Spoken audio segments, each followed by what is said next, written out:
They say some buildings never forget. Their walls keep the echoes, their doors remember the footsteps, and their silence, that's where the truth hides. Tonight, you're not just listening to a story, you're stepping inside one. So close your eyes, breathe slow, and let the house tell you what it remembers. Because once you hear its stories, you'll understand why silence is never really empty. The fourth floor. Hospitals never really sleep. They hum, they breathe. Even when the last light in the hallway fades to a dull glow and the city outside dissolves into a blur of wet concrete and car horns, they keep whispering beneath their own stillness through the vents, through the flickering monitors, through the quiet guilt of men who stay too long. Dr. Elias Thorne knew that better than anyone. It was almost 3 in the morning when he finally pushed back from his desk. The papers on this table formed a small mountain of exhaustion, each chart an accusation he'd signed off on too late. He rubbed the bridge of his nose and stared at the final folder, the name on the tab printed in faint blue ink. Sarah W. He hadn't opened it in months. He didn't need to. He knew every line by memory, the late-night admission, the missed lab results, the cause of death written like an apology, a preventable pneumonia, neglected follow-up. His signature at the bottom, neat and sharp, like a blade pressed to paper. He shut the folder. The sound felt heavier than it should, and for a second, only a second, he thought he heard her voice. It wasn't a voice exactly. More like an exhale that had learned to form words. "You missed it, Doctor." Elias froze. The clinic was empty. The radiology wing had been dark for hours, the cleaning staff gone, the waiting area silent but for the faint hum of a fluorescent bulb dying above the reception desk. He swallowed, told himself it was exhaustion, and stood. His white coat hung heavy on his shoulders as he walked down the corridor toward the elevator. He could have taken the stairs. He always did. But that night, his legs ached, and the thought of walking 3 flights down felt unbearable. The elevator sat at the end of the hall, a square of brass and old glass that had been there long before the clinic became his. It belonged to another time, a relic from when the building was an apartment complex, back when it still had wallpaper and tenants and laughter behind the walls. He pressed the call button. The light flickered, once before the elevator answered with a groan. The doors opened to reveal a narrow box lined with mirrored panels, the kind that had long since lost their shine. The overhead bulb trembled, spilling a faint amber hue that made the metal walls look almost warm. He stepped inside, pressed G, and let the doors close. The elevator shuddered to life. The movement was sluggish, uneven. Elias leaned against the railing, his eyelids heavy, his pulse slow. He imagined his bed waiting somewhere far below, a cold pillow and the sound of rain against his window. Then came the jolt, a violent lurch, like something had yanked the cables from above.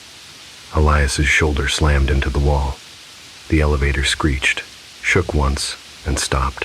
He caught his breath, looked up. The indicator needle had frozen between the 3rd and the 4th floor. Only there was no 4th floor. The clinic had 3 levels: reception, radiology, and patient observation. The roof was a locked utility space. He'd been here for years. He knew that much as fact. He pressed the button again. Nothing. Then, with a slow hiss, the doors began to open. Cold air swept in. He blinked. Beyond the threshold was a hallway he had never seen. It wasn't like the rest of the clinic. The walls were tiled a pale, faded green, the kind you saw in old surgical wards from the 1950 seconds. The floor gleamed with a thin coat of wax, perfectly clean but strangely slick, as if no one had walked on it for a very long time.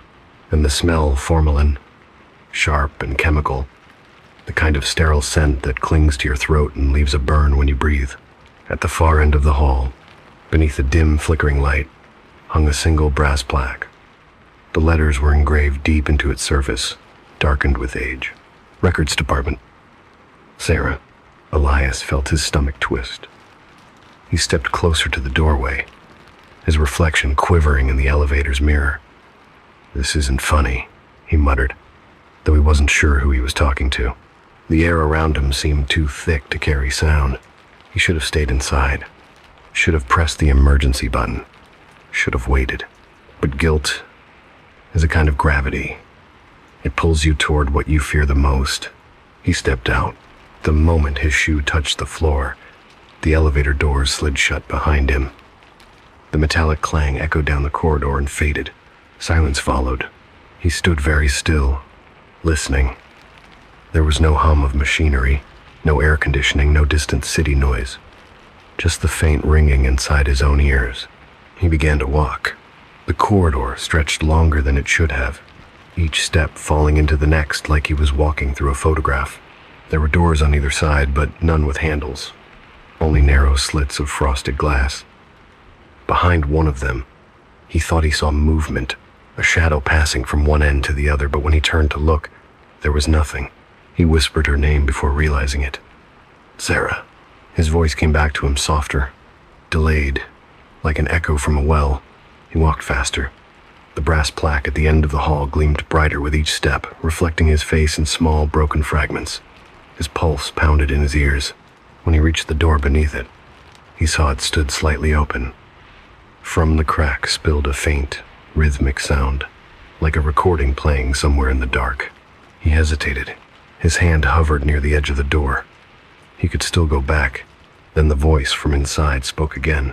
His voice. Patient complains of persistent cough. Low-grade fever. No follow-up scheduled. The words froze him in place. That was his dictation. His old case notes. He remembered recording them. The same tone. The same detached cadence. But he hadn't listened to those tapes in years. They'd been destroyed after Sarah's case was closed. He pushed the door open. The room was dim, filled with rows of filing cabinets that seemed to stretch endlessly in both directions. The air was heavier here, thick with the musk of paper and rust and disinfectant. Some of the drawers hung open, files spilling onto the floor like pale limbs. In the center of the room sat an old reel-to-reel recorder. The reels spun slowly, though no one touched them. The tape hissed and crackled as it played his voice again. Failure to diagnose underlying infection. Advised patient to rest. Then static. The tape clicked and began to rewind. The sound tore through the silence metal, grinding against itself, faster and faster. Elias stumbled back, heart pounding. He reached for the power switch, but there was none. The recorder kept spinning until it stopped abruptly with a final shuddering click. Then came another sound, a soft dragging from somewhere behind the cabinets. Fabric against teal. He turned, throat tightening. Who's there? No answer. The dragging continued. Slow. Deliberate. Getting closer. He backed away, his heels striking an open drawer. Paper scattered. His breath fogged in the cold air. Hello? He tried again. Something moved between the shelves. A figure, tall, thin, barely outlined in the gloom. Its skin was the color of wax. Its head tilted slightly to one side as if curious. It carried something in its hands, a folder, dark and water-stained. The figure stepped into the light. Elias saw the folder first. His name on the label, Sarah W., stamped beneath it, in faded red. He wanted to run, but his body refused. He could only whisper, "I'm sorry." The figure came closer. It stopped a few feet away. Its hands trembled slightly, offering him the file. He couldn't look at its face, because there wasn't one. Just smooth, featureless skin stretched where eyes and mouth should have been. He reached out slowly, stupidly, and took the file. The paper inside was warm, almost pulsing. When he looked up again, the figure was gone. The silence that followed was unbearable. He turned, searching the shadows, but there was nothing, only the empty hum of the tape spinning in reverse. He left the room. The hallway outside looked different now. Narrower, darker. The walls seemed to pulse faintly, as if breathing. The brass plaque was gone. The air pressed against his chest like a weight. He walked faster, each step echoing. The elevator stood at the end of the corridor, doors open, waiting like a mouth. He stumbled inside, clutching the folder to his chest. His reflection in the mirrored panel looked pale and unfamiliar, eyes wide with something he didn't want to name. He pressed G. The elevator groaned. hesitated, then began to descend. The lights flickered once, twice. His phone buzzed in his pocket. The sound made him jump. He answered before thinking. "Hello? Elias?" It was Dr. Patel. "You okay? You left your office lights on again." He tried to steady his breathing. "Yeah, I'm fine. You sound off. Everything all right?" I said I'm fine. The line crackled. Static filled the silence between them. Then, faintly, beneath Patel's voice, came another sound. His own voice missed early signs. Patient expressed fatigue. No follow-up scheduled. He froze. "Patel, do you hear that?" "What?" The whisper faded. "Nothing," he said. "Just nothing." The elevator reached the ground floor with a dull thud. The doors slid open. He stepped out into the empty lobby. The air felt different here, wet, real, alive. Through the glass doors he could see the city outside, the rain falling in silver threads. He exhaled, shaking. It was over. It had to be. Then he looked down. A folder lay at his feet, water-stained, old, the same one he'd left upstairs. Across the front, written in smudged ink, Sarah, W., deceased, filed, 4th floor. He blinked. The words seemed to move, to shimmer faintly as if they were being rewritten even as he read them. When he looked up again, the elevator doors were closing. And as they sealed shut, for just an instant, he thought he saw a reflection in the glass. A woman in a white gown, standing where he had been, holding out her hand. Then she was gone. The elevator descended once more, to a floor that wasn't there. The elevator doors parted with a sigh, as if exhaling something stale and unseen. Elias stood there for a long time before he realized the floor indicator above his head wasn't glowing at all. It was blank, neither 3 nor 4, just a dead space. He leaned forward slightly, expecting to see the familiar linoleum corridor of the 3rd floor, the one with the peeling blue wallpaper and the smell of antiseptic. Instead, a hallway stretched before him that he had never seen before. It was lit by a row of fluorescent bulbs, but their light flickered unevenly, pulsing in and out like a weak heartbeat. The air was dense with a sterile chemical scent, formalin. He thought instantly that sharp tang used to preserve cadavers. He took one step out of the elevator, then another, each echo landing too slowly, as though the sound itself were reluctant to move forward. Behind him, the elevator doors remained open. The control panel inside was still illuminated, humming faintly, waiting for him to choose a direction. But the floor buttons now showed something new, a 4th, unmarked slot where there hadn't been one before. He stared at it for a moment, throat dry. Then he turned his eyes back to the corridor. On the wall to his left hung a small brass plaque. The metal was darkened by age, the edges corroded. Carved into it, beneath a thin layer of dust, were the words, "Records Room, Sarah." The name struck through him like a pulse of electricity. He froze. Sarah. He whispered it without realizing, the syllables escaping like breath. It was impossible. Sarah had died 2 years ago, in a different building, under different circumstances. Her chart had been closed, sealed, archived. And yet, here was her name, hanging quietly on a door in a hallway that shouldn't exist. Elias stepped closer. His hand trembled as he reached toward the door handle. A dull metal knob crusted with something sticky, maybe dried varnish, maybe old blood. The texture made him flinch, but he turned it anyway. The latch released with a hollow click. Inside, the room was filled with filing cabinets, hundreds of them, stretching into darkness. Their drawers were slightly open, papers protruding like thin white tongues. A ceiling fan spun lazily above, blades coated in dust. The sound it made was almost imperceptible, like breath brushing against a microphone. Elias stepped inside. The moment he did, the air seemed to thicken, pressing against his skin. His own heartbeat became impossibly loud. He reached for the nearest cabinet and slid one drawer open. Inside were medical files, dozens, maybe hundreds each labeled in neat handwriting. But every file bore the same last name, Thorne. He froze again. There were first names beneath. Elias, Ruth, Charles, Elias, age 6, Elias, age 19. The same name repeated through time, like someone had been recording versions of him across his own life. He flipped open the first file, Elias, age 6.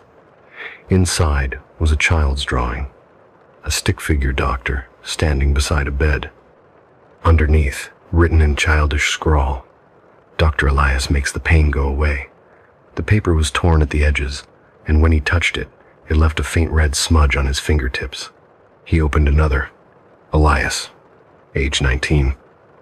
A photo, one he had never taken, showing him asleep in a hospital bed, his arm hooked to an IV. The corners of the photo were burnt. On the back, someone had written, "Patient stable, prognosis, poor insight." He dropped the file. From somewhere deeper in the room came a sound, a drawer sliding open by itself. Then another, then another. The clatter multiplied, a mechanical rhythm echoing in layers. Elias called out instinctively, "Who's there?" Silence followed, then a soft, almost human whisper, "You know who?" He turned sharply toward the sound, but there was only darkness. The fluorescent lights buzzed overhead, dimming slightly. His reflection appeared on the metal of the cabinet, pale, unsteady, eyes too wide. For a moment, he thought he saw another reflection overlapping his. A woman's face, blurred, featureless, her mouth slightly open as if mid-breath. "Sarah?" His voice cracked. No reply. He stepped deeper into the maze of cabinets. The floor seemed to stretch beneath him, lengthening unnaturally. His footsteps no longer echoed properly. They felt like whispers into a carpet that hadn't been there a second ago. The air had changed to colder now, yet heavy with something that felt almost alive. He stopped when he reached a table at the center of the room. On it sat a tape recorder, an old one, with reels turning slowly. The tape hissed softly, playing something faint. Elias leaned closer. It was his own voice. "Patient Sarah Delaney, female, age 32, it said. Initial presentation. Persistent cough, mild fatigue, chest discomfort. No immediate cause for alarm. Recommend rest and fluids." He remembered that recording. It was from his dictation 2 years ago, the night before Sarah's condition had worsened, the night before she died. But then, the tape began to distort. The hiss deepened, the pitch lowering, until his voice no longer sounded like his own. "Recommend rest and fluids." The voice repeated, now slow, warped, dragging each word like it weighed something. "But you didn't rest, did you, doctor?"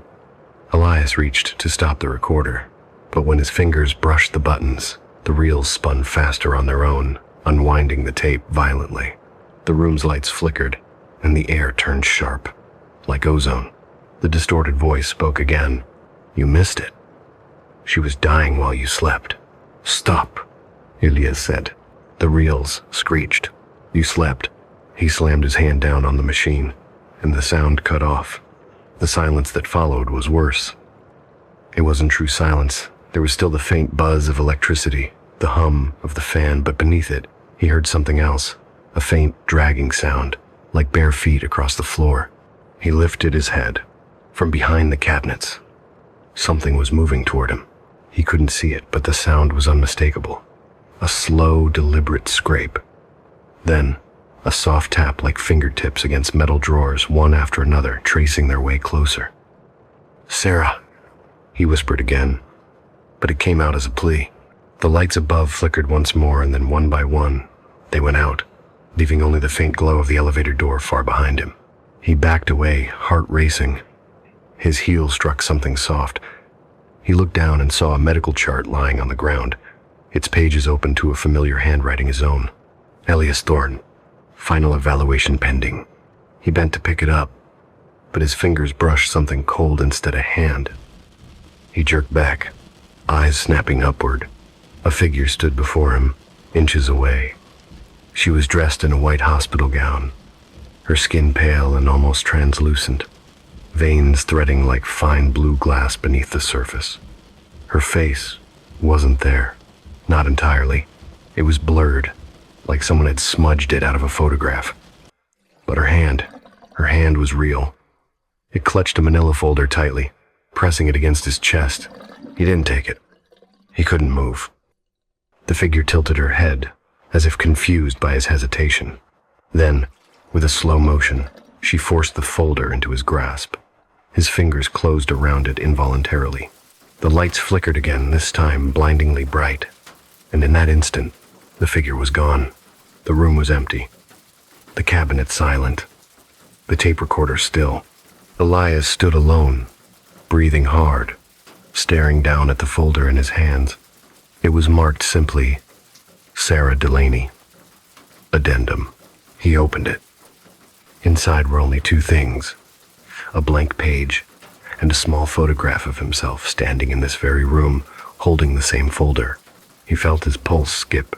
Something was wrong with the photograph. It wasn't still. The image moved. The version of himself in the picture slowly lifted his head and looked directly at him. Then, the photograph began to whisper. It whispered his name. Over and over. Elias. Elias. Elias. He dropped the folder and stumbled backward, nearly tripping over a drawer that had opened behind him. The nameplates on the nearby cabinets began to shift, letters rearranging themselves in a frantic shuffle until every single one spelled the same thing. Delayed. And then, a voice from the elevator. A real voice. Distant. Cutting through the air like a thread to reality. Elias? You still in there? It was Dr. Kendall, his colleague. Her tone was irritated. Familiar. Human. Elias turned toward the light spilling from the elevator and started to move. The room behind him seemed to groan, as though the air itself resented his leaving. He stepped over the folder on the ground, but when he glanced down again, it was gone. He didn't care. He ran. The elevator doors were still open, humming faintly, waiting for him. He stumbled inside, breath ragged, and slammed the button for the first floor. As the doors began to close, he caught one last glimpse of the hallway. The brass plaque on the wall no longer said records room. Sarah. Now it read, records room. Elias Thorne. The doors sealed shut. The elevator began to move, descending slowly into the hum of machinery. He leaned against the wall, trembling, eyes fixed on his reflection in the brushed steel surface. For a brief moment, he saw not one reflection but two, his and hers merging together. Then the elevator lights flickered once, twice, and everything went black. The elevator groaned as it descended, each floor passing in a slow, uneven rhythm. Elias stood with his back pressed against the cold steel, gripping the handrail to steady himself. His reflection shimmered faintly on the metal pale, eyes hollow, collar soaked through with sweat. The panel lights blinked erratically, skipping between numbers. Sen. R. 3 again. He blinked. The light flickered, then stayed fixed on 3. The elevator had stopped. He exhaled shakily and pressed the lobby button again. Nothing. The machine hummed, clicked, and then fell silent. For a moment, he could hear only his own breathing. Then, from somewhere above the ceiling panel, came a faint rustling like fingers dragging along the ventilation duct. He tried the emergency phone. Static. A low laugh seemed to come through the line so soft it could have been the current itself. Elias slammed the receiver back in place, heart hammering. He took a step forward. The light above flickered again. The number changed. Sit. He froze. It wasn't possible. There was no 4th floor. There had never been. The building plans were clear. The top floor ended at 3. The door slid open before he could react.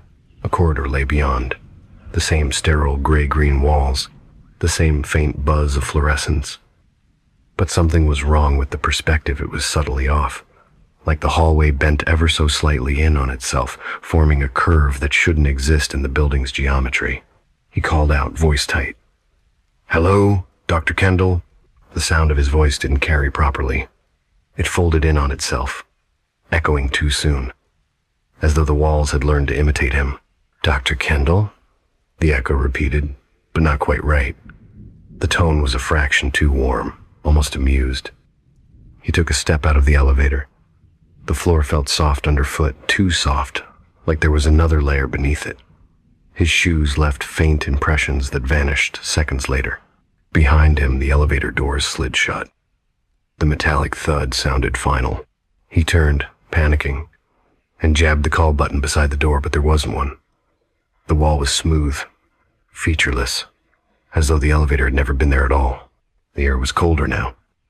It smelled of damp paper, old photographs, the faint sweetness of mold. He began to walk. The corridor seemed endless. He passed door after door, all identical frosted glass panels with no labels. Each one had a shadow behind it, faint and shapeless, as if something stood silently on the other side. He stopped at one and pressed his ear to the glass. A voice whispered from within, muffled, rhythmic, like someone reciting notes.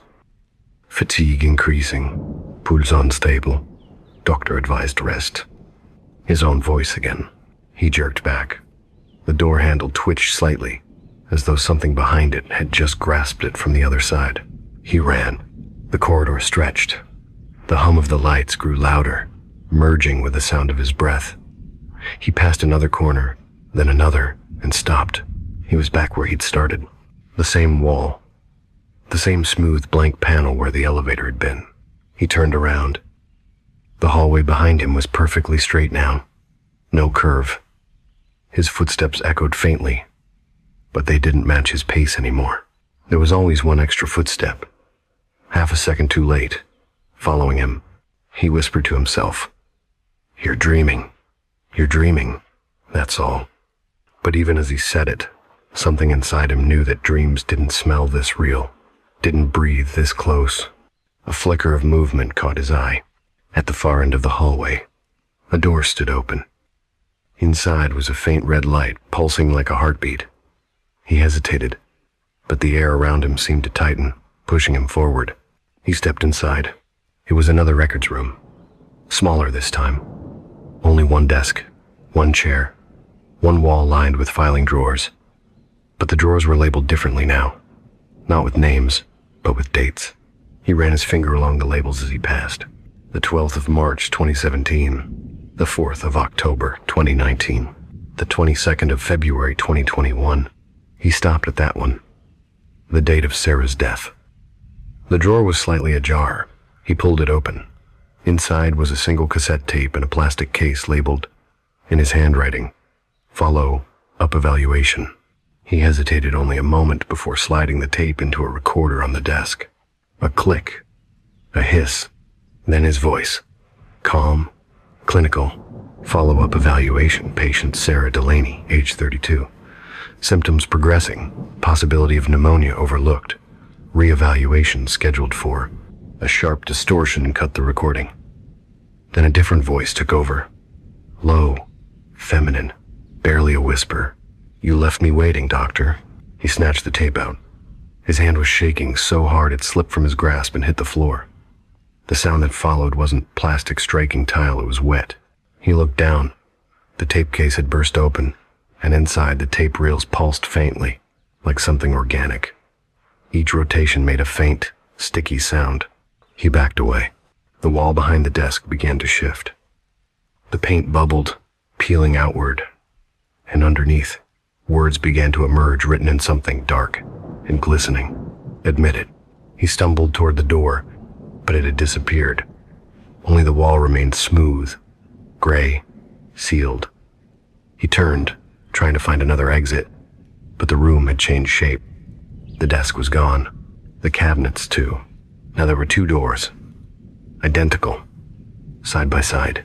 One marked stairs, the other elevator. He reached for the stairs first. The handle was cold. It turned easily, and he stepped through, into the same hallway. He froze, looked back. The door behind him was gone again. He tried the other door. Same result. The loop was closing on itself. He felt it now. The building wasn't a structure anymore. It was a pulse, a body with its own rhythm, its own cycle of repetition. The hum in the walls wasn't mechanical. It was breath. He pressed his palm to the plaster. It was faintly warm. The vibration beneath his skin was slow, alive.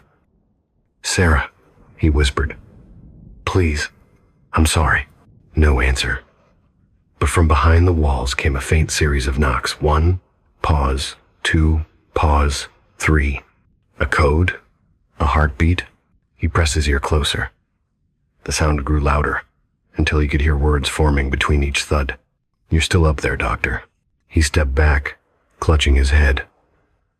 "No, I'm not. I left. But the corridor stretched again, and ahead of him, at the far end, the elevator doors opened once more. Light poured out, not the sterile glow of fluorescence, but something dimmer, warmer, almost golden. He could smell antiseptic and roses, the same scent Sarah had worn on her last visit. He should have run, but the light felt like gravity.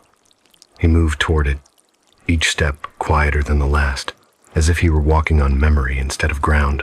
Inside the elevator, the floor indicator glowed 4. A folder lay open on the floor, the same manila color.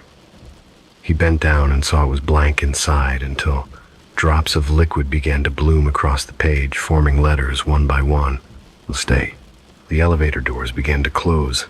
He lunged forward to stop them, but his hands hit glass instead of steel. The reflection staring back at him wasn't his. It was Sarah's. Her face was clearer now, eyes wide, lips pale, a faint bruise at her throat. She was smiling faintly.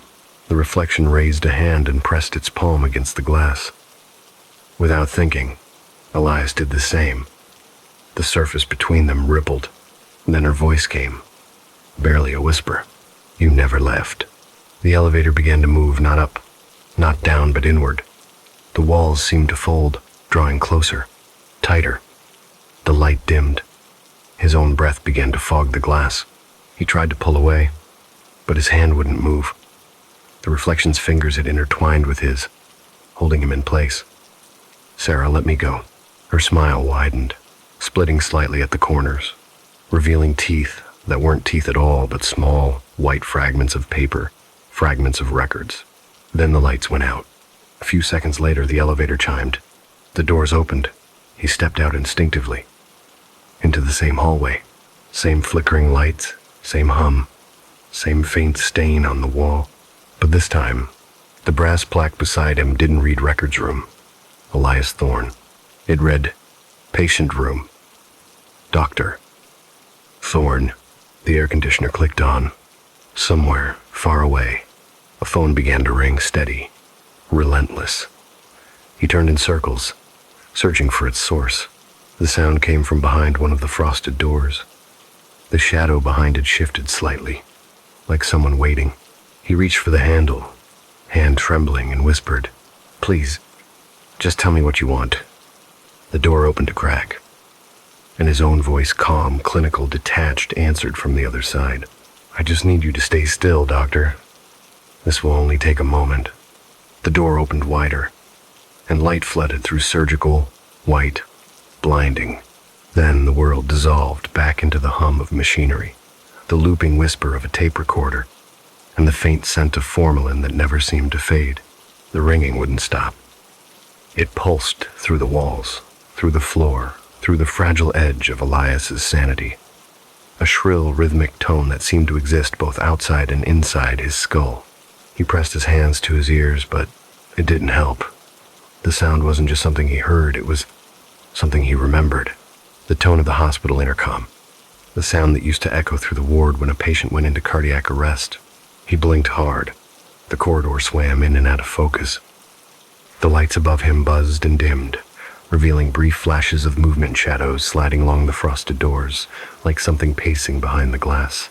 He needed to leave. He didn't care how. He turned toward the nearest stairwell door and yanked it open. A breath of air hit him in the face, cold, sterile, almost clean. The stairs stretched downward, vanishing into a soft gray mist. He took one step down, then another. The sound of his shoes on the concrete echoed oddly, too hollow, too perfect. At the third step, he froze. There were other footsteps now, perfectly synchronized with his, but coming from below. He leaned over the railing, trying to see. The fog below shifted, forming shapes that weren't quite people, pale silhouettes, dozens of them, slowly climbing upward.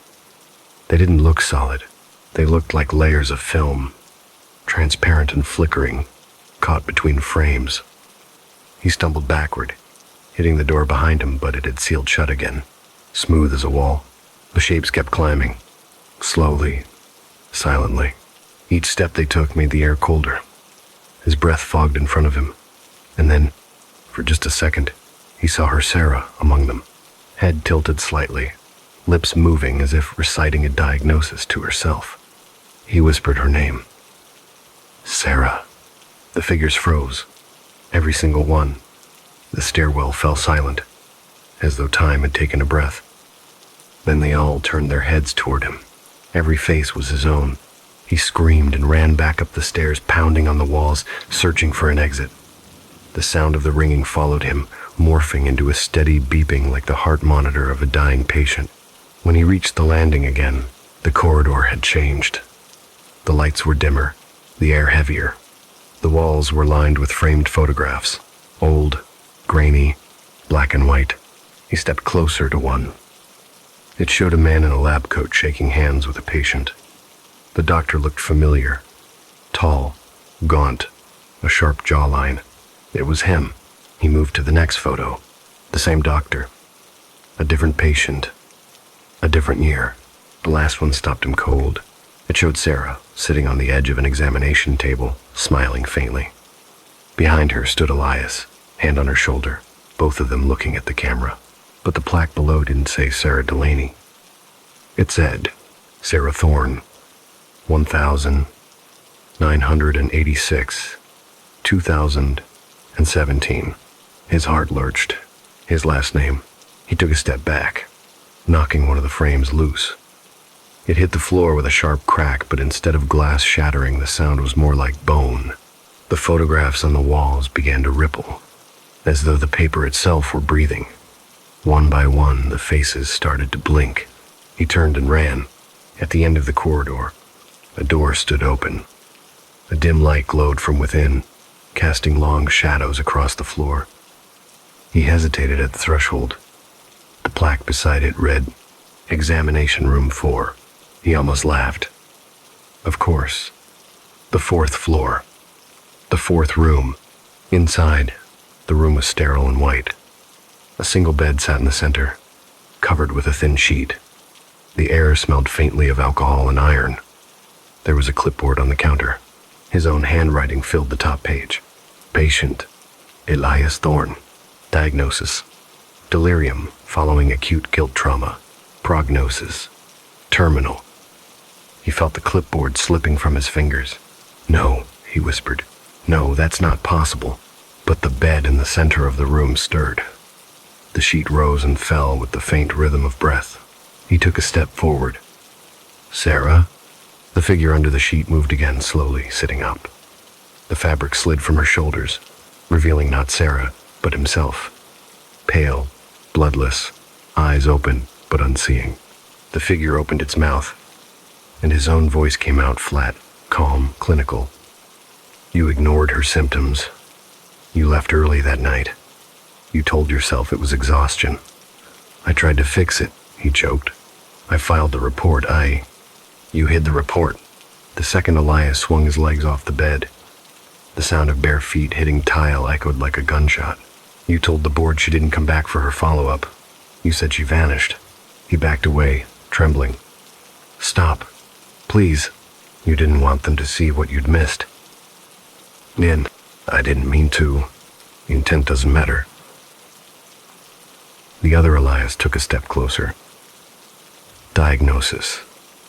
Negligent homicide. Self-prescribed delusion. Advanced deterioration of moral tissue.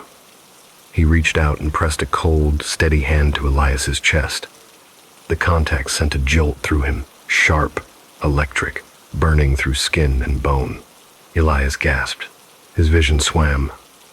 The walls seemed to melt away, replaced by a blur of white coats and glaring surgical lights. He was in an operating room now. On the table, the faces above him were masked, shadowed. The instruments gleamed, but they didn't look like scalpels, they looked like pens, each one dripping with black ink.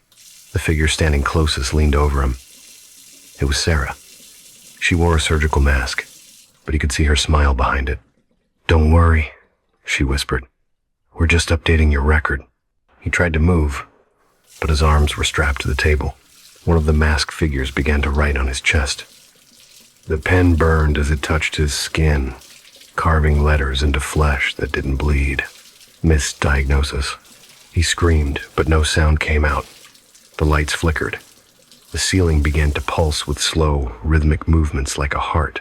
"Please," he whispered. "I'm sorry. Just let me leave." Sarah leaned closer. Her voice softened, almost tender. "You already left, Doctor. That's why you're here." She tilted her head, listening, as if to something distant. "Do you hear it?" I did. The beeping had stopped. Silence pressed against his ears like pressure at the bottom of the ocean. Sarah smiled. "That's your monitor. Flatline." The lights went out. When he opened his eyes again, he was standing, not lying back in the corridor. His chest burned where the word had been carved. When he looked down, there was no wound, but faint letters glowed beneath the skin, like heat through thin paper. He stumbled forward, gasping. The air felt heavier now, thick with the scent of dust and time. Ahead of him, the corridor split into two paths, one dimly lit, the other vanishing into complete darkness. From the darkness came the sound of breathing. His own echoed back at him. He turned toward the lit corridor instead. It led to another door, frosted glass. A faint shadow moved behind it. He hesitated. The plaque beside it read, "Consultation, Dr. S. Delaney." He pushed the door open. The room beyond was identical to his old office. The same desk, the same clock ticking faintly on the wall. Sarah sat in his chair, her white coat buttoned, her hair tied neatly back. "Dr. Thorne," she said calmly, "take a seat." He stared at her. "This isn't real." "Of course it isn't. Reality is what you abandoned." Her tone was professional, detached like she was discussing a routine case. "You came to me for an evaluation. You've been experiencing recurring hallucinations, paranoia, the illusion of control." He shook his head. "No, you're not."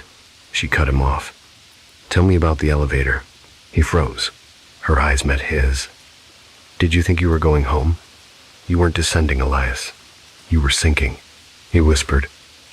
"Into what?" She smiled faintly. "Your diagnosis." He felt dizzy. The walls of the office began to fade, replaced by the gray-green of the corridor again. She stood up, her voice distant now, echoing as the space stretched and warped around them. "You built this place yourself. Every record, every hallway, every ghost. It's all paperwork, unfinished. Guilt filed in alphabetical order." He clutched his head. "Then how do I get out?" Her answer was almost kind. "You don't. You only sign off." She reached across the desk and handed him a pen. It was the same one he used to sign Sarah's discharge form years ago. The ink had run dry back then. He stared at it, trembling.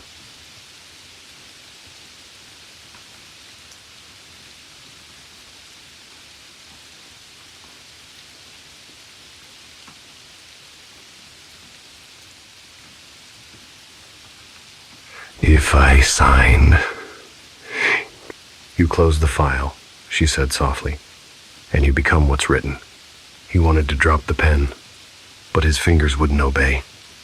He looked down at the paper before him. Discharge summary. Dr. Elias Thorne.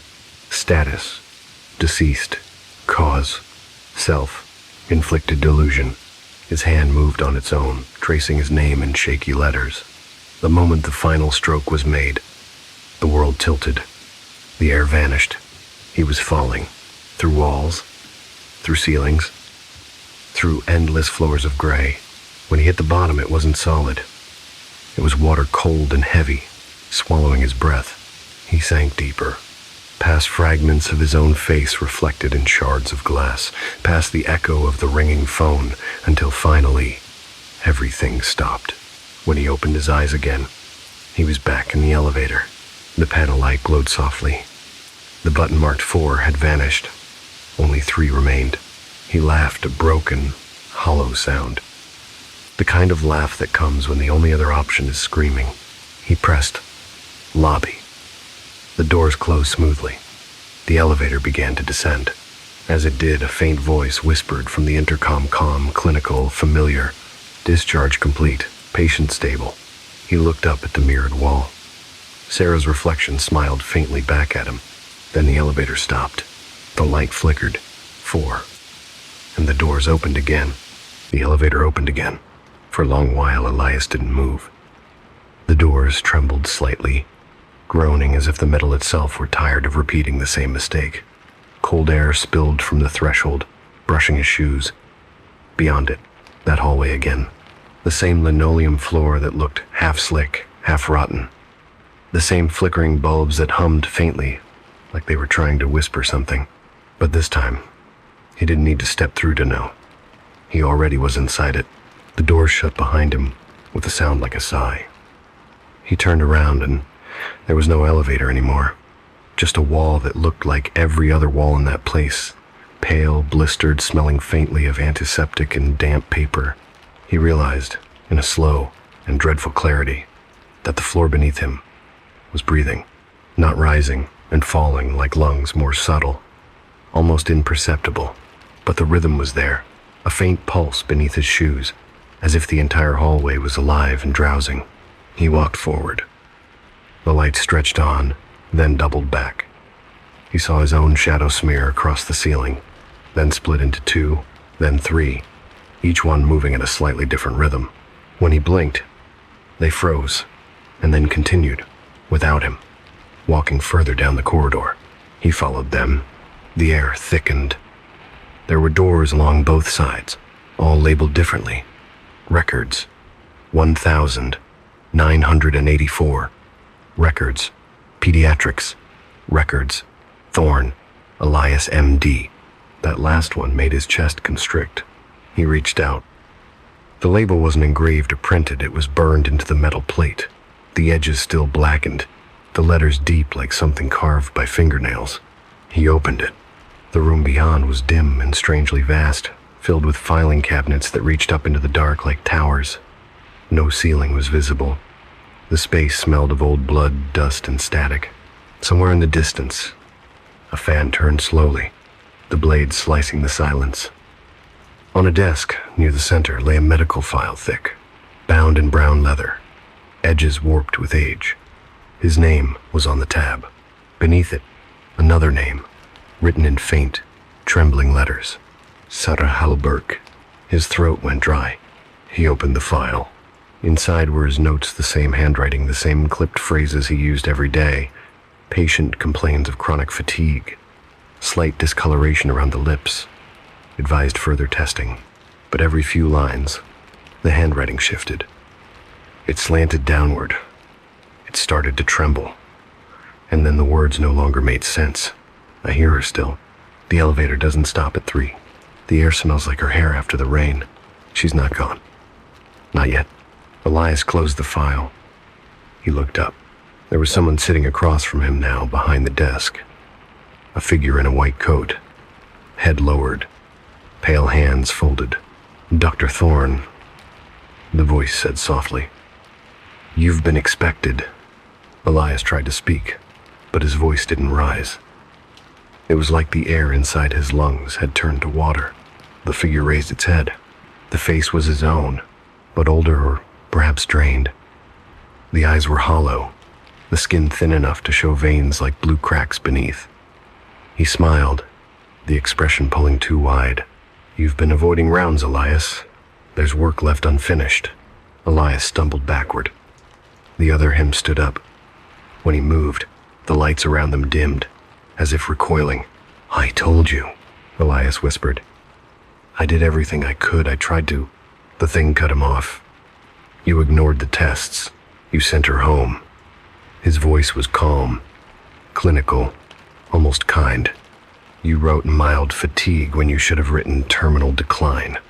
You chose your comfort over her life. The air grew colder. Elias felt the floor pulsing faster now, like a heart accelerating. He backed against the cabinet, his hand brushing another file. The paper inside it was warm. I've replayed that night, he said hoarsely. Over and over, it doesn't change anything. That's why you're here, said the reflection. To repeat, until you remember what it means to listen. The lights flickered, and suddenly, the cabinets weren't filled with paper anymore. They were filled with lungs. Rows upon rows of translucent lungs suspended in glass jars, rising and collapsing, synchronized with that pulse beneath the floor. Each one made a faint, wet sound when it exhaled, and in every jar, the label read, Sarah Hallberg. The hum grew louder, turning into a low mechanical groan. The walls trembled. The doppelganger stepped closer, his face glitching, flickering between his own and hers. Say it, it whispered. Say you heard her. Elias clenched his fists. Aye. The elevator doors burst open behind him, sudden and violent, a flood of light and cold wind. For a moment, he saw his reflection dissolve into static, the cabinets around him swelling and splitting. From every jar, pale vapor escaped, forming human silhouettes that twisted in slow motion, merging into one another. He ran. He didn't remember deciding to, but his legs carried him toward the elevator. The hallway stretched and folded like a throat swallowing him whole. Behind him, the voice screamed not in anger, but in grief, a sound too human and too broken to bear. He stumbled into the elevator and hit the panel. The buttons flickered. 1, 2, 3, and then there it was, 4. It glowed faintly blue. He hesitated, then pressed it. The doors closed. Silence. For the first time since that night began, the elevator was completely still. No shaking, no hum, just stillness, thick as oil. He leaned against the wall, trembling, breathing hard. The metal was warm beneath his palm. The indicator above the door began to move, slowly. B1, S, R, Sen. The light blinked, hesitated, then shifted. Sef, a soft chime. The doors opened. The light was clean and bright. Not fluorescent, but daylight. It spilled through wide windows, falling across polished floors and white walls. The air smelled faintly of disinfectant and coffee. It was his clinic, but newer, brighter, unblemished. He stepped out, disoriented. At the reception desk, a young woman was sorting papers. She looked up, smiling politely. Good morning, Dr. Thorne. You're early today. Elias froze. Sarah? He whispered. She tilted her head slightly. I'm sorry. Her name tag said Sarah H. She was alive. Or looked alive. Her hair gleamed in the sunlight. She adjusted a file, oblivious to the tremor in his voice. He walked closer, his heartbeat loud in his ears. Do you know me? She laughed softly. Of course I do. You are my attending physician. He tried to breathe, but the air around him shimmered, bending like heat. The clock on the wall read 3 a.m., even though sunlight streamed through the windows. The fluorescent bulbs above began to hum again, the sound growing beneath the surface of the silence like something buried, trying to claw upward. He looked back toward the elevator. Its doors were open, but beyond them was only darkness now, not the absence of light, something thicker. Dr. Thorne, Sarah said again, her voice soft, uncertain. He turned back. Her eyes were hollow. The skin around them had begun to darken, faint veins spreading beneath the surface like ink in water. She smiled, but it didn't reach her eyes. You forgot to sign my release form, she said gently. Her voice cracked on the last word, twisting into a sound that wasn't human. The lights flickered, the hallway behind her warped walls stretching and bending, doors sliding away into shadow. Elias stumbled back. The floor beneath him shuddered. The windows shattered outward, revealing not the city skyline, but the same infinite hallway of the fourth floor. Sarah stood at the center of it all, her figure half silhouette, half shadow. "We've been waiting," she said. "The patients, the ones you didn't see." Her voice echoed down the endless corridor. Elias tried to retreat into the elevator, but the doors sealed shut before he reached them. His reflection in the polished metal was no longer his own. It was the pale doctor with hollow eyes, smiling faintly. The floor pulsed once more, and the world folded inward. When the security guard opened the clinic at dawn, he found the elevator stalled between the third floor and an empty shaft. No sign of Dr. Elias Thorne, only a stack of old medical files at the base of the doors, tied neatly with a red ribbon. The top file bore a single line in faded ink. "Discharge summary. Sarah Hallberg. Signed, Dr. E. Thorne." Below the signature, something new had been added, handwritten, uneven, as if scrawled in haste. "The fourth floor is open. Hive, the live stream." The phone light cut through the dark like a blade. It was the only thing alive inside that building, a floating, trembling square of white in a sea of cold. Riley Morgan held it in front of her face. The camera turned toward her. Her smile was a little too wide, the way influencers are trained to smile. Bright enough to hide fatigue, calm enough to seem fearless.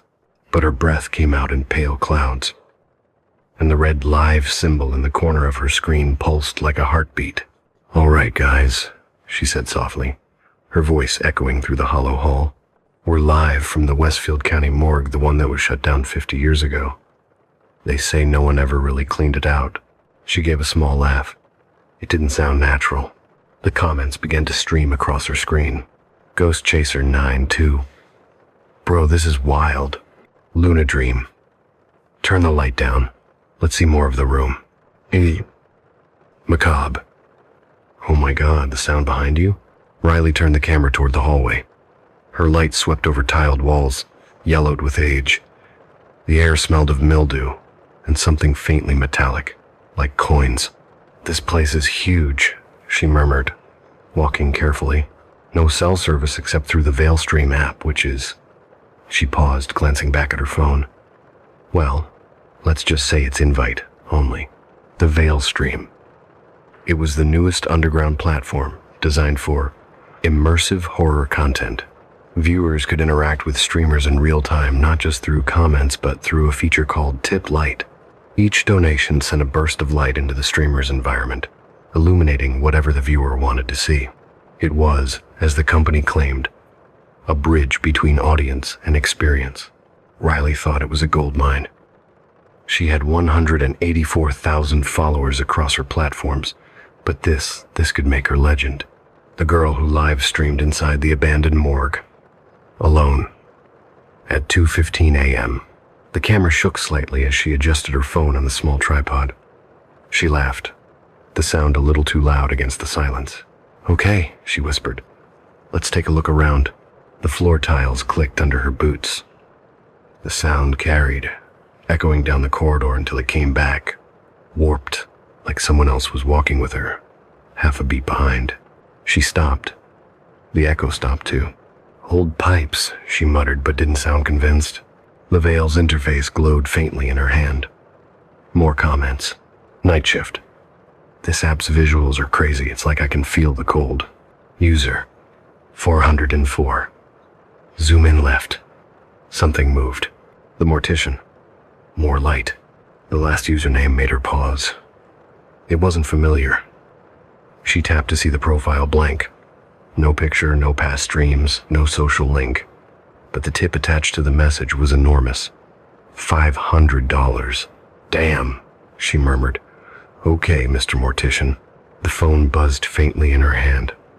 A pulse of white light flickered down the hallway, as if someone had turned on a flashlight from inside the dark itself. "Oh my God," she breathed. "That's actually kind of insane." M.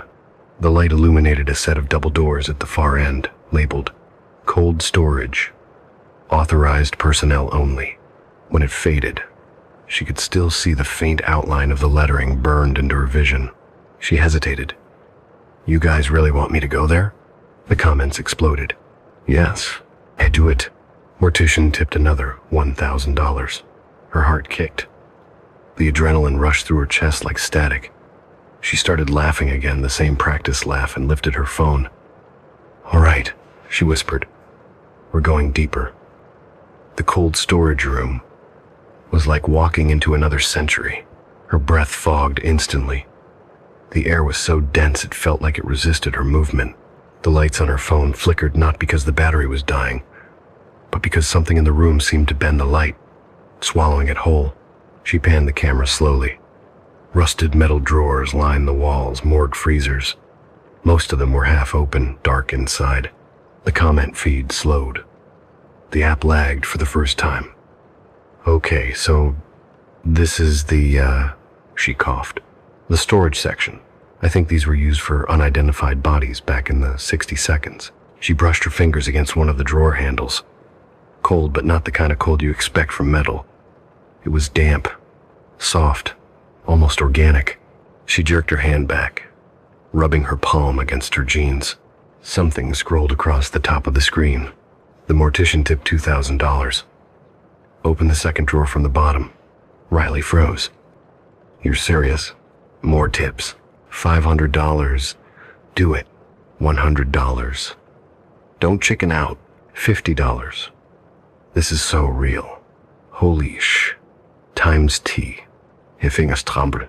She reached for the drawer handle. When she pulled, it resisted, then slid open with a wet metallic sigh. Inside, nothing. Just frost and blackness. Riley exhaled, half laughing. "Empty. You guys..."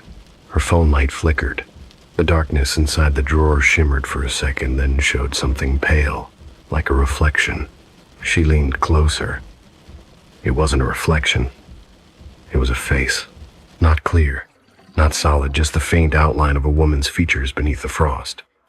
Lips parted slightly, as though whispering. Riley staggered back, her phone shaking. The comments exploded again. Excitement, disbelief, laughter. "Fake. Oh my God, did you edit that? That's CGI, right? Mortician tipped $1,000. Keep going." Her hands were slick with sweat. She tried to rationalize it, condensation, illusion, pareidolia. But when she wiped her camera lens, the face was still there, watching. "Okay," she said, voice trembling. Let's go to the next one." She moved to the next drawer, opened it. Empty. Another. Empty. Another. Not empty. Inside was a folded lab coat. She touched it. It was dry. She unfolded it slowly. The name tag read, R. Morgan, medical intern. Her full name. Her stomach turned. The room seemed to hum, a low, vibrating tone that came from the walls themselves. She looked back at the phone. There was only one viewer now. The mortician is watching. Riley blinked. Wait, what happened to everyone else? No comments. No hearts. Just that one name pulsing faintly in the corner. "Is the app glitching?" she muttered. Her voice echoed back, except it wasn't quite the same voice. It was softer, slower. "Is the app glitching?" The repeat came from inside one of the closed drawers. She backed away, knocking over the tripod. The screen tilted sideways, showing her face half lit by her phone. Something moved in the background. A shadow, long and fluid, slipping between the walls. Her heartbeat became audible in her ears. Okay, I'm leaving," she whispered, grabbing her gear. She turned toward the door. It was gone. The tiled wall stretched endlessly in both directions. The drawers began to open by themselves, one by one, the sound overlapping like applause. Each one exhaled a breath of cold air, carrying faint whispers. She clutched her phone tighter, whispering into the mic. "If you can hear me, call someone. Anyone." But the screen only showed that single name. "The mortician has sent you a light." Her surroundings brightened again, violently, the drawer doors reflecting the flare. And in that overexposed glow, she saw herself, standing on the opposite side of the room, holding a phone, streaming her. The figure mouthed something she couldn't hear. Then the light burst, and the stream cut to static. It came back 3 seconds later. Riley was still there, standing in the same position, but she wasn't moving anymore. Her expression was frozen in a smile that didn't quite fit her face. The viewer count: 1. The Mortician, and the title on the stream had changed. The Veil Stream. Episode 2. The New Host. The first donation alert cut through the silence like a chime from another world. A soft, crystalline ding so sharp it startled Riley, though she was used to the sound. The message floated across her phone screen in glowing white letters. The Mortician tipped $666. Message: shine the light under the metal table. For a second, she froze. The tip was absurdly large, more than anyone had ever sent her in a single stream.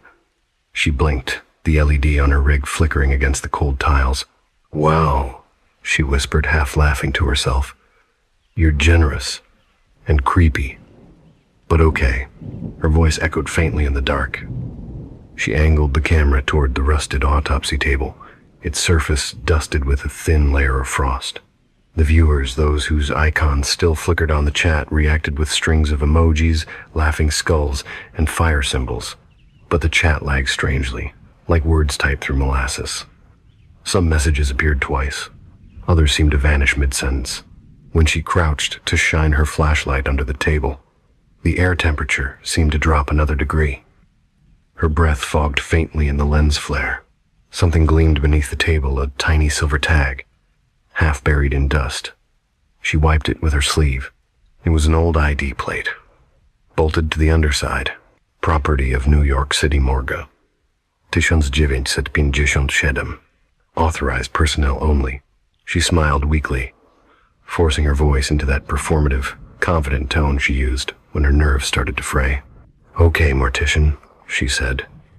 "You wanted the light, you got it. Vintage morgue vibes confirmed." Hit. The stream counter ticked. The number of viewers dropped from 89 to 47 inches under a minute. At first, she thought it was lag. Then she saw the usernames vanish one by one, no goodbye messages, no disconnects, just empty silence where there had been chatter, except for one name that didn't leave. The Mortician. Still there, still watching. Riley rubbed her arms and looked around the room. The morgue's tiled walls reflected her movement in tiny broken squares of light. The air was thick with chemical memory, formaldehyde, mildew, and something faintly metallic. Another ding. The Mortician tipped $999. Message: open the freezer drawers.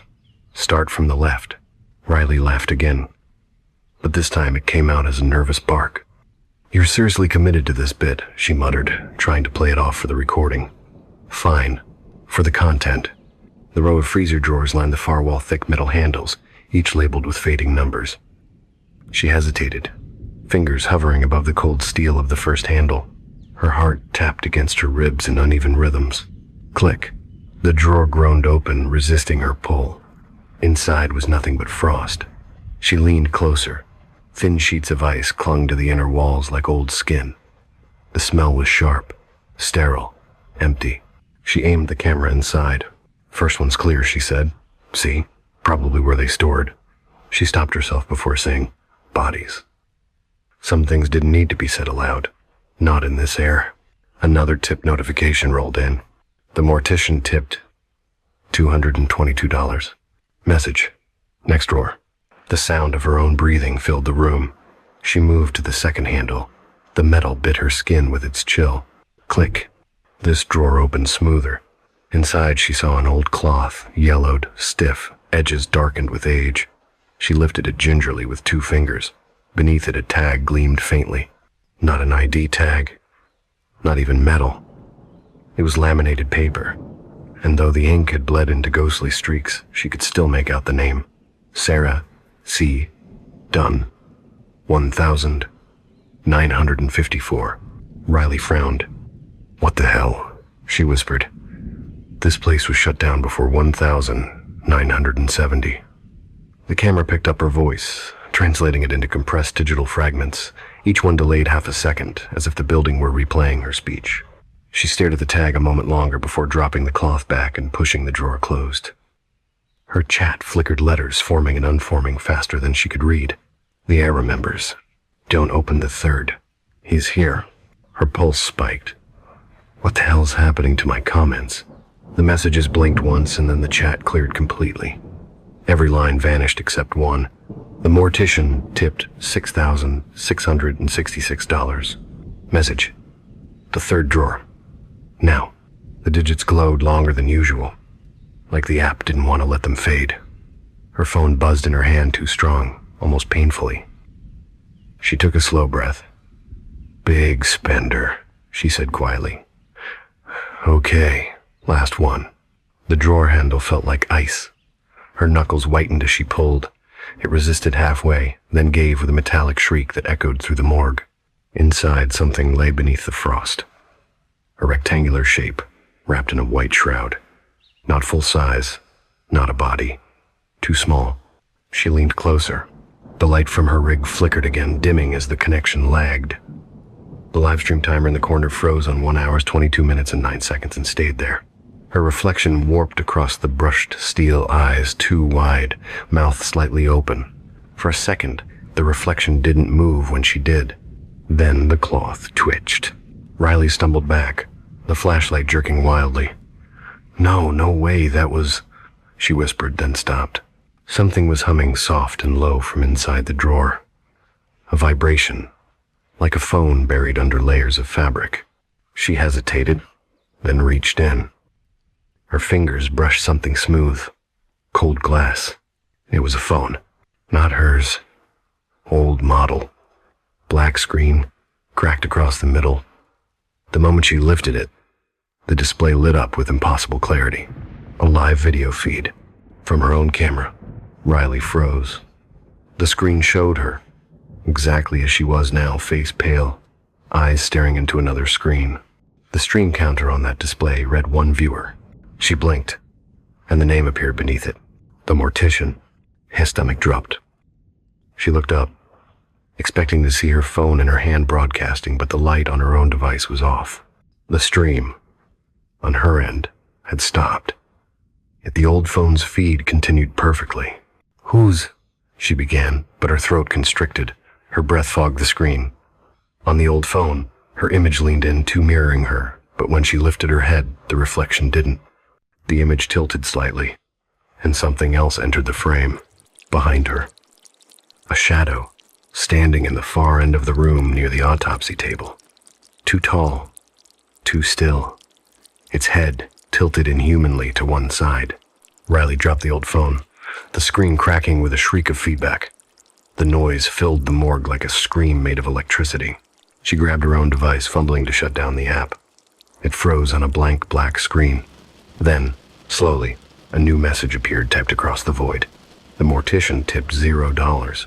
Message. Look behind you. The cold was unbearable now.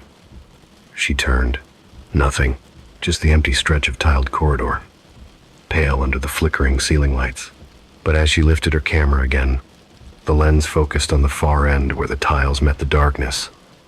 For a fraction of a second, she saw movement, like fabric brushing the wall. Her heart pounded so hard she thought the mic might pick it up. The comment section, once silent, suddenly erupted in a storm of distorted usernames none she recognized. Their icons were static skulls, pixelated, flickering in and out. He's watching you watch him. He never logs out. The drawers are hungry. She screamed at the app. Who's sending this? Is this some kind of... And then, ding. The Mortician tipped $9,999. Message. The last drawer. Her flashlight trembled. There's no fourth one, she whispered. But as she turned toward the row again, there was a fourth handle, faintly visible now under the frost, where she swore there'd been only 3. Its label was a smeared plaque. Records. 1963 live. Her throat went dry. She backed away. The chat scrolled faster than she could blink thousands of lines, though the viewer count stayed frozen at 1. She wanted to run, to leave the morgue.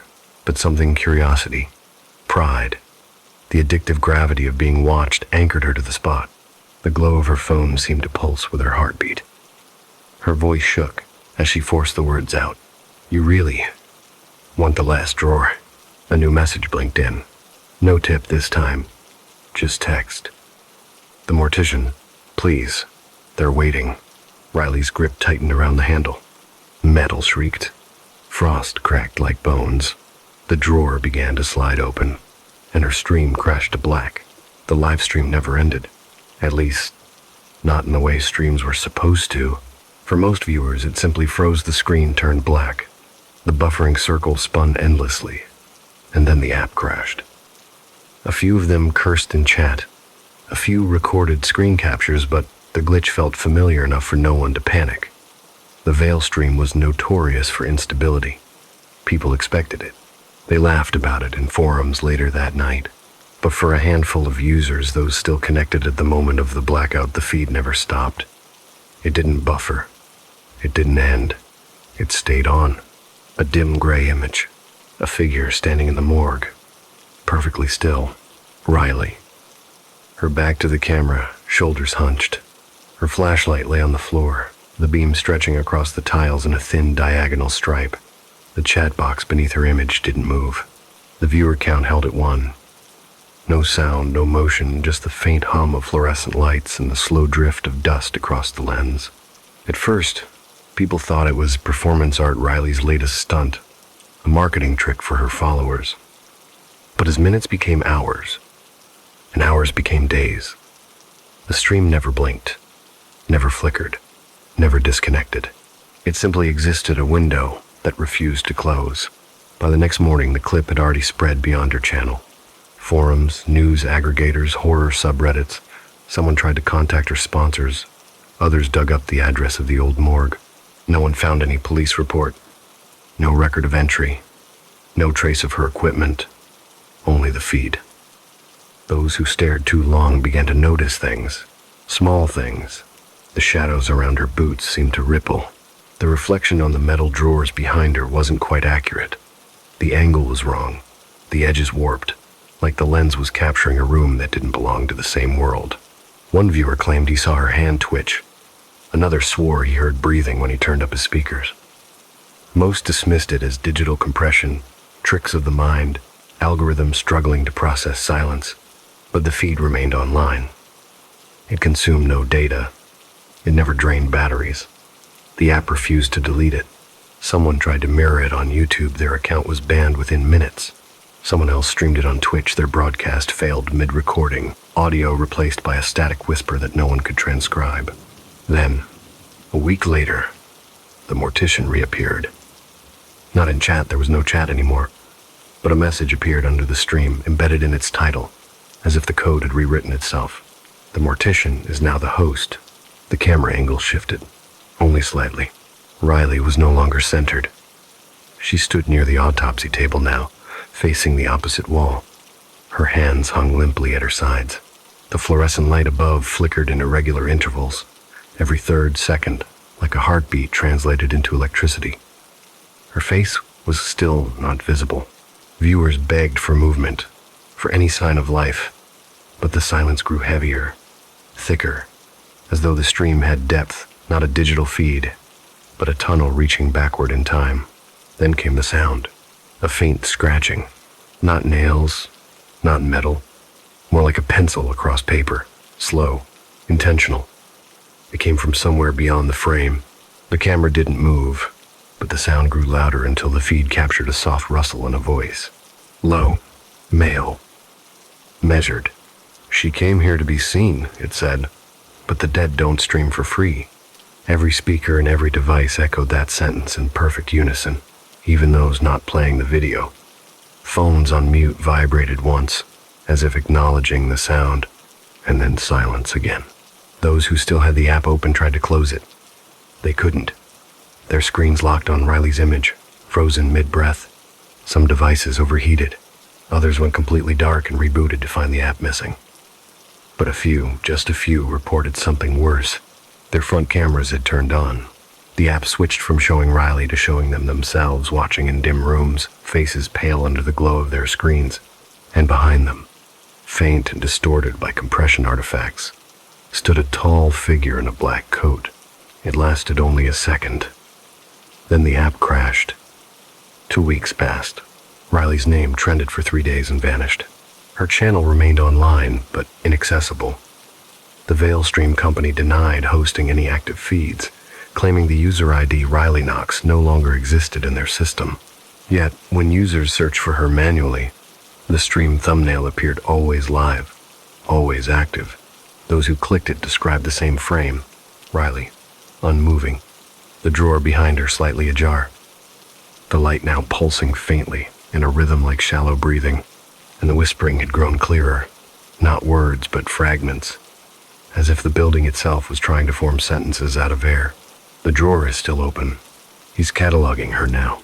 Don't look away. Some viewers began recording these fragments, layering them, analyzing the frequencies. Hidden within the static, one of them discovered something uncanny. The whisper track contained human speech signatures. Dozens of voices, overlapping. Men, women, children. Their ages varied, their tones fractured, but all seemed to repeat a single word: present. It wasn't until the 22nd day that the feed changed again. Riley moved, barely, a tilt of the head, a twitch in the fingers. Her face turned, not toward the camera, but slightly past it, as if she were looking at something that stood beside whoever was watching. The chat box, long dead, blinked once. A single line appeared. "Are you still watching?" And the counter increased from 1 to 2. The effect rippled across the platform. Phones buzzed, browsers refreshed. The dormant feed sprang to life on screens that hadn't opened the app in weeks. The same 2 numbers glowed on every copy. 1, 2. A message replaced the title now. The Mortician accepts new viewers. Riley blinked. Her lips parted, trembling as though she wanted to speak but couldn't find the air. The fluorescent lights overhead dimmed until only her outline was visible. In that dim outline, something else moved faint, liquid, crawling across the tiles toward her, a reflection that wasn't hers. It reached the hem of her jacket and seemed to pull at it, like water dragging fabric toward an unseen current. The feed wavered. The pixels stretched, flickered, and for a heartbeat, the image broke, and those watching saw something else, just beneath the visual static. Rows of bodies. Dozens, maybe hundreds. Not solid, but impression shapes pressed into digital dust, frozen mid-breath, their eyes open. Each one faced upward toward the camera, and in the middle of them all, Riley knelt. Her hands rested on her knees, eyes wide but glassy, like a mannequin posed for an audience that had already left. A voice not hers, but close, whispered from the speakers. They wanted to see me. Now they never stop. And the feed spasmed again, returning to the normal frame. The morgue, the table, Riley standing. But the viewer count continued to rise, though no one could log in. Dozens, hundreds, thousands.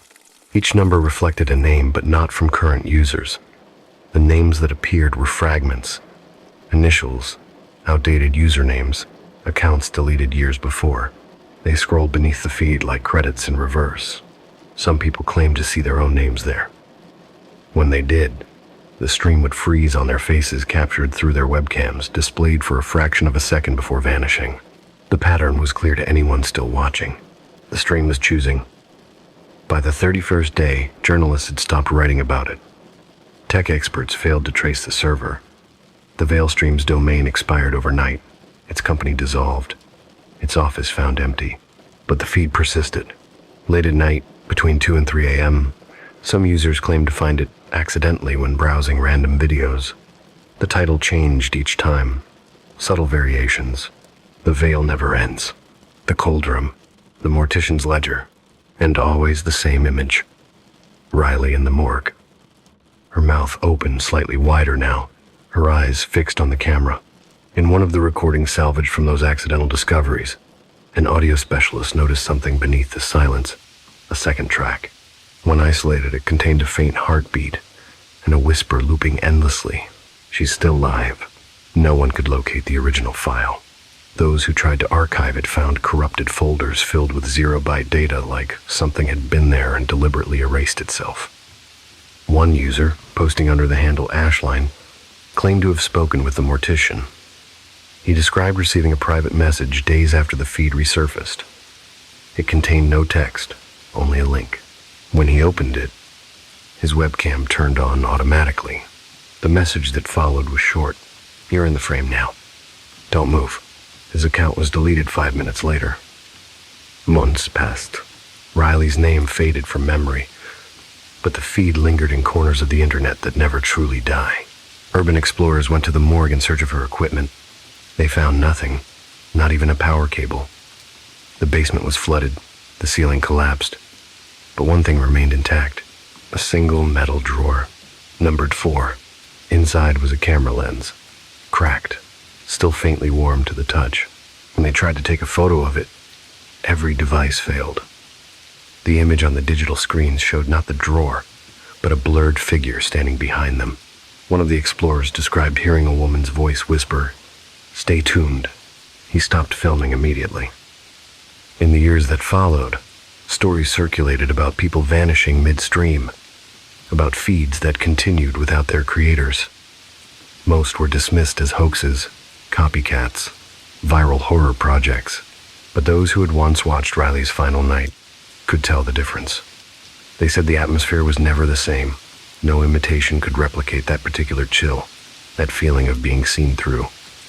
Sometimes, late at night, a reflection in a black screen would blink a fraction of a second too late. Sometimes a device would buzz with a notification from an app that no longer existed, and sometimes, when the connection lagged and the screen froze mid-frame, a face would appear. Not Riley's, not the mortician's, your own. Watching back, the next morning, the studio smelled faintly of burnt metal. The kind of scent that comes after something short circuits, but no one could find the source. The security team checked the wires, the lights, the servers. Everything was fine, but I knew it wasn't. Last night's broadcast, the frozen feed had changed something. The camera still hummed softly when unplugged, and sometimes when the lens faced me, I could hear whispers not from the speakers, but inside my head. That day, the producer, Miss Klein, called me into the editing room. "Rhett," she said, staring at me through a faint reflection in the monitor, "I need you to review the footage from last night." I didn't want to. I'd seen enough of that glitched hallway, the one that looked like it stretched forever with the corpse-faced figure walking backward through the fog. But I sat down anyway and hit play. The video began normally. Static, flicker, hallway, slow pan, then me. My own reflection appeared in a window on the left side of the frame, like a ghost that wasn't supposed to be there. And then it smiled. "Pause that," Klein said, leaning forward. "Do you see that distortion? It's not in the feed timestamp. That means it wasn't live, it was recorded before you shot this." "Impossible," I muttered. "That room didn't even exist until we..." She froze the frame. My mirrored face was now turned toward the camera, eyes like 2 liquid mirrors, reflecting endless corridors of myself. "Who's been editing this?" she asked. "I haven't touched it since broadcast." She clicked open the system logs. Rows of access entries flickered by, each stamped with an ID number that didn't belong to any staff member. 4,414 Farads. Logged in multiple times between 3 and 3:33 a.m., the same period when the servers went down. That was the hour I'd heard the whisper in the dark. "Keep filming." That night, I couldn't sleep. I opened my laptop, meaning to delete the project folder, but when I plugged in the external drive, the screen went white, then black, then filled with a live stream of my own room. Except I wasn't in it. The camera panned slowly to the mirror above my desk. My reflection was there, moving its mouth even though I sat frozen staring. It spoke words I couldn't hear, then reached toward the glass. The feed shimmered. And suddenly, my reflection's hand was on my side of the mirror. I slammed the laptop shut. The next morning, I found an email from an unknown sender, mortician_stream@mirror.archive. The subject line, "Next broadcast scheduled, 12:04 a.m." The body contained one sentence: "The audience must see themselves." Attached was a video thumbnail of a stream titled "The Mirror Room Live," scheduled for that night. The thumbnail image showed an empty chair in front of a wall of mirrors that looked exactly like the editing suite, but the file size was already full, meaning the video had already been recorded. I showed Klein the email. She stared at it, pale. "Rhett, this address, Mirror, Archive. That's from the old server farm in the basement. It's been offline since 1998. Then who's uploading from it now?" She didn't answer. We went down there together. The elevator doors opened onto a long corridor lit by pulsing blue emergency lights. The air was cold, unnaturally so. Our footsteps echoed as we walked toward the old server vault. Most racks were dead, their lights long gone. But one section hummed faintly, a single monitor flickering with static. On its screen, the same thumbnail: "The Mirror Room Live." Then the static cleared, and we saw ourselves standing right there, in that hallway, frozen mid-step. "Wait, what the hell?" I whispered. The feed on the monitor zoomed in, like the camera was focusing on us from inside the screen. Our faces looked distorted, skin bending inward as though trying to pull us through. Then came a faint voice from the speakers, raspy, wet. "Don't move. You're already recording." I reached for the power switch. Klein grabbed my hand. Her face was pale, trembling. "Rhett," she said softly, "what if we already did this?" And then, behind us, the reflection in the server glass moved. We ran. The elevator refused to respond. Every time the doors tried to close, something pressed from the other side, hands smearing black streaks across the steel. We took the stairs instead. As we climbed, I noticed that every landing had mirrors, odd, decorative panels I'd never seen before. Each one reflected us running upward, but in some, we were moving downward instead. By the third floor, Klein stopped. "Look," she gasped, pointing to one reflection. In it, she wasn't with me. I was alone, still running, but the mirrored version of me was looking back, holding a camera. And when I blinked, the mirrored me smiled and whispered something. I couldn't hear it, but I understood. The mirror is not reflection. It's direction. When we reached the fourth floor, the lights flickered violently. The studio doors were locked from the inside. Through the glass, I saw the set, the empty chair, the mirrors arranged in a semicircle, exactly like the thumbnail. And in the center, the monitor was already streaming live. Comments rolled in on screen, thousands of them, but none were written in any human language. Klein pulled a crowbar from the maintenance cart and smashed the door's lock. We burst in. The air was thick, heavy with electricity and something else like grief. The mirrors around the set were vibrating faintly, each showing versions of us standing in different poses, different expressions, like snapshots from moments that hadn't happened yet. The stream camera swiveled toward us. "Rhett," Klein said, voice shaking. "Turn it off." I stepped toward the console. But when I reached for the switch, the reflection in the nearest mirror moved ahead of me, pressing its hand to the glass before I did. Its mouth opened, and my voice came from inside the mirror. "If you stop now, no one will believe you were ever real." Then the mirrors began to bleed. Thin streams of silver fluid ran down the glass, pooling on the floor.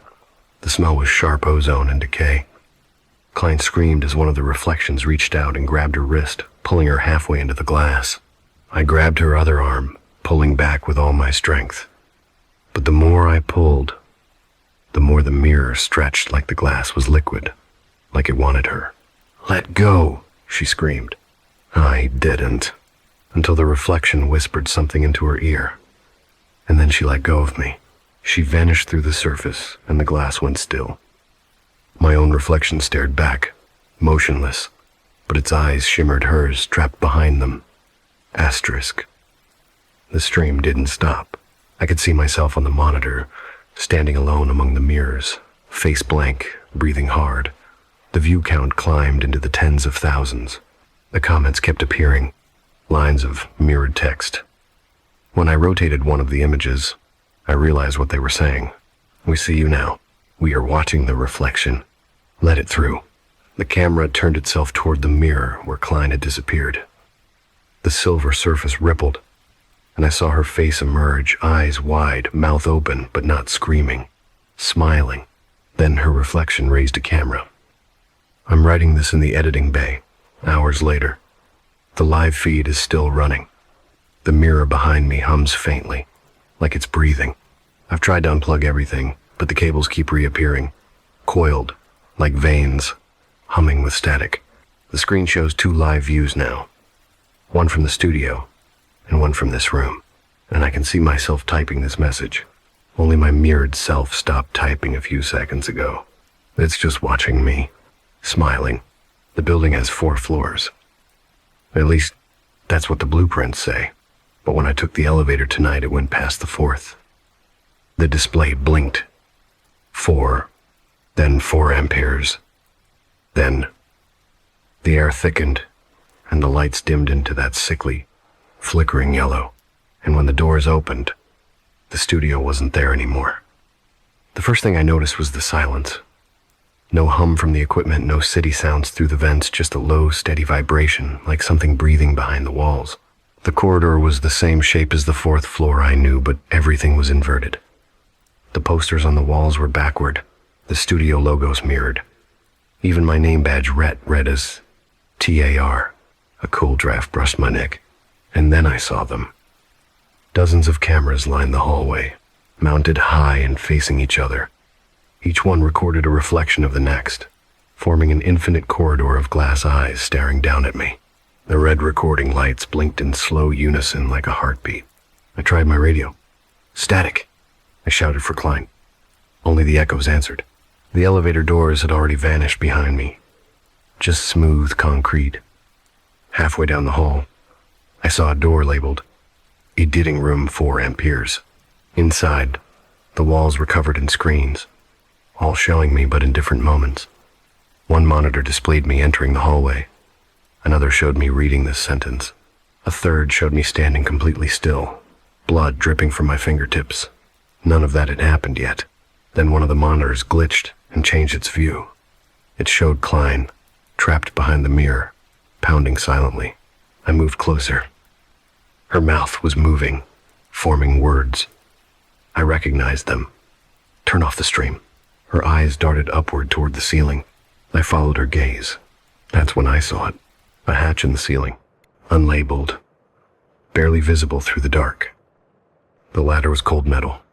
I climbed slowly, my hands shaking as the hum in the walls grew louder. When I pushed open the hatch, a faint light spilled out, flickering blue and silver. It was another room, the mirror room, except this time there were hundreds of mirrors stacked, cracked, dripping with that same silver fluid. Each one showing people I didn't recognize, sitting in their homes, staring into screens. The viewers, they weren't watching me. I was watching them. Every reflection showed someone's face twisted in horror, staring at something off screen. And then, slowly, each reflection turned their head toward me. The mirrors began to pulse with static. My reflection appeared among them, blurry, fragmented, multiplied endlessly. And then, through the glass, I saw the 4th floor version of myself. He was standing right behind me. He looked identical, same clothes, same tired eyes, but his face was too calm. Red, he said softly. You've done enough filming. It's time to become part of the feed. He raised a hand toward the mirror. His movements echoed mine half a second too late, like a delay in the stream. I'm not staying here, I whispered. He smiled faintly. You already are. In, the mirrors behind him rippled, showing flashes of every broadcast we'd ever done. The Mortician's Request, the Frozen Feed, the Mirror Stream. All the stories that blurred fiction and death until even we couldn't tell the difference. Do you know what happens when you film death too often? He asked. It learns how to record itself. He stepped closer, and my reflection reached out of the glass. I ran. The mirrors around me shattered one by one, spraying liquid silver. Each shard showed me in motion, but delayed, like I was watching myself seconds behind. When I turned a corner, my reflection was already waiting there, smiling, hand raised in greeting. Then I found another door. It was marked simply, Control room. Inside, rows of old CRT monitors hummed in the dark.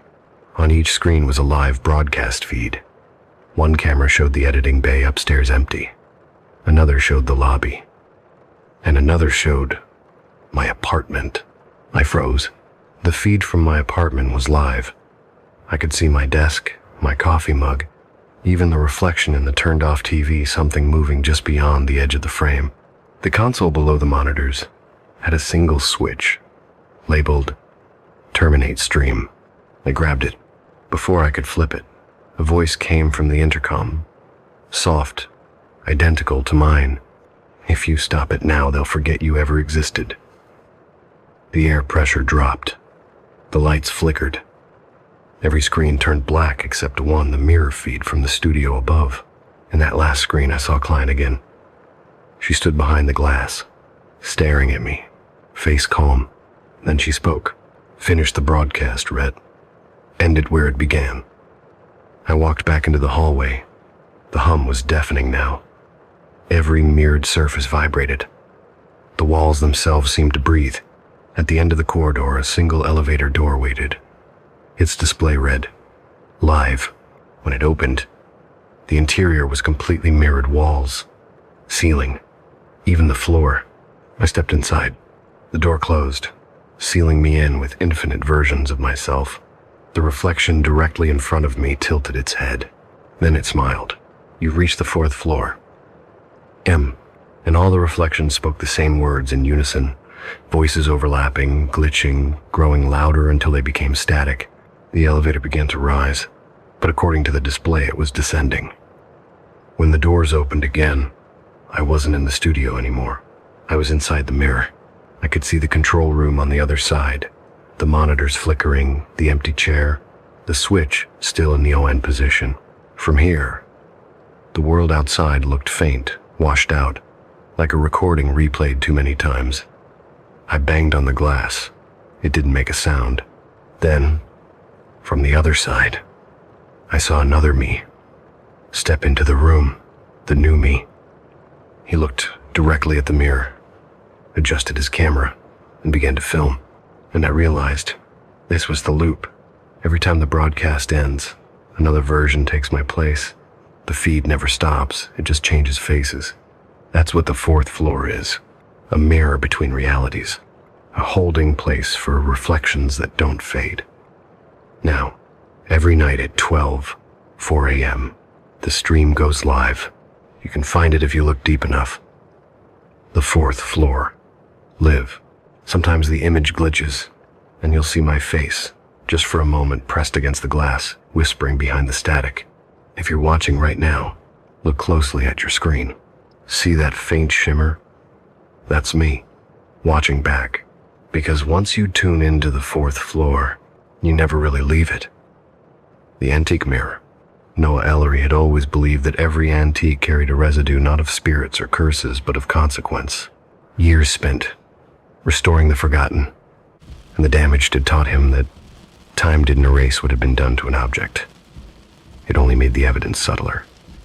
Wood remembered touch, silver remembered breath, and mirrors, he thought remembered faces. That was what drew him to the small, dimly lit auction house on Magazine Street that rain-slicked Friday evening. The sign above the door had once said Marigny Estate Liquidations, though most of the letters had peeled away, leaving only a faded M-N-Y. Inside, the air was thick with mildew and dust, smelling faintly of lemon oil and old paper, the scent of time that had settled too long without movement. Noah had no intention of buying anything. He told himself he was only there to observe, to get a sense of what was circulating through New Orleans' underbelly of collectors, but that was a lie. He was looking for something specific, though he didn't yet know what. Something to occupy the restless quiet that had followed him since the day he turned 30, when he realized that the silence of his apartment was louder than the city outside. The mirror was not listed in the catalog. He saw it only because the auctioneer, a thin man in an outdated tuxedo, wheeled it out near the end of the night as a late edition. It stood about 6 feet tall, framed in tarnished silver gilt, carved with twisting vines and cherubs that had eroded into grotesques. The glass itself was fractured down the center, a jagged vertical line that made each half slightly misaligned. Even under the auction lights, it refused to reflect cleanly. Noah caught his face in it, and for a brief, disorienting second, thought his reflection had blinked a moment later than he did. "This piece," the auctioneer said, "comes from a private estate near Baton Rouge, 19th century Victorian craftsmanship. Provenance unclear." The crowd wasn't interested. They'd come for chandeliers, for estate jewelry, for things that glittered. The mirror was too large, too damaged, too strange. Noah raised his hand almost absently. 400, he said. The auctioneer blinked. "Do I hear 450? Silence. "Sold," the man said, almost relieved. "To the gentleman in the gray coat." Noah smiled faintly, unsure why he'd done it. When the assistant wheeled the mirror toward him, he felt the faintest chill as he brushed his fingers along the cracked frame, like the temperature dropped just beneath his skin. Outside, the rain had stopped, but the air was heavy. He leaned the mirror against the back seat of his car, draping a tarp over it. As he slid behind the wheel, he caught a last glimpse of it in the rearview mirror, the faint gleam of a half face in the dark, like the reflection refused to go out entirely. He told himself he imagined it.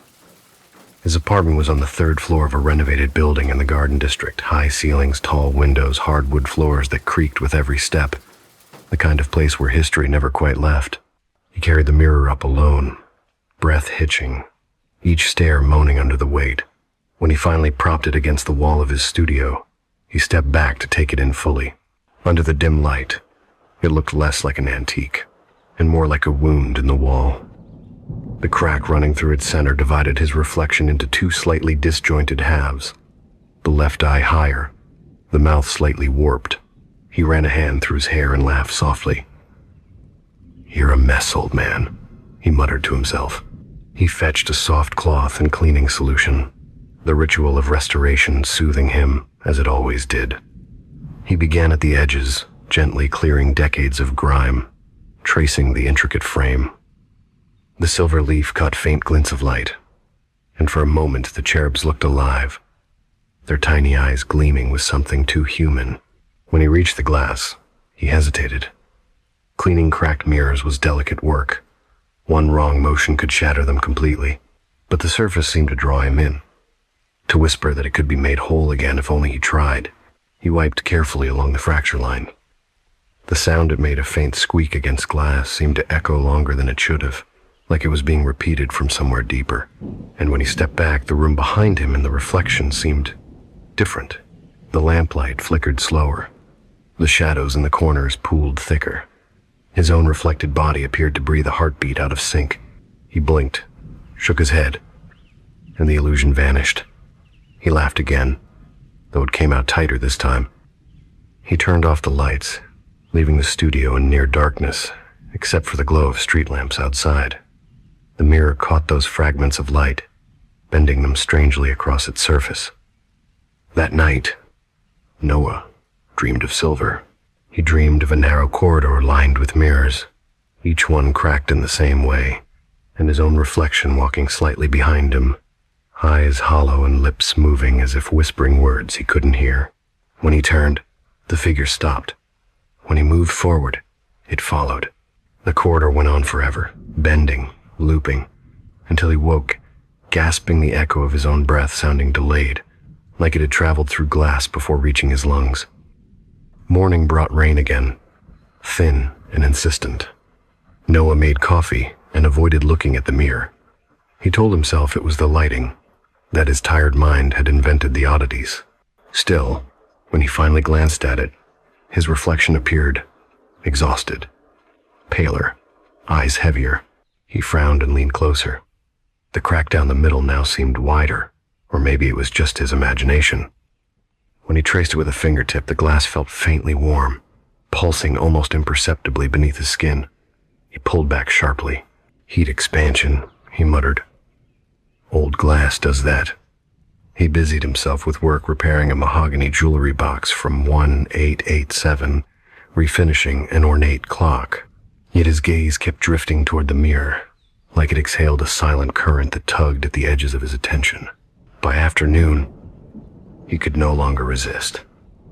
He positioned a small lamp to the side and took out his tools.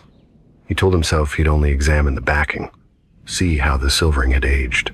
The back was secured by old nails and strips of linen that had darkened with age. When he pried them loose, a faint scent rose something like copper and damp wood. The mirror's rear panel was engraved faintly with initials, E.M., and a date, the 12th of March, 1893. Beneath it, a single phrase etched so shallowly he almost missed it. To reflect is to divide. Noah ran his thumb across the words, tracing their rhythm. A strange sense of recognition prickled through him, though he couldn't place why. He reattached the backing and stood before the mirror again. This time, he didn't see the warped reflection or the dim delay. He saw clarity but not comfort. His reflection's eyes were fixed directly on his own, steady and unblinking, as if aware. And when he stepped aside, it did not move immediately.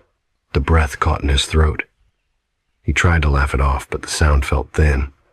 He turned his back to the mirror and walked toward the kitchen, each step heavier than it should have been. He made it halfway before hearing the faintest, brittle sound a click, like a fingernail tapping glass. Once, twice. He turned slowly. The mirror stood silent, innocent, reflecting the empty room. Yet as he stared, he noticed something that hadn't been there before. A faint smear across the inside of the glass, as if someone had pressed their hand against it from the other side. 5 clear fingerprints, splayed like a plea.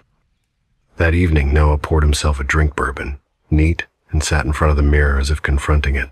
He studied the handprint until the ice in his glass melted, until the room had gone quiet except for the hum of the old radiator. "I know what you are," he whispered, not sure who he was speaking to.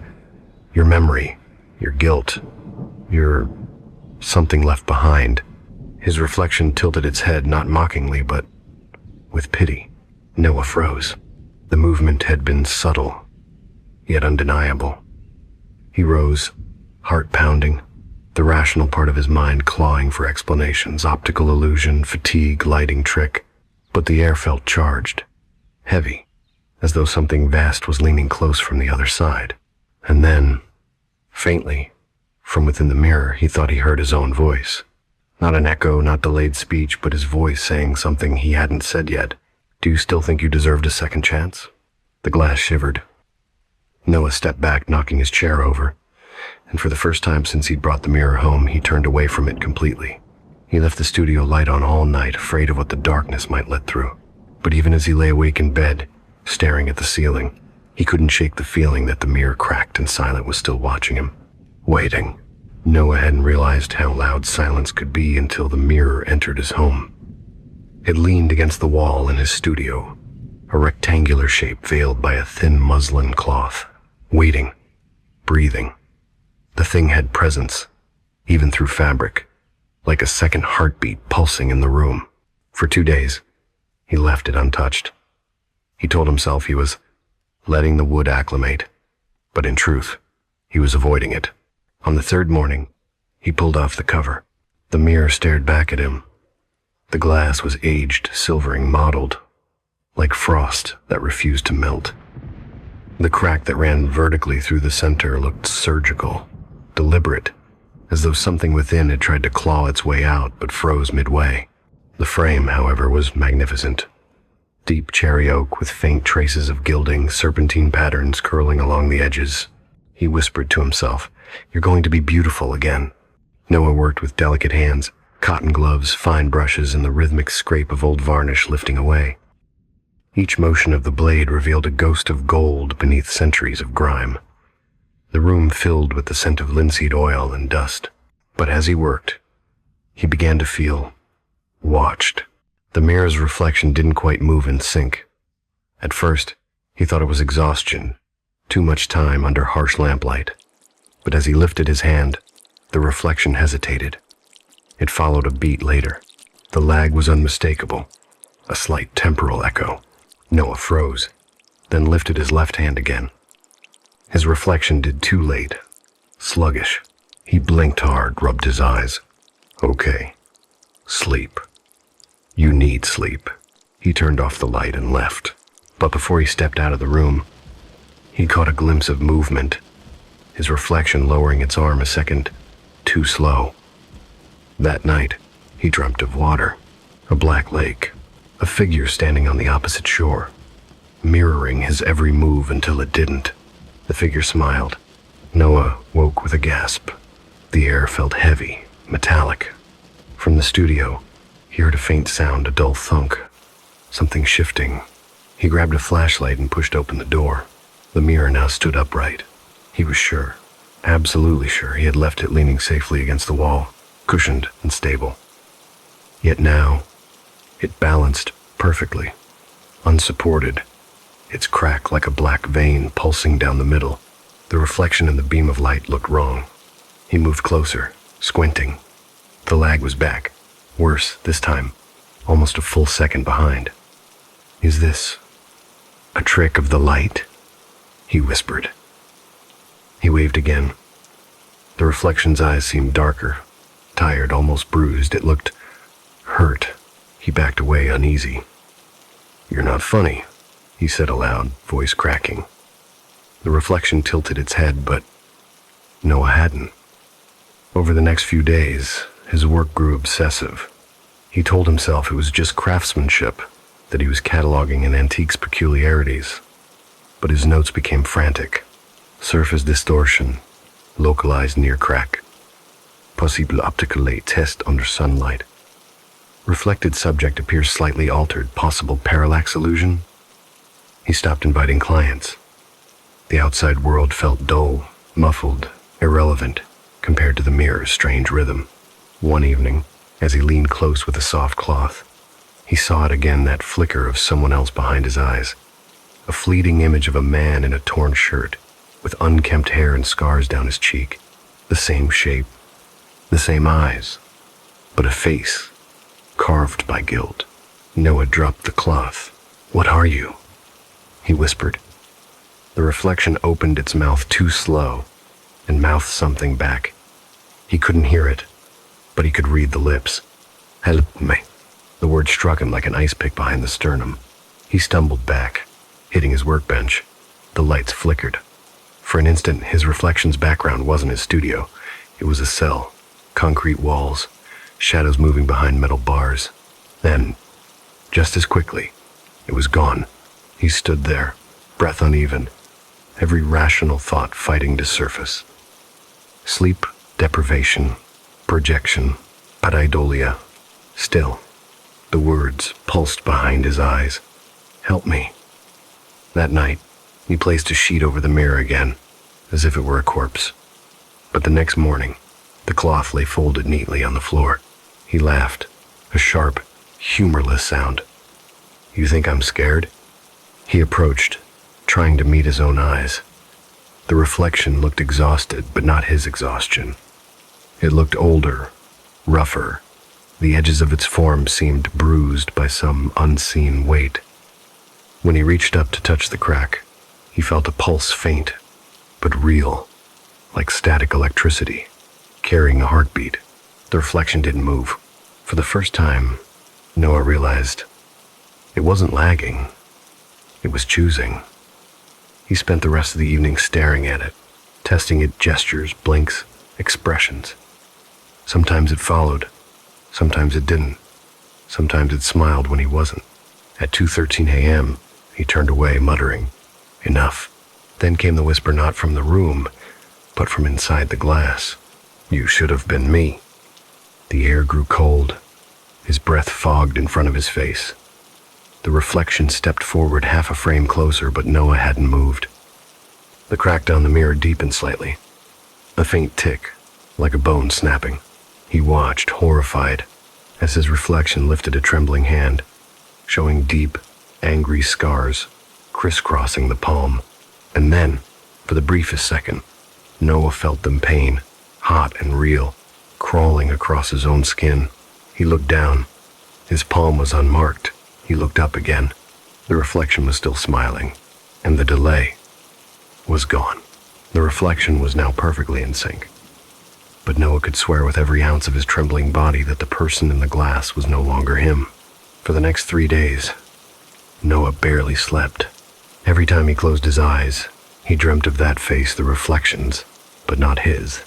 Same eyes, same bone structure, yet older, more decayed. It was like watching his own soul under autopsy lights, dissected, raw, alive, but wrong. He started recording the mirror. He set up a camera, placed it on a tripod, and pressed record. For the first few hours, nothing strange happened. The playback showed him pacing, sitting, drinking coffee, staring at himself. But then, around 3:17 a.m., the video glitched. For 2 full seconds, there was no Noah in the room, only his reflection, moving alone. It stared directly into the lens. The timestamp continued ticking. No edit, no splice.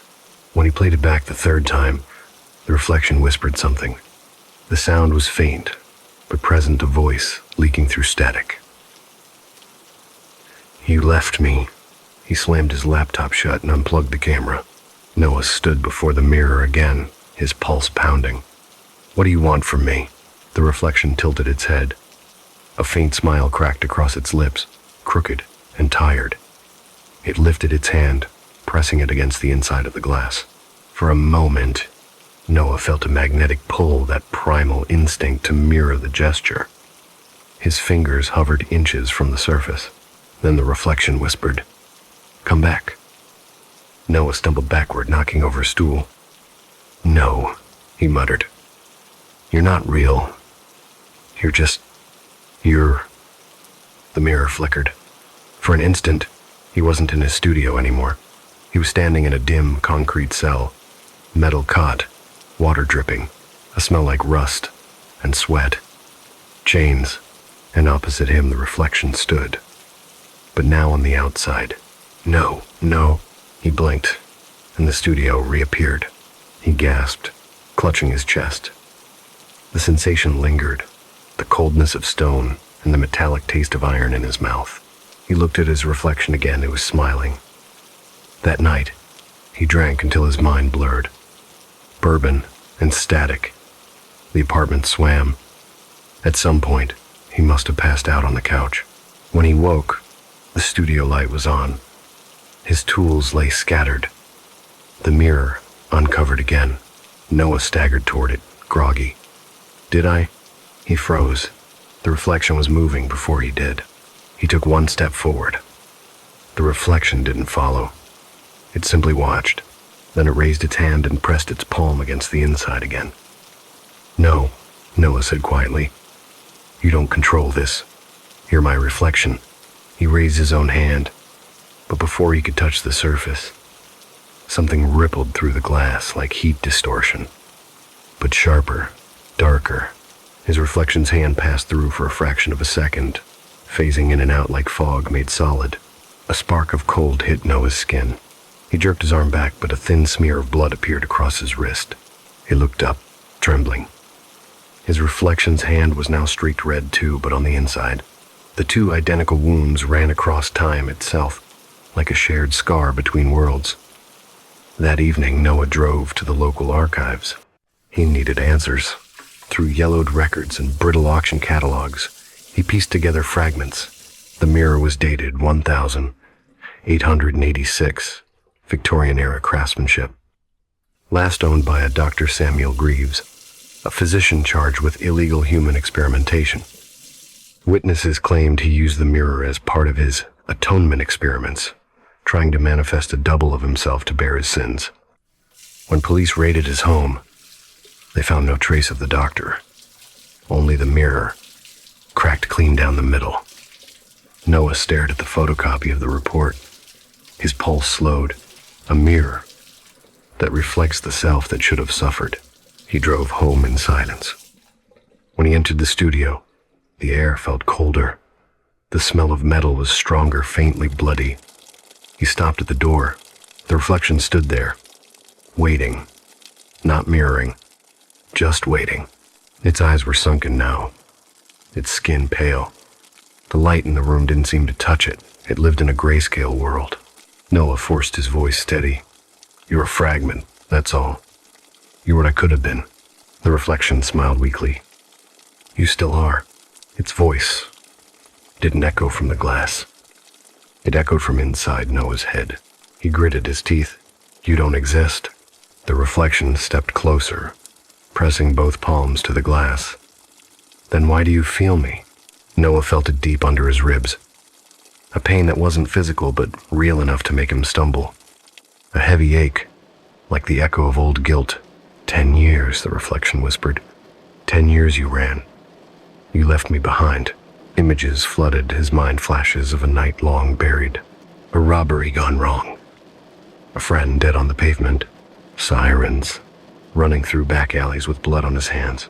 The decision that saved his life and ruined another's. He fell to his knees, clutching his head. Stop, stop. The reflection pressed harder against the glass.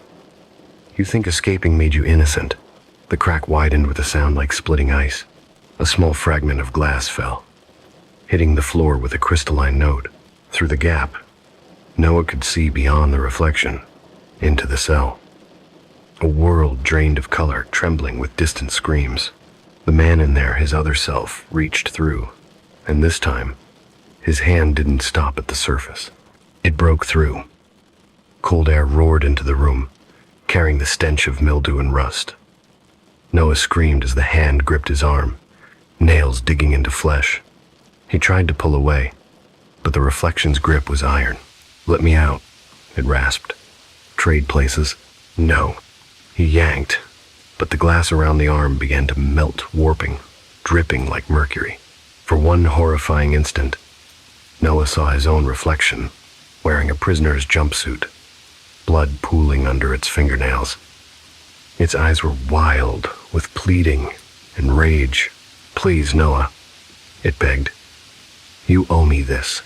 Something in him cracked, not from fear, but guilt. He hesitated, just for a breath. That was enough. The reflection pulled. The world folded. He felt his body slam into something solid and cold. When he opened his eyes, the colors were gone. The light was dim. His breath fogged the air. He turned around and there he was, standing in his studio on the other side of the mirror. His double clean, alive, breathing free. Noah pounded against the glass. No, no, get me out of here. The reflection stared back, tears brimming in its eyes. I'm sorry. And then it turned away. Noah screamed until his voice broke, but his voice didn't leave the glass. It echoed back at him, swallowed by the cold. He looked down. His hands were scarred. His reflection, no, his replacement picked up the muslin cloth and draped it over the mirror. The world went dark. Time lost meaning. There was no hunger, no sleep, just silence and regret. Occasionally, he'd see flashes through the faint translucence of the mirror, the new Noah living his life, fixing antiques, drinking coffee, smiling. He tried to move, to speak, but his words bounced back as whispers. The more he shouted, the weaker he became, until all he could do was watch. On the other side, the new Noah stared at the mirror sometimes, uneasy. Maybe he could still feel it, the presence pressing from within.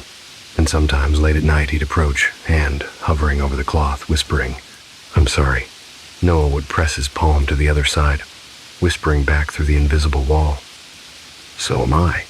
And for a fleeting second, their hands would align perfectly. Two versions of one soul, touching across time, one free, one imprisoned.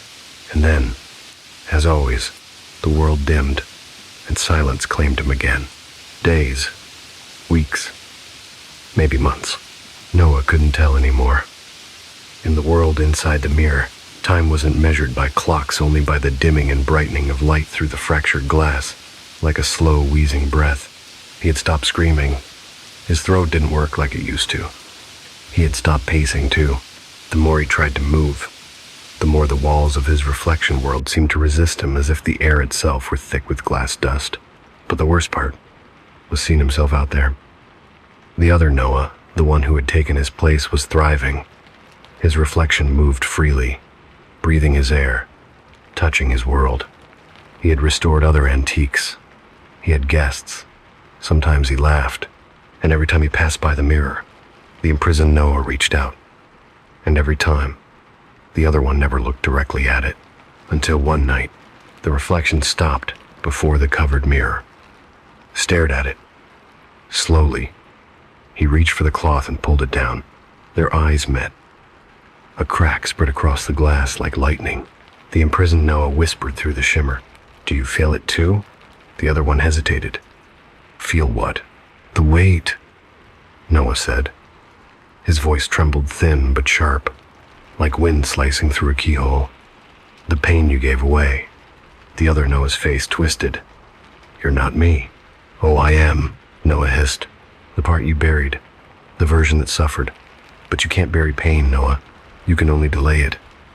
End of 24. The reflection flinched and dropped the cloth. But the sound it made, that gentle woof, reverberated like thunder inside the glass. The walls trembled. Something was changing. That night, Noah began to see cracks not just on the mirror's surface, but in the air of his cell. They shimmered faintly, like spiderwebs made of moonlight, and every time he touched one, he felt warmth. Real warmth. He pressed harder.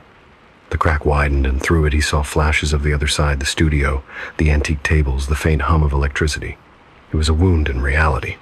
If the mirror had trapped him once, it could break again. He waited. He listened. And he began to speak to the cracks, whispering words that didn't feel like English anymore, half memory, half feeling. The walls listened. They pulsed. Outside, the other Noah grew restless. He started hearing things, faint murmurs at night, as if someone were speaking from behind the furniture. The mirror, though covered, still made sounds, little gasps, faint thuds. Once, he swore he heard his own name, Noah. He tore off the cloth and shouted at it. "Stop it. Stop pretending to be me." His reflection smiled from the other side. "You can't silence your own guilt." The next day, Noah locked the studio door and drank himself into numbness. But when he woke, the mirror was uncovered again. The cloth was gone, and across the surface of the glass, carved in tiny, trembling letters, were the words, "Let me finish what you started." Inside, Noah's world was cracking further. Each day, more light seeped in through the fractures. The air around him began to shimmer with the sound of dripping glass. He had learned something when he focused on the guilt, on the memory of what he had done 10 years ago. The cracks widened, so he let himself remember. The night of the robbery, the broken bottle, the blood on his hands, the friend who didn't get up, and the version of himself who ran, never looking back. He replayed it again and again until his hands bled, until the air trembled with the sound of his heart. And then the wall broke open. Light burst in. For the first time in forever, Noah felt air that moved. He stepped forward and the boundary shuddered, half liquid, half solid. His fingers brushed through, leaving smears of frost on the other side. He was close. The next evening, the other Noah, the one living in the real world, walked into the studio again. He was paler now, thinner, sleep-deprived. He hadn't been able to rest for days. The mirror glowed faintly in the dark, breathing like a lung. He approached it cautiously. "Noah," came the voice from within, clear and calm. "I can help you." The other Noah clenched his fists. "You're lying." "Then why do you keep coming back?" He said nothing. "Because you feel it, don't you?" The voice pressed on. "The split between what you are and what you did, the life you stole." "Stop. Break it," the trapped Noah whispered. "Break the glass. Free me, and it will end." The other Noah's breathing quickened. He reached for a hammer on the nearby table, the same one he'd used to restore frames. He gripped it tight. "Break it," the voice repeated, soft as silk. He hesitated. "And what happens then?" The reflection smiled. "We'll be whole again." The hammer struck once, a hairline fracture. Twice. The sound was like thunder. The mirror screamed. Glass splintered outward, not inward. The reflection's world exploded, and for a second, both Noahs existed in the same space. The air rippled. The studio lights burst. The floor warped as if folding under pressure. Noah felt his bones shake, two sets of memories colliding, merging, tearing apart. He saw flashes. The cell, the studio, the mirror, the prison, the laughter, the guilt, and then silence. When the dust cleared, there was only one body standing. He gasped for breath, clutching his chest, blood running down his arm. The shards of the mirror glowed faintly at his feet. Each piece reflected a different version of him. Some screaming, some praying, some laughing, some silent. He staggered back, dizzy. "Which one am I?" he whispered. No answer came. Only the echo of his own voice bouncing from the fragments. He spent the next few hours cleaning the glass. Methodically, carefully. He swept every piece into a box, his hands trembling. He taped the lid shut and shoved it into the storage closet. But when he turned around, the studio light flickered. In the far corner, a single shard of glass he had missed. He knelt to pick it up and froze. The shard reflected his face, but not the one he knew. The eyes were hollow. The mouth was sewn shut with thin, dark lines. And behind that face, something moved the faint outline of the cell. He dropped the shard. It didn't hit the ground. It hovered. Then it began to pull itself up the wall, sliding toward the corner of the room, reattaching to invisible fragments. Piece by piece, the mirror was rebuilding itself. Noah backed away, shaking his head. "No, no, no." The air grew cold again. Frost bloomed across the walls. From within the forming mirror, a whisper rose, the voice that had haunted him. "You broke me, but you never destroyed me." The shards quivered, fusing. Cracks mended themselves. A faint reflection appeared, a shape behind the glass, neither Noah nor the prisoner, something between. A third presence, the sum of both sins. It smiled, and its mouth moved like glass grinding against stone. "You thought you could kill guilt," it said. "But guilt doesn't die. It adapts." Noah stumbled toward the door, fumbling with the lock. His hand slipped. The door refused to open. Behind him, the mirror fully reformed, smooth, clean, flawless, as though it had never been broken. And yet, in its reflection, Noah didn't see his studio. He saw the cell, and standing inside it was himself. He screamed and slammed his hands against the door. The knob turned finally, and he threw himself out, slamming the door shut behind him. For minutes, he stood there in the hallway, gasping for air, then silence. No creaks, no whispers. He dared to look through the keyhole. The mirror was gone. Only the faint outline of frost on the wall remained, slowly fading. That night, Noah couldn't sleep. Every surface reflected something wrong. The window pane, the faucet, the black screen of his phone, tiny glimpses of faces that weren't quite his own. When dawn came, he stood before the bathroom mirror, pale and hollow-eyed. For a moment, he thought it was just him again. Then his reflection blinked a second too late, and smiled. A crack appeared across the glass, running right through the center of his reflection's mouth. The whisper came again, faint but clear. "Not yet." The light flickered once, and his reflection disappeared. Only the crack remained, like a scar waiting to reopen. The storm had long passed, yet the house still sounded like it was breathing. Each creak in the glass, each soft hiss of settling timber, echoed as if through lungs. Elias stood in the master hall, the only place where mirrors still remained intact, hundreds of them, hanging and leaning like restless spirits, each reflecting some version of him. None were exact. Some were younger, some were older, some stood still while he moved, and one of them was smiling. The same smile from the first day he'd seen the mirror at the estate auction. He was holding the obsidian shard, the only piece left from the shattered main mirror in the basement, still humming with faint warmth, like something alive inside it. The thing had called to him, through his own reflection, whispering his name. Now, every reflection in the room whispered it back, softly, rhythmically. "Elias, Elias, Elias." He tried to steady his breathing. "I destroyed you," he muttered, voice trembling. "You're gone." From the mirrors came the answer, a rippling echo of himself in dozens of tones, his voice His pitch, his grief, layered on grief. You didn't destroy me. You freed me. The reflections rippled. Their surfaces shimmered like water disturbed by an unseen force.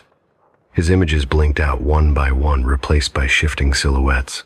People, dozens of them, hundreds. Each pressed against the glass, their faces pale, their eyes dark voids. All those who had once owned mirrors from this house. Their hands scraped the inner surface as though begging to be let out. Some mouthed words that didn't match the whispering chant. Then Elias saw her. Clara. Her face, hollowed but still familiar. Her eyes wide with that same pleading look from the last night he saw her before the mirror had taken her. Elias, she whispered from inside the reflection, her voice fragmented through static. It's not done. You opened it. He stumbled backward, clutching the shard to his chest. I didn't. I was trying to fix it. To bring you back. You can't bring back what never left, she said, her face trembling within the surface. It just moved places. Something cracked behind him. The air thickened, metallic and sharp like a room filled with blood. He turned slowly. The central mirror, a floor-to-ceiling monolith framed in tarnished silver, began to pulse. Its surface glowed faintly from within, and behind it a shape moved, a silhouette that mimicked his posture perfectly. Then it stepped forward. The glass didn't break. It pushed through, like a second Elias emerging from liquid. The reflection, or what used to be a reflection, stepped onto the marble floor, glistening with droplets of mirrored fluid. Its skin gleamed like mercury. Its eyes were pits of polished black glass. Elias, it said, voice soft and full of terrible calm. You've come so far to meet yourself. Elias backed away, but the mirrored version matched him step for step. You've been waiting, Elias said, trying to sound strong. Always, it replied. You gave me shape. You gave me name. You gave me reason to exist. Elias shook his head. You're not real. You're a trick. The mirrored figure tilted its head, the same gesture Elias made when thinking. Then why do you bleed when I do? And before Elias could move, it slashed its palm open with the edge of the obsidian shard, the same one Elias was holding. He screamed as blood welled from his own hand. Identical, synchronous, unstoppable. The reflection smiled. We are bound. One reflected through the other. The mirror was never a prison. It was a womb. The room erupted in sound, a chorus of whispering mirrors, hundreds of voices merging into a roar. Elias fell to his knees, clutching his head as the reflections all leaned toward him, faces stretching, screaming without sound. Stop, he shouted. Stop. The reflections whispered back. Finish it. Finish the image. He looked up and saw Clara. Again, her reflection now distorted, her face breaking into shards. It has to end, she whispered. Break the reflection completely, or it will make more of you. The mirrored Elias crouched before him, inches away, smiling like a parent before a frightened child. Do you think you can destroy what you made? It asked. Watch. It pressed its hand to Elias's chest. Elias gasped as the mirrored surface began spreading across his skin, turning it silvery, hard, cold. He felt the weight of glass filling his lungs, his heartbeat echoing metallically in his ears. He looked down, his fingers were becoming translucent. No. He choked. Clara screamed from within the mirrors. The shard! Break the shard! The obsidian piece burned in his palm. He raised it high and drove it into the mirrored version's chest. The reflection didn't scream, it shattered. Glass erupted outward in a cyclone of light and sound. Mirrors exploded all around the room, shards flying like metallic snow. The house moaned, the walls rippling as though breathing out. Elias fell backward, his body hitting the marble floor. The world went silent. When he opened his eyes, he was standing in the mirror. Everything around him shimmered with that sickly silver glow. He saw the world outside, faintly the broken hall, the dust, the motionless body lying on the floor. His body. Clara stood in front of him on the other side, her expression unreadable. You did it, she said softly. He reached toward her, his hand pressing against the invisible barrier. Clara, I can't get out. She shook her head slowly. You were never meant to. Someone has to take its place. Someone has to hold the reflection, or it finds another mirror. He swallowed, realization dawning with terrible clarity. It was always you before, wasn't it? She smiled, faint, sorrowful. Now it's you. Her outline began to fade. The mirrors around her dissolved into dust, one by one, until only a single piece remained, the largest shard from the central mirror, lying on the floor like a window pane. Through it, Elias watched as the morning light filtered into the ruined house. The reflection stared back, patient, calm, waiting.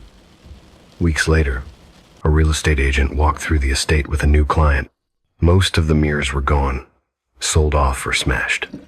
Only one small shard remained, propped on the mantelpiece. "It's a beautiful house," the client said. "A little eerie, though. You ever notice how quiet it gets in here?" The agent smiled. "You get used to it." The client walked past the mirror shard, glancing briefly at it. For a moment he thought he saw someone standing there just behind him, a man in gray, watching with silent, pleading eyes. But when he turned, there was no one there, only his reflection. And for a heartbeat, that reflection smiled first. "The collectors of debt. I can hear the wind again tonight. It crawls through the cracks of the old wood like it's got bones to pick with me. The roof leaks, the floor moans, and every time I blink, the dark moves a little closer. Maybe it's just the sickness talking. Maybe it's the morphine. Or maybe they finally found me." Name's Silas Morrow. 70 years of lying, stealing, and making peace with neither God nor man. They told me once that you can't cheat the Reaper. But I didn't cheat him, I just made him wait. I made a living taking from the living. Insurance fraud, forged claims, disaster money, fake deaths, hell. I once burned my own barn just to collect on a policy I'd written under a dead cousin's name. And every time I pulled another trick, I swore I'd quit after one more job. But greed doesn't quit. It grows teeth. Now I'm sitting here in this cabin, bones rotting from the inside, lungs rattling like loose coins in a tin cup. They say the cancer's eating me alive. I say it's just the bill coming due. The fire's gone out. Only the 5 keepsakes left on the mantel throw their faint shimmer when the lightning hits. I can't remember when I started calling them keepsakes. They're tokens. That's what they are, each one tied to someone I wronged. A silver bell, small and pure, taken from a church where I pretended to donate for a fake orphanage. A necklace of snake vertebrae from a swamp preacher who warned me that the bones were alive. A bottle of perfume, glass cloudy with age, stolen from a widow who believed her dead husband still smelled it at night. A piece of candy, green with mold, taken from a child's pocket the night I burned the house for the payout. And finally, a hedgehog skin glove, soft on the inside, barbed on the out, a gift from a woman who cursed me when I refused to pay for her land. I never sold them. I don't know why. Maybe I liked the power they seemed to hold. Maybe I thought trophies made me more than just a crook.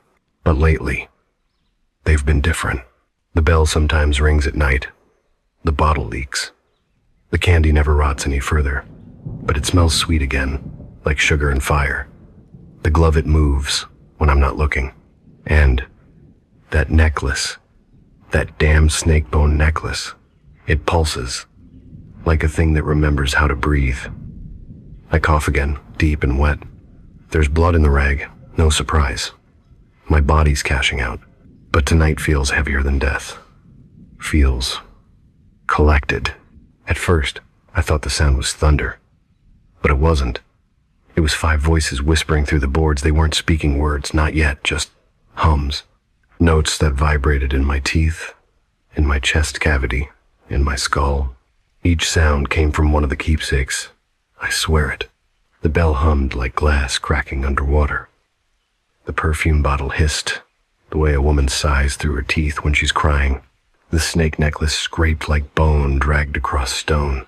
The candy popped, sharp, wet, like saliva hitting fire. And the glove, it tapped, just once, on the table, as if knocking for permission. I told myself I was hallucinating, morphine dreams. But when I looked up, the window was black. not dark black, like something pressed against it from the outside. And then I saw the reflection. There were 5 shadows behind me. They weren't human, not fully. They had shape, but not form, like smoke trying to remember how to stand upright. Each shadow leaned toward one of the keepsakes. Each moved in rhythm to the sound it made. When lightning flashed, for a second I saw faces. No eyes. No mouths. Just expressions. Anger. Sorrow. Hunger. Longing. Disgust. 5 pieces of emotion, stripped from something whole. And when the thunder rolled back, they spoke in unison. Silas Morrow, you have taken what is not yours. We have come to take what you have left. I froze. It wasn't fear that held me, it was recognition. Their voices weren't foreign. They were familiar, like echoes of the people I'd hurt. Different tones, same grief. I tried to speak. My throat cracked like old paper. What are you? The bell rang once, sharp enough to make the walls tremble. We are what you owe. My heart stopped, then started again. Slower, harder. The air thickened like tar. I could smell the rot of the glove, the sweetness of the candy, the sharp tang of perfume all mixing together into something rancid and alive. I tried to stand, but the pain in my chest folded me in half. My knees hit the floor. When I looked up again, the snake necklace was no longer on the table. It was around my neck, cold, heavy, and I could feel it moving. I screamed first time I'd screamed since the war. It tightened, bone by bone, each vertebra locking against my skin, pressing into the pulse of my throat. The collector behind it slithered closer, long body, no legs, face like stretched parchment, skin pale and glistening as candle wax. Its eyes were hollow pits that leaked a black mist. When it opened its mouth, the inside wasn't flesh, it was mirrors. Hundreds of tiny, spinning mirrors reflecting my face, twisted in fear. You took sight from others, it hissed, the mirrors grinding as it spoke. You made them blind to truth. Now we return blindness to you. Its hand reached out, 2 long fingers touching my eyelids. I tried to pull away, but my body wouldn't move. Darkness poured in, not like sleep, not like death, but like ink flooding from inside my skull. I could still see, but not the room. I saw every lie I ever told, every contract I forged, every fire I lit burning behind my eyes like film reels melting under a projector. I clawed at my face. The necklace pulsed once, and then the world went dark. When I woke again, the fire was gone. My breath came out in shallow, whistling gasps. I couldn't see anything but faint glimmers of motion, shadows moving where the light should have been. They hadn't left. I could feel them circling. The bell rang again. The collector with it stepped forward, a shape built from sound itself. Its body shimmered, its edges vibrating like tuning forks. Every move it made scraped against the air. Silas Morrow, it said. You silenced others with deceit. You let truth rot in your mouth. Now your ears will rot with it. It lifted the bell to where its mouth should be, and when it rang, the world shattered. No sound. Nothing. I tried to scream, but the silence swallowed it whole. The collector faded, but I could feel its satisfaction, a hum against my bones. Now there were 3 left. I could smell the perfume sweet, choking, like wilted roses in grave soil. Something cold brushed my cheek. And, even without eyes, I knew it smiled. I don't remember much after that. Just the feeling of being peeled apart, not by claws, but by memory. They weren't just taking my senses. They were taking proof that I ever lived. Every smell I remembered, every sound I'd ever heard, every color I'd ever seen gone. Stripped clean, like the world was erasing me before I died. But I still had touch. I still had the glove. And the glove was waiting. It crawled off the table on its own, dragging itself by the barbs. It stopped by my bed and climbed up my chest, slow, deliberate, tender almost. When it reached my throat, it paused, and then it patted me, once, like a man closing a coffin lid. I couldn't cry, Couldn't beg, couldn't hear myself breathe, but I knew what they were. The collectors of debt, 5 spirits, each one bound to a sense, each one returning what I'd stolen. The last thing I remember is the whisper all 5 together, a harmony of despair and judgment. You cannot take from the living without owing the dead. Then the glove pressed over my heart. Everything stopped. But I didn't die, not yet. I'm still here, in the dark, writing this with shaking hands, waiting for them to finish. They'll take what's left when dawn comes. Maybe that's mercy. Maybe that's justice. Either way, I can hear the bell again even in this silence. It's time to pay. I woke to the sound of glass breathing. That's the only way I can describe it. The sound wasn't wind or fire or human, it was breathing. Slow, deliberate, as though something inside the glass of that old mirror on the wall had lungs. I thought at first it was the pain medicine kicking back in, but then I felt it again, a pulse, deep in my throat, where the snakebone necklace had wrapped itself around me in the night. The air smelled like rust and damp soil. My sight was a dim smear of moving shapes, the world already half blind since they'd come. But I could feel them.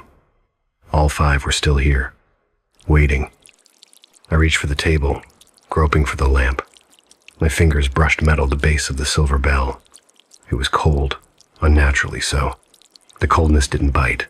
It listened, and then I heard it, just before the silence swallowed the world again. The first debt, a voice whispered, close enough that I felt the words against my ear. The voice was not one, it was many, layered over each other like the static of broken radios. Men, women, children, old and young, all saying the same words in the same breath. The first debt is truth withheld. Then the bell rang, not like a church bell or a handbell, but like a scream trapped in metal. It vibrated through the air, through the walls, through my teeth. The sound didn't stop when it should have. It stretched, folded in on itself, became something endless. I pressed my hands over my ears, but that didn't help. The sound wasn't entering through the air anymore. It was inside my skull. I could hear it moving through bone, searching for an exit. Then I realized it wasn't ringing anymore. It was speaking. "Do you remember?" it said. "The widow in Roane County?" I froze. "She believed you," it continued. "Believed her husband's life insurance would save her. You forged the numbers. You took the policy money. You left her with nothing but that bell." I remembered. God help me, I remembered. Her name was Margaret Lang. She lived on the edge of town, where the fog never lifted. She'd given me that bell to bless the contract. Told me it had hung in her husband's chapel before the fire took him. I'd taken it as payment. She rang it every night after you left. The voices hissed, until the day she could not hear it anymore. I opened my mouth to speak, to beg, to explain, but there was no sound. The air inside my throat vibrated uselessly. The bell was taking my voice. I tried to scream. Nothing. The collector stepped from the dark. I couldn't see much, just a glimmer where its head should have been, light bending in waves around it. Its body flickered like heat rising from blacktop. There was no face, only the outline of one made from echo. It moved like the toll of a bell, slow, pendulous. Each step left a faint shimmer in the air, like the afterimage of sound. When it stopped before me, I could feel pressure in my ears, like they were being filled with molten wax. It lifted the bell. The light around it fractured. "You silenced others with lies. You made the truth scream where no one could hear. Now you will hear nothing forever." I tried to crawl away, but the floor pulsed under me. My body wouldn't respond right. Every nerve was a broken wire. The collector raised the bell again and struck it once against the air. This time, the sound didn't echo, it imploded. The cabin vanished into nothing. Not dark, not quiet, nothing. Imagine silence so deep, it erases the memory of sound. That's what it was.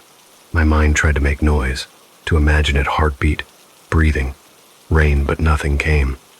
Every thought about sound was swallowed before it could form. I was left, floating in a void where even the idea of a voice didn't exist. I felt the veins in my neck bulge. My mouth opened again, but I didn't even know if I was making noise. My hands went to my ears, and what I felt there wasn't skin. It was smooth, wet, and flat. The openings were gone. The collector's presence lingered, a vibration in the bones of the world.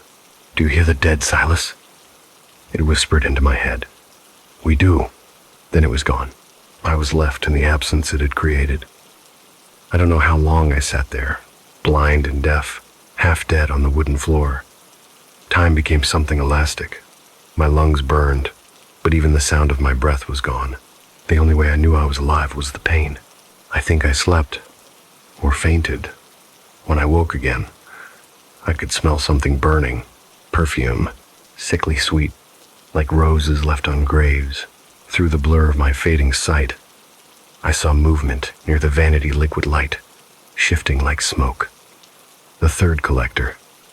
I wanted to beg it to wait, to take mercy. But no voice came, no sound, just the trembling of my lips. It didn't care. The scent grew thicker. Sweetness curdled into rot. Every breath I took burned the inside of my nose like acid. I wanted to hold my breath, but the moment I did, the air disappeared completely.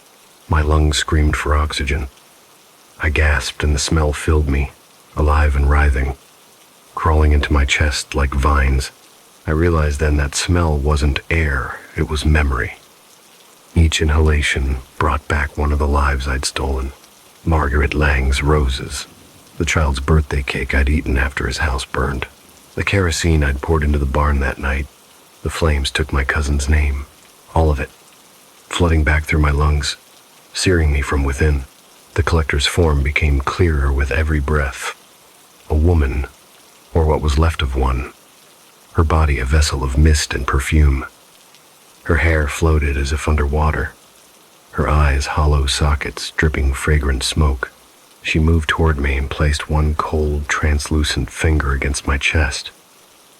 "You breathe lies into others," she said. "Now breathe them back." I tried to resist, but the air in the cabin turned solid. It pressed into my nose, into my mouth. Every lie I'd told came out as smell, smoke, ash, perfume, burning sugar. My lungs filled until they burst, and then nothing again. When I came to, I was on the floor. My nose bled, my eyes ached. My mouth tasted like copper and old flowers. I couldn't hear, couldn't smell, barely see, but I could feel. The glove was still there on the table. The fourth collector was waiting. I knew what came next. Touch, the last bridge to the living world. I dragged myself toward the door, thinking maybe I could escape. But as my hands pressed against the wood, I realized the truth. The door wasn't there anymore. The cabin was shrinking, folding inward. The walls breathed, closing like a ribcage.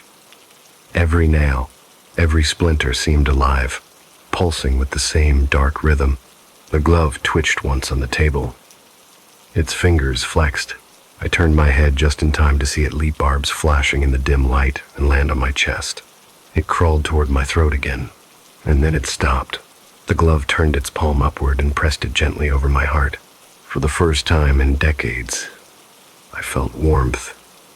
Not from fire, from remorse.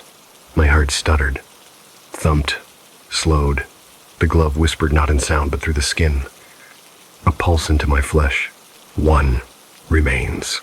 Then it slipped off and lay still. I don't know if dawn ever came. I can't see light anymore, but I can feel the cold creeping higher up my spine, like frost spreading under the skin. 4 have come. 1 remains. The snake's voice still hums around my neck. The bell is silent. The perfume bottle is shattered. The candy is melted.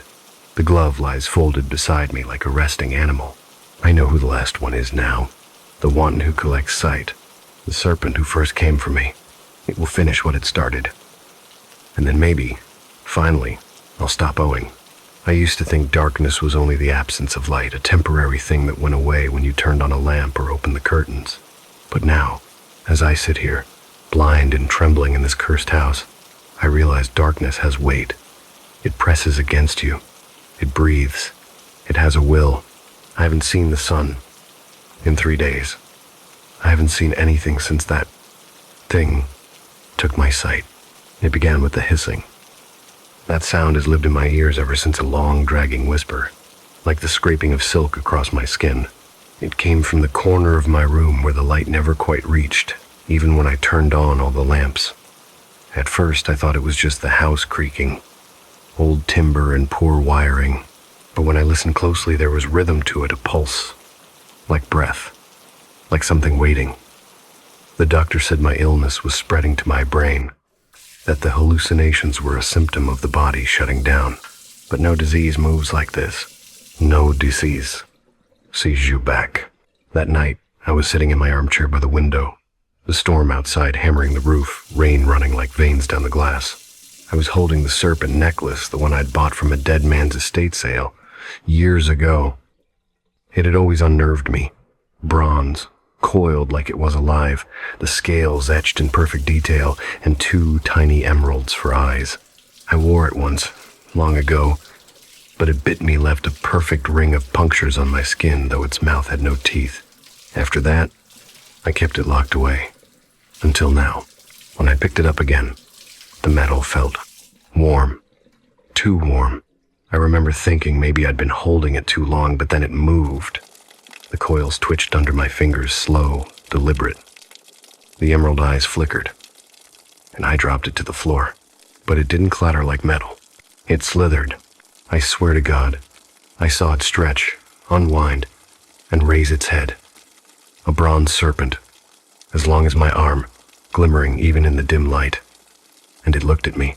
That was the first time I felt true paralysis. Not from fear, but from recognition. I knew what it was. One of them. One of the 5. The first collector. It whispered, though its mouth did not move. You borrowed what wasn't yours, Silas. You saw what you should not have seen. You profited from other people's ruin. I am here to collect the price. I tried to speak. I wanted to say I didn't understand, but my tongue was stuck to the roof of my mouth. The serpent moved closer, its body making that slick, wet sound across the rug. The stormlight from outside glinted off its scales, green, gold, bronze, shifting like oil on water. And then, the world went still. No thunder. No ticking clock. Not even my own breath. Just the hiss. The snake's head rose until it was level with my eyes. I remember seeing my reflection in those emeralds. Small, distorted, terrified. It was as if I were looking into 2 tiny mirrors, showing me the moment before my own end. Return the sight you stole, it said. The eyes that saw suffering and called it profit. The gaze that turned away when others begged for mercy. And I tried to argue, to defend myself, but the air was thick, heavy, choking. My hands clutched the armrest of the chair as if that could keep me anchored to this world. Then it struck. The serpent lunged not at my throat, but at my face. Its body wrapped around my head, the tail coiling tight. I felt the scales dig into my skin, and then 2 sharp points pressed against my eyelids. I screamed, but I didn't see the strike. I felt it, the puncture, the heat flooding inward, the rush of white. The world dissolved. Light burst inside my skull, 1,000 suns imploding. Then, one by one, they blinked out. The last thing I remember seeing was the serpent's body sliding down my cheek, leaving trails of darkness in its wake. When I woke, the world was gone. It's strange how quickly a man learns to navigate blindness when he has no choice. I count steps now. 17 from bed to door. 9 from door to kitchen. I remember the house by its smell, the sour rot of wet wood, the iron scent of dust. But even that is fading, because I think it took more than just my sight. It took the way I see. When I close my eyes, though it no longer matters, I still sense movement. Things shifting behind the walls, in the floorboards. Like the house has new veins, new organs. Sometimes I hear them breathing. Sometimes I think they're watching through me. Once I heard the snake again. Its hiss was behind me, near the table where the necklace, once Saturday. I reached out and touched the surface. It was cold, damp, and slick, as if something had crawled over it recently. There was a smell, like soil and copper, And then I heard it whisper, not in words, but in a feeling that sank deep into my bones. 4 more to come. 4 more debts. I don't know why, but that line haunts me more than blindness itself, because the other things, the bell, the perfume, the candy, the glove, they're still here. And sometimes I hear them too. The second night after the serpent came, I dreamed. Or maybe it wasn't a dream. I was standing in a white void, endless and silent. My eyes were open, but I saw nothing, not even myself. And then, faintly, the sound of something dragging. I turned, or thought I did, and saw a faint shimmer. The snake's shape was carved in the air, like light through glass. "You still owe," it said, "for what your eyes witnessed." And in that instant, the void filled with faces. Hundreds, maybe thousands of them. All people I had wronged. Clients I'd defrauded. Families whose insurance claims I'd forged. Their eyes stared directly into mine, blank and accusing. They began to speak, not in unison, but overlapping. A storm of broken sentences and sobs. "You saw my son die, and you lied on the report. You watched her drown and you counted the payout. You looked away when we begged." Their voices scraped against my mind like glass on bone. I fell to my knees, covering my ears, but it didn't help, because I realized those weren't just faces. They were inside my vision. My blindness wasn't emptiness. It was full of what I'd tried to bury. The serpent wound around me again, whispering, "See without sight, remember without eyes, until your debt is balanced." When I woke, I was still kneeling, hands gripping the carpet, the smell of earth heavy in the air. My face was wet not with tears, but with something thicker. I reached up and felt it, dark, sticky, metallic, blood from the corners of my eyes. The serpent was gone, but I knew it wasn't finished. Now, when I walk around the house, the walls feel different. The wallpaper peels like skin, the wood beneath soft like flesh. I can hear the veins in it, a slow rhythm beneath my feet. Sometimes, I think the house has taken on the serpent's pulse, breathing in sync with me. I tried to leave once, opened the door, stepped onto the porch, but there was no wind, no sound of the rain, just silence, like stepping into a painting. And then, far away, I heard the hiss again, but it wasn't behind me this time. It was everywhere.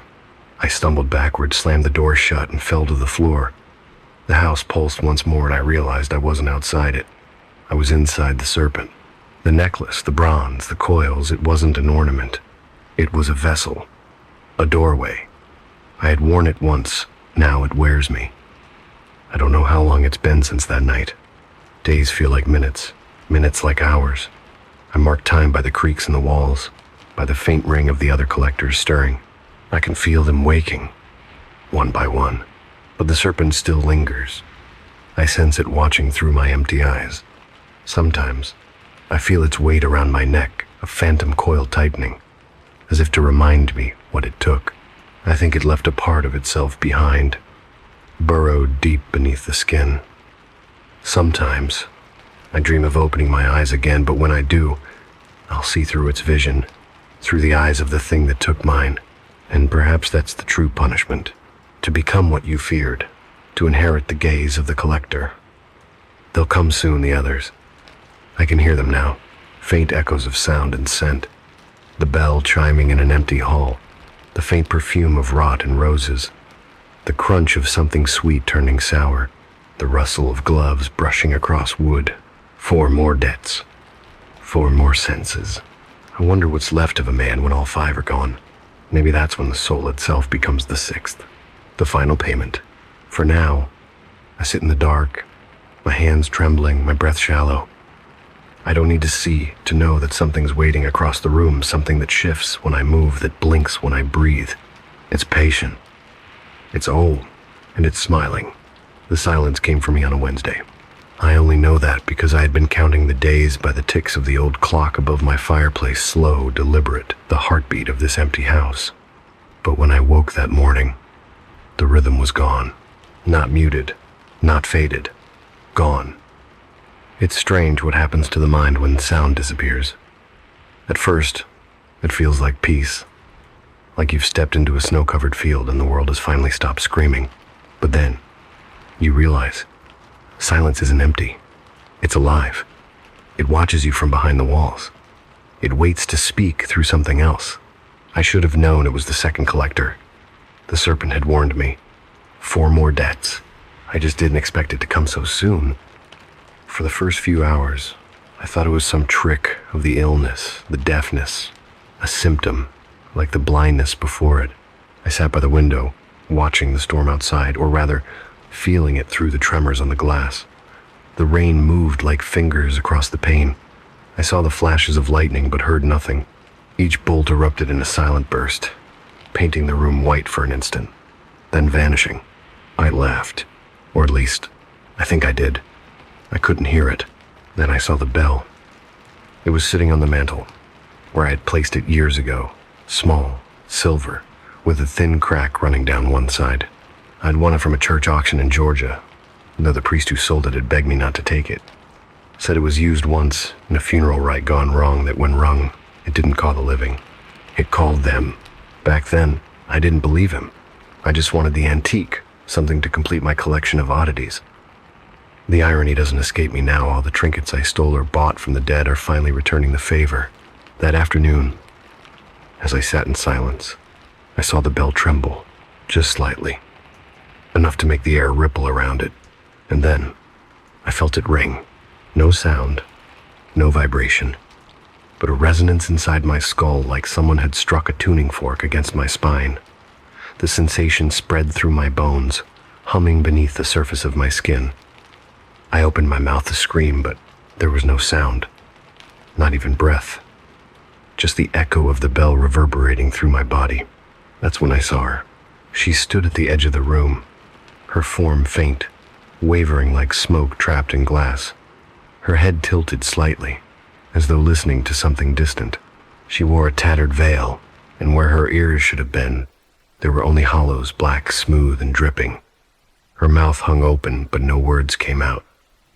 Only the suggestion of them. The second collector. The bell without sound. She raised her hand and pointed to her throat. Then, she pointed at me.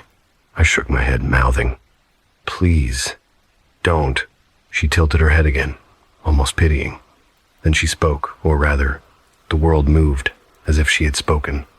The curtains rippled, the walls flexed, but there was still no sound, only shapes in the air, vibrating with unsung syllables. "Your ears have taken what was not theirs," I read from her lips. "You listened to cries and ignored them. You filled your pockets, while others filled their graves. Now, silence will have you." The bell on the mantel rang again this time. The vibration cracked the mirror above it. Still no sound, but the air shivered. My teeth rattled in my mouth, and I dropped to my knees. Blood leaked from my ears, hot and wet, staining the collar of my shirt. She glided toward me, her feet never touching the floor. The air thickened as she passed a cold pressure that bent the light. When she reached me, she leaned close, her breath icy against my cheek. "Can you hear them now?" And suddenly, the silence wasn't silent anymore. It spoke. At first, it was faint, the rustle of something just beneath consciousness. Then, it grew louder, though not in any audible way. It pressed directly against my mind. Voices, countless voices. All the people I had deceived, defrauded, manipulated. Every lie I'd ever told made flesh through memory. "You said the policy would save my family. You promised the accident was covered. You said it was God's will." The chorus clawed at my thoughts, rising, overlapping. I clutched my head, trying to block it out. But there was nothing to block, no sound waves, no direction. The noise was me. The collector watched in silence, her hollow ears pulsing faintly with blue light. Then she raised her hands, and I saw the faint outline of a string connecting her to the bell, invisible threads of vibration. With each flick of her wrist, the string tightened, and with each pull, another voice screamed inside me. I fell forward, choking, my hands scraping the floorboards. I could feel the wood grain under my fingers, every ridge sharp, splintering. I wanted to beg her to stop, but my throat made no sound. I was mute, in my own damnation. When I looked up, she was gone. Only the bell remained swaying slowly, like a pendulum. I don't know how long I lay there. Hours, maybe days. It's hard to tell time when all the rhythms of life have been taken from you. I could no longer hear my own heartbeat. Couldn't tell whether I was awake or dreaming. The world had become a silent film, flickering between nightmare and memory. Sometimes I'd see her silhouette walking through the halls. She'd glide past, her veil whispering in currents I couldn't feel. Once, she stopped beside my bed and placed the bell on my chest. I could feel its cold metal burning into my skin, and then a faint tremor, a pulse, and the memories began again. This time, it wasn't voices. It was sounds I'd forgotten. The crying of a child whose house I'd repossessed. The cough of a miner I'd refused to claim to. The weeping of my own wife on the night she left me, sounds buried deep, now resurrected. They didn't come through my ears, but through my bones. The body remembers what the soul denies. The collector hovered beside me, her hollow ears wide like open wounds, drinking in those sounds as if she were feeding. Every time a memory resurfaced, she grew clearer, more defined. The hollows in her head glowed with light, and I understood. She was taking what little sound remained inside me, draining it to fill herself. By dawn, I couldn't even hear my thoughts anymore. My mind had gone quiet. I wandered the house after that, tracing my hands along the walls for guidance.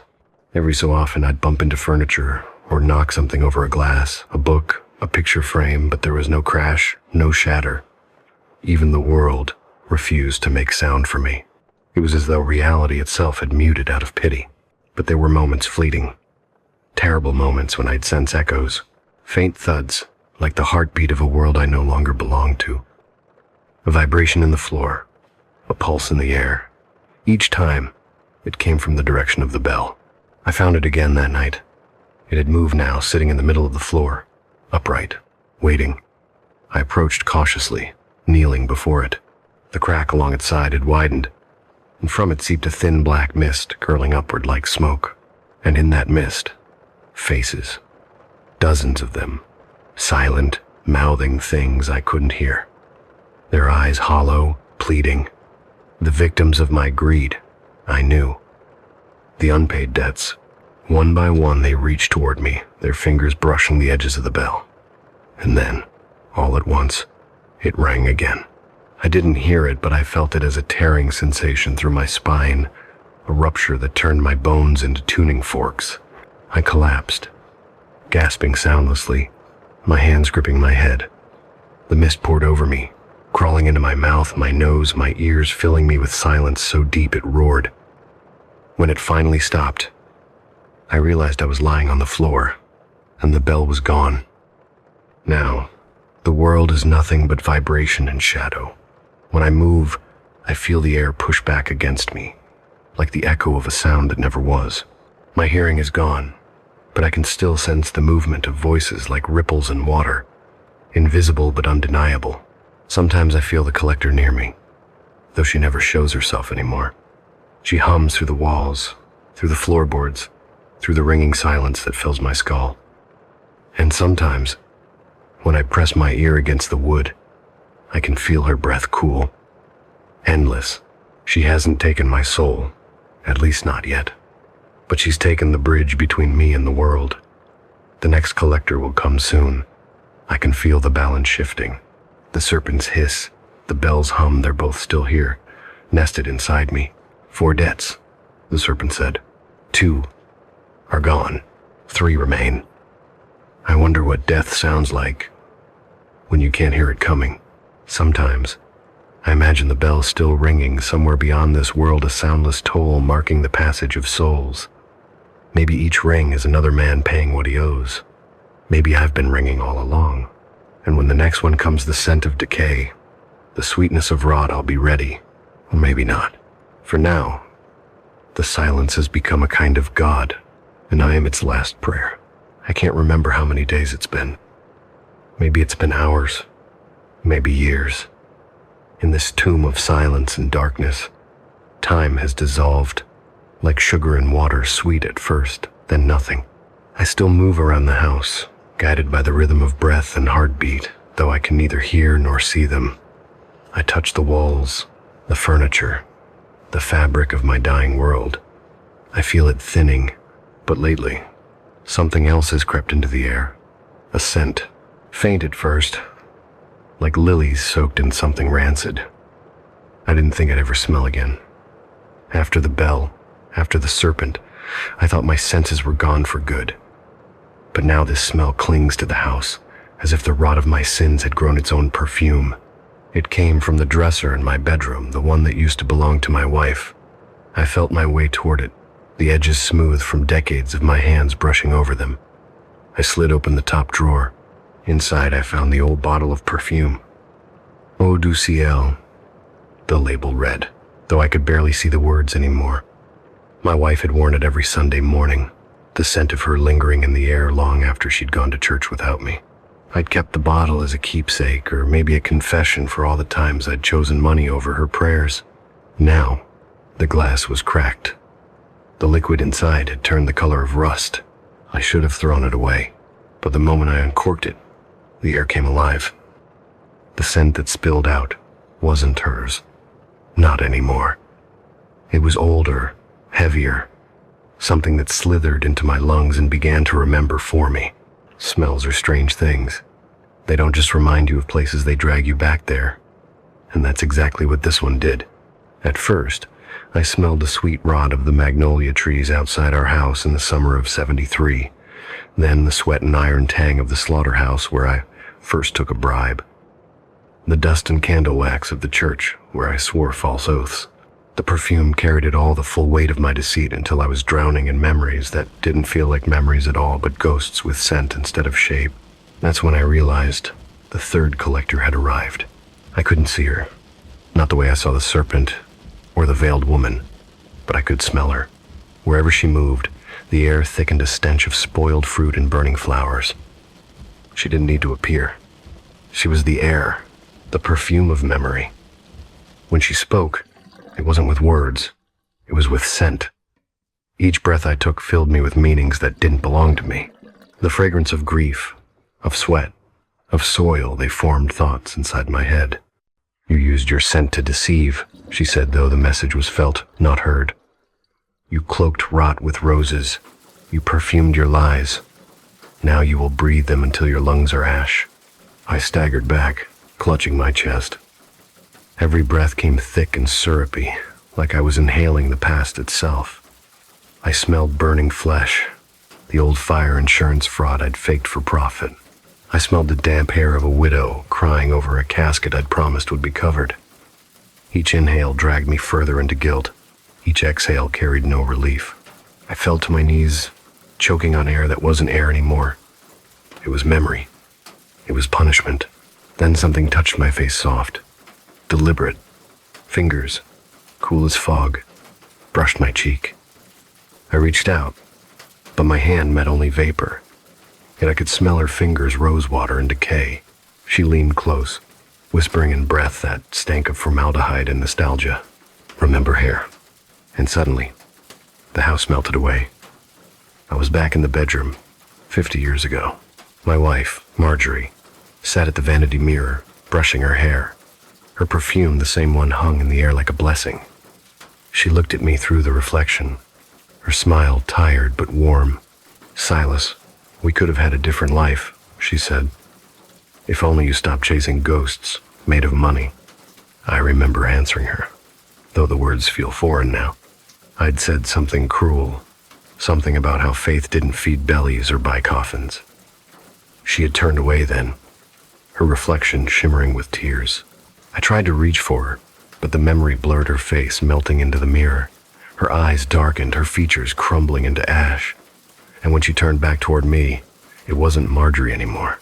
It was her, the collector, the room filled with perfume, thick and choking. My wife's body disintegrated into mist, and from it rose the figure of the collector, her form fluid, like smoke trapped in amber. Her face was a shifting mass of faces, each one someone I'd betrayed. A mother, a child, a friend, a stranger. Their features layered atop one another, flickering with each breath. I stumbled back, gasping, but there was nowhere to go. The air around me shimmered with invisible weight.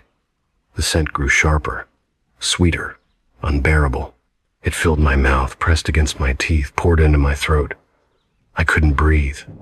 I could not breathe. She reached toward me again, her hand dripping with invisible fragrance. "Breathe deep, Silas," the air whispered. "Inhale what you are. Remember what you've made." And I did. I breathed her in. The moment the air hit my lungs, the world split open. Each inhalation was a memory, not a vision, not a thought, a sensation. I could feel the heat of every lie, the texture of every deceit. I felt the sweat of the miners I'd cheated, the cold skin of the widows I'd robbed. I smelled every grave I'd filled with my greed. And beneath it all, the faintest trace of lilac, Marjorie's scent, the life I could have had, the gentleness I had traded for gold. It broke something inside me. I fell to the ground, heaving, trying to vomit out the memories. But nothing came up, only more scent, more sweetness turned sour. My body became a vessel for everything I'd tried to bury. The collector circled me, unseen but present, her essence pressing against my skin, seeping into me. Then she whispered her judgment. "You have perfumed your sins long enough. Now, they will perfume you." I woke on the floor hours later, drenched in sweat that smelled of rot and roses. My lungs burned with every breath, my head dizzy from the assault of scent. I crawled to the window, gasping, desperate for clean air, but when I opened it, there was none. The wind itself smelled of me. I tried to wash, scrubbing my hands until the skin peeled, but the scent remained. It wasn't on me. It was me. Everywhere I went, it followed a trail of sweetness and decay. I could no longer tell the difference between the smell of my own body and the stench of death. The house began to respond too. The walls absorbed it. The curtains drank it. The wood exhaled it. It was as if the entire house was breathing my corruption. Sometimes, I think I see her watching from the corners, a silhouette made of shifting vapor, her form defined only by the swirl of scent in the air. She never speaks now. She doesn't have to. Every breath I take is a prayer to her. Other times, I see Marjorie again, not as a ghost, but as an aroma. Her perfume drifts through the halls like forgiveness that will never come. I chase it, crawling, gasping, hoping to catch her, but when I reach the source, there's only that old cracked bottle, dry and empty. The collector has done her work. She's left me with a world that smells of the past, and a body that reeks of itself. I don't sleep anymore. When I close my eyes, I smell things that shouldn't exist. The scent of rain that hasn't fallen yet, of graves not yet dug.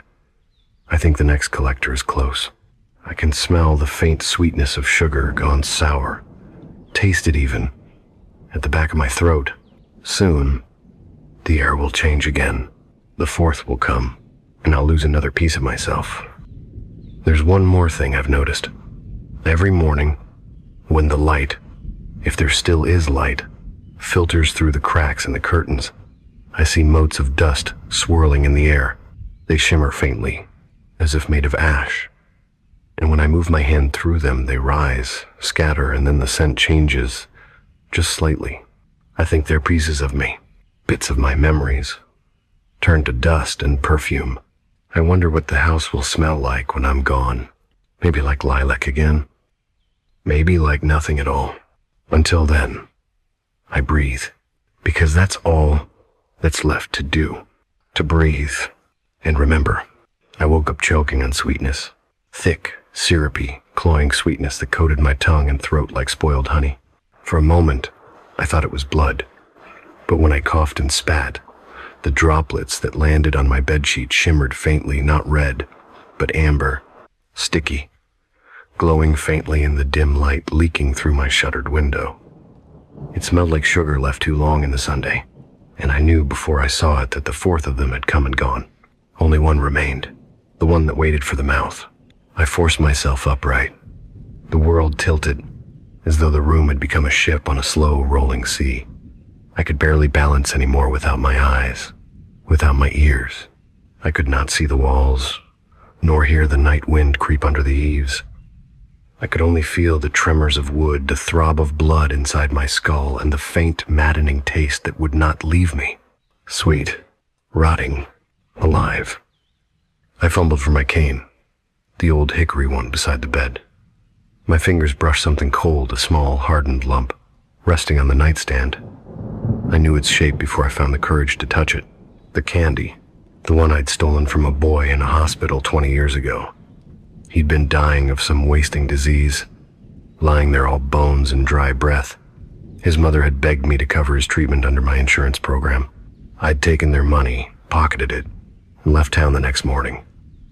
All I'd kept as a joke, a morbid souvenir, was that single peppermint from his bedside. It had turned gray and crusted over the years, but I never threw it away. Now, it was smooth again, fresh, wet. I could smell it even through the syrup on my tongue. Mint, sugar, and something earthy, like breath, exhaled from a deep grave, and somewhere beyond the edge of what remained of my senses, I could hear it rattling not with sound, but with vibration, as though it were rolling inside the skull of a thing that had been waiting too long. I laughed, or maybe I wept. They both felt the same now. "Come on then," I whispered into the darkness. "You've taken my sight, my hearing, my smell, my touch. Take the rest. What more could there possibly be?" There was no answer, of course, only the trembling in the air. It came first as a cool breeze against my lips, a breath, but not mine. A whisper made of taste, bitter, metallic. Then a deeper flavor filled my mouth, thick like wine gone sour. Something pressed against my lips. At first I thought it was a hand, but no, it was smaller, slicker, like the tip of a tongue. It brushed the corner of my mouth, and the sweetness vanished, replaced by the cold taste of clay and rust. Then the voice came, though I heard it not with my ears, but from somewhere inside my throat, vibrating my own vocal cords like strings. "Silas Boone, you have fed upon others' pain. You devoured trust. You drank the spoils of deceit. Do you know what that makes you taste like?"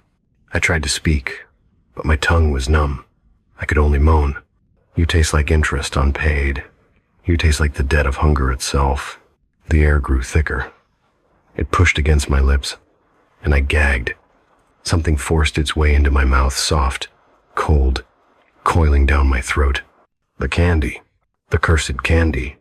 It melted into liquid, burning hot and freezing all at once. I could taste colors, hear flavors: red bitterness, blue decay, yellow grief. Each one bloomed across my nerves until I felt myself dissolving into them. I wanted to vomit. I couldn't. The syrup crawled down into me, filling me with other people's voices, other people's regrets. A woman's sob, a child's giggle cut short, a prayer left unanswered, a cough that never ended. They all echoed in my mouth like echoes trapped in a cavern made of flesh. And then I saw it, not with eyes, but with the part of me that still remembered what eyes were. The fifth collector stood before my bed. It had no face. Its head was a mouth, a gaping, endless circle of teeth made from tiny, gnashing hands. Its body dripped with melted sugar and bile, as if the sweetness had tried to preserve the rot but failed. Each movement was a slurp, each breath a swallow. "I am the taste of debt," it said, though its lips never moved. "The hunger you left in others' mouths. The flavor of promises turned to ash." Its tongue stretched toward me, a slick black ribbon of muscle. On it hung 5 more candies, gray, pulsing, wet. "You remember them," it said. "Each one, a life you consumed. Each one, a meal unfinished." I felt the first drop on my lips, salty, coppery. I realized what it was tasting of. Blood. Mine. I fought back, clutching the blanket, trying to crawl backward off the bed, but I had no sight, no balance. I fell hard onto the floor, my bones cracking against the wood. The cane rolled away somewhere I couldn't reach. The collector followed. I heard it not through ears but through vibrations, the sticky drag of its limbs, the trembling boards groaning under its weight. I could feel it crouching over me. Its breath was sour, with old sugar. You can't spit it out, Silas. Debt must be digested, even by the dead. Then came the flood. The world became taste. Nothing else. No sound. No light. No thought. Just the endless, unbearable flavor of everything I'd done wrong. Each lie I told was bitter metal on my teeth. Each dollar stolen tasted like burned oil. Each person I ruined tasted like ashes soaked in honey. And beneath it all, the one taste I could not name the truth of myself. It was bland, empty, like chewing on glass. I don't know how long it lasted. Maybe hours. Maybe a century. When the sweetness finally faded, I was lying on the floor, half conscious.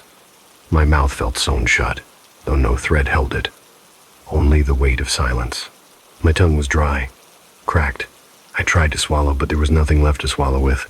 I crawled toward where I thought the window might be. My fingers brushed cold air, splinters, dust. I pushed harder until the boards gave way, and a faint breeze touched my cheek.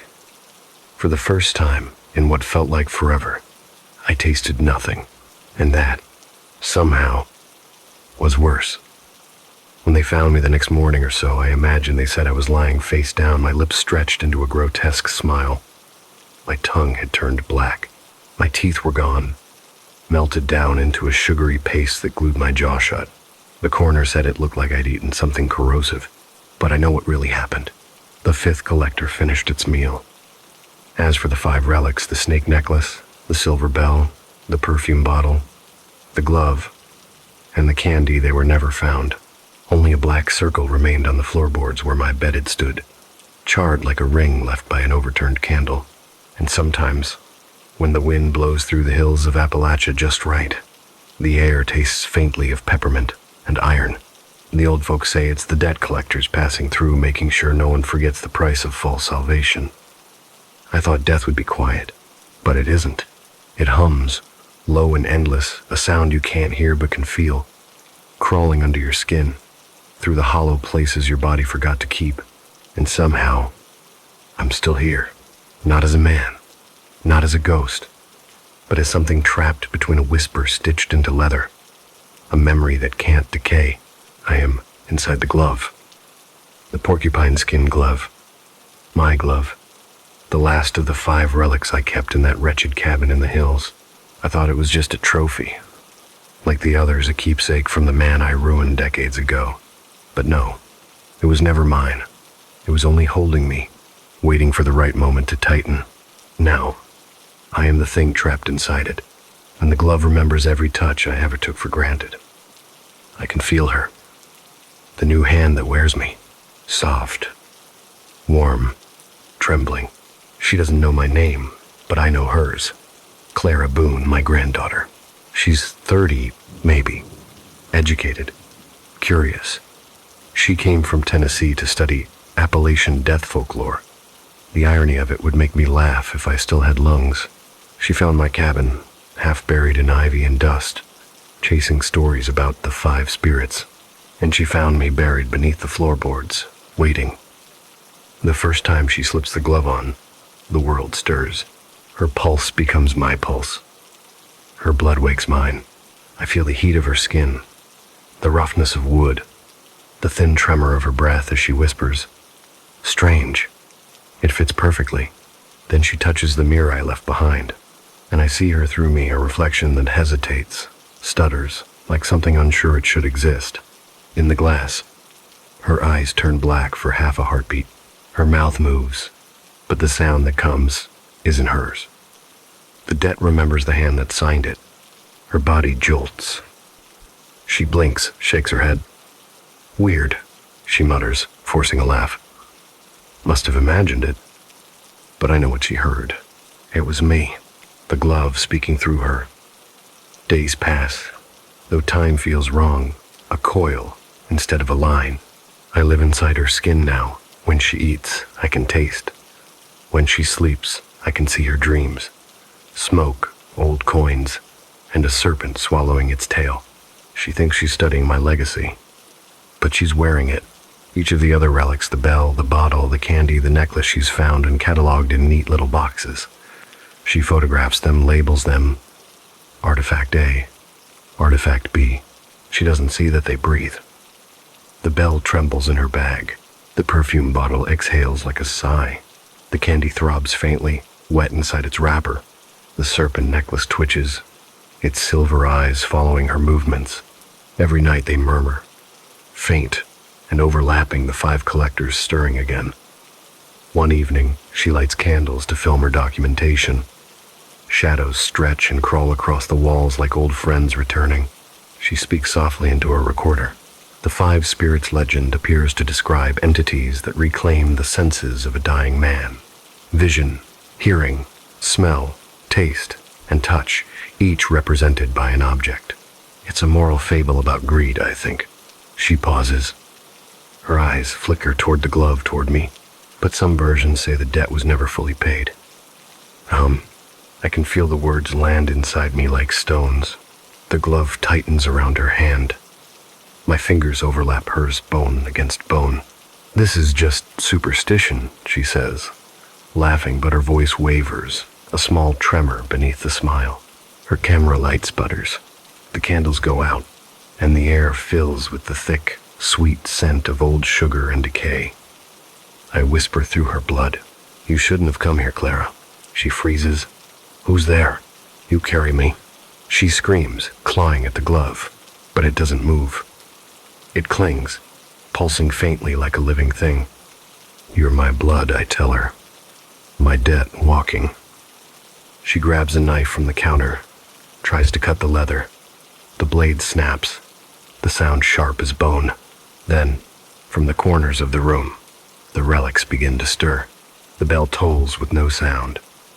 The bottle breathes mist, silver and cold. The candy unwraps itself, oozing something that smells like honey and rot. The serpent necklace raises its head and hisses, in a voice that sounds human. 5 senses, 1 debt. Clara drops to her knees, sobbing. "Please stop. I didn't do anything." Her voice overlaps with mine, the same plea I made when the collectors came for me decades ago. "I didn't mean to. I was just surviving. I didn't know it mattered." The shadow's answer is one. Intent is irrelevant. The balance must be restored.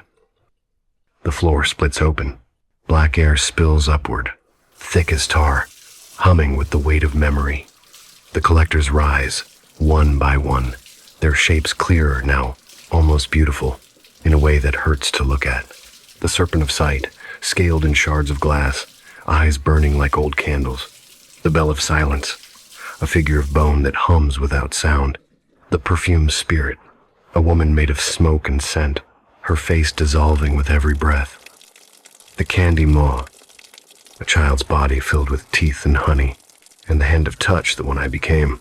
Each one looks at Clara, then at me, inside her. "Debt collected," they whisper. But never ended. They raise their arms, 5 points forming a circle. I can feel it again, that same suction, that hollowing pull that ripped my senses apart. Only this time, it's not me they're taking. They're taking her. Her vision burns white. Her ears fill with rushing wind. Her tongue bleeds sugar. Heskin blisters under invisible fingers. And through her agony I feel peace. The pain leaves me. The weight of my sin unwinds. My essence, my guilt, my every cruel act, it flows into her, sealing the ledger. Her body spasms. Once, twice, then stills. When she wakes, the relics are gone. The glove lies on the floor, empty, shriveled like dead skin. There's a mark on her palm, 5 scars radiating like a star. She leaves the cabin at dawn, never looking back. Later, she'll tell herself none of it was real. She'll convince herself she fainted, that the candle smoke made her hallucinate.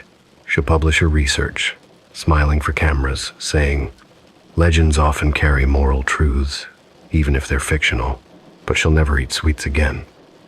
The taste makes her tongue burn, and sometimes, in mirrors, her reflection will hesitate just long enough for her to notice that the eyes staring back aren't hers. As for me, I don't know where I am. Maybe scattered across the relics. Maybe inside her blood. Maybe waiting in the next hand that dares to touch what should be left alone. But I can still feel something. A pulse. A heartbeat that isn't mine. And in the silence between beats, I hear it, the whisper that began it all, returning, patient and final. Debt never dies. It only changes hands. Laurie, the sealed door.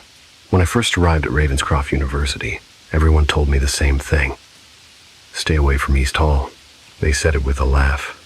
Half serious, the way small towns talk about old ghosts they secretly believe in. But behind the jokes, there was something else. A tremor, a reluctance. No one ever walked past the end of that corridor. No one ever said the name of the room. I learned it from an old blueprint I found in the archives. E3. They called it the silent room. I wasn't supposed to care, but I did. Maybe it was arrogance. Maybe it was loneliness. I had just turned 28, newly hired, teaching literature to students who cared more about screens than sentences. My colleagues smiled politely and ignored me after meetings. The walls of the faculty office hummed with other people's conversations. Conversations I was never invited to join. So, when I overheard a whisper about the sealed classroom, about the girl who wouldn't speak, I felt a pull that was almost personal.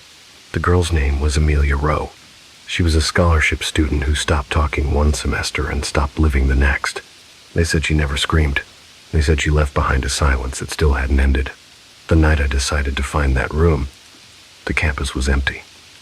The storm had passed, leaving behind that electric scent of wet pavement and ozone. I carried my small recorder, my flashlight, and a notebook, the tools of a teacher pretending to be a scientist. East Hall looked abandoned compared to the rest of the building.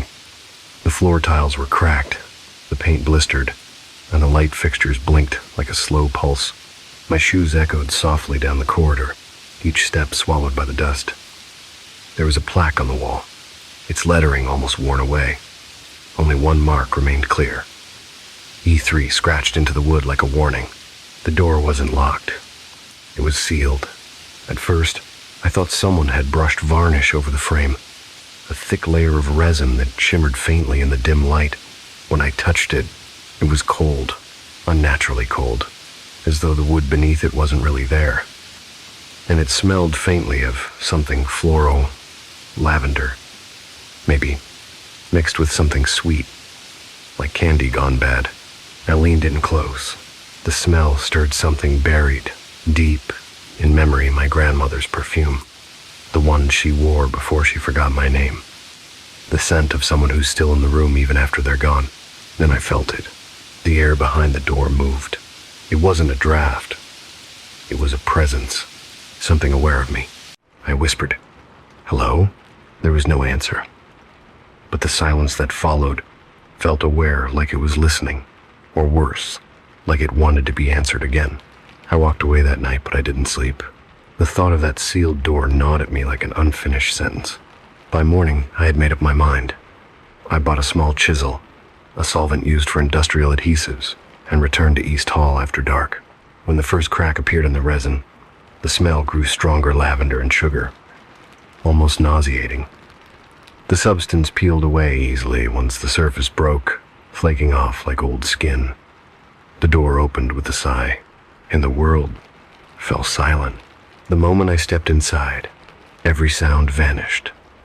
The wind outside, the rain against the windows, even the faint hum of electricity gone. My own breath felt too heavy, like I was breathing through someone else's lungs.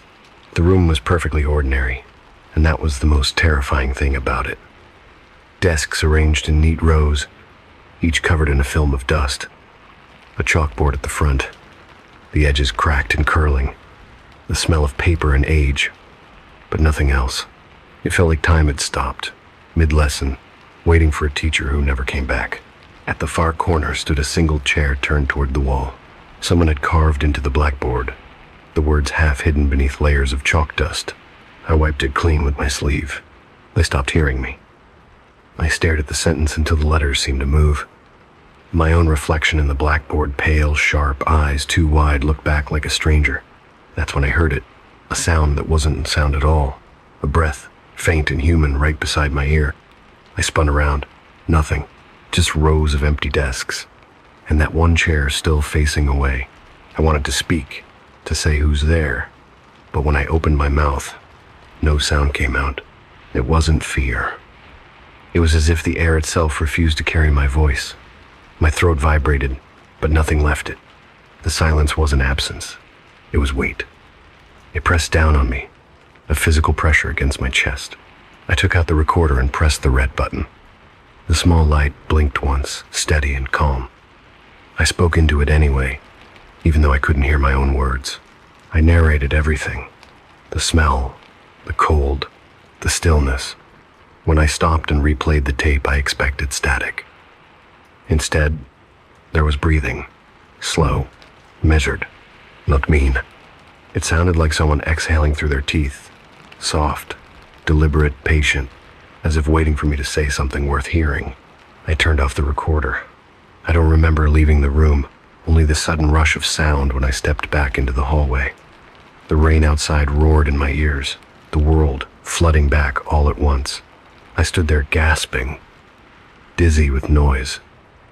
When I tried to speak, the first word that came out was a whisper, thin and cracked. The second word didn't come out at all. I looked down the corridor toward the exit.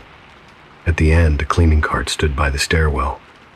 I walked toward it, just to remind myself I was still here, still among the living. But as I passed one of the classroom windows, I saw movement, a reflection, not mine.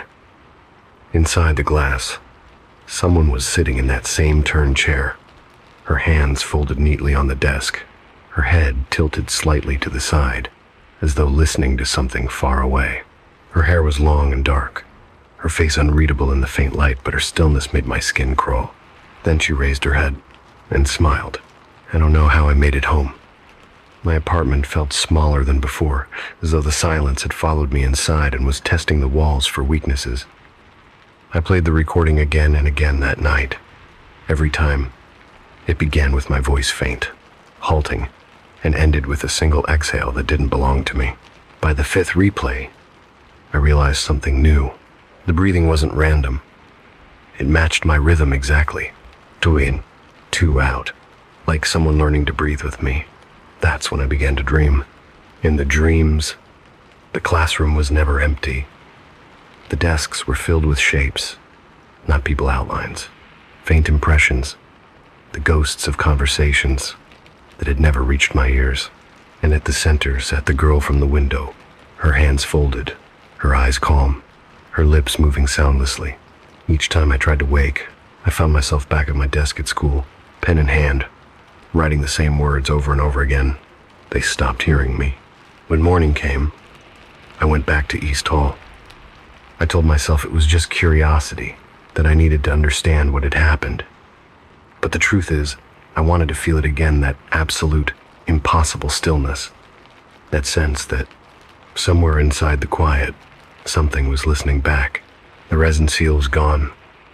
The door opened easily. Inside, the dust had shifted. On the chalkboard, beneath the sentence I'd wiped clean, there was something new. "Welcome back, Miss Vance." And in the corner of the room, the chair was no longer facing the wall. It was turned toward me. The next morning, I convinced myself that I had imagined the writing, that it was a trick of exhaustion or a leftover draft of chalk from the night before. But part of me knew better. The phrase "welcome back," Miss Vance, had been written in a slanted hand, one I recognized. It was my own handwriting. I told no one. If I had, they would have sent me to counseling, or worse, to administration. Stress, they'd call it. Adjustment period. They always say that to young professors, especially women. I had worked too hard to be reduced to a case study in hysteria, so I went back to teaching. The days blurred together. Lectures, essays, faculty emails, the rustle of notebooks, the sound of students who were never really listening. I caught myself watching their mouths move, realizing I couldn't recall the last time I'd heard my own voice as something separate from the noise of the room. My words reached their ears, but they didn't land. They just floated in the space between us. Empty, weightless, That's when I began to dream of Amelia. Every night, the same image. The girl seated in the back of E3, her head bent, her pencil scratching on paper that never filled. I could never see what she was writing, but sometimes, just before I woke, she would look at me and mouth something soundless. A single word. Always the same. Listen. I started visiting E3 again, though I told myself it was research. The university was old. Half the rooms were forgotten, lost between renovations. I could spend hours in there, no one the wiser. The door had begun to stick, like it was reluctant to open for anyone but me. Inside, the air felt thicker than before. Dust didn't settle.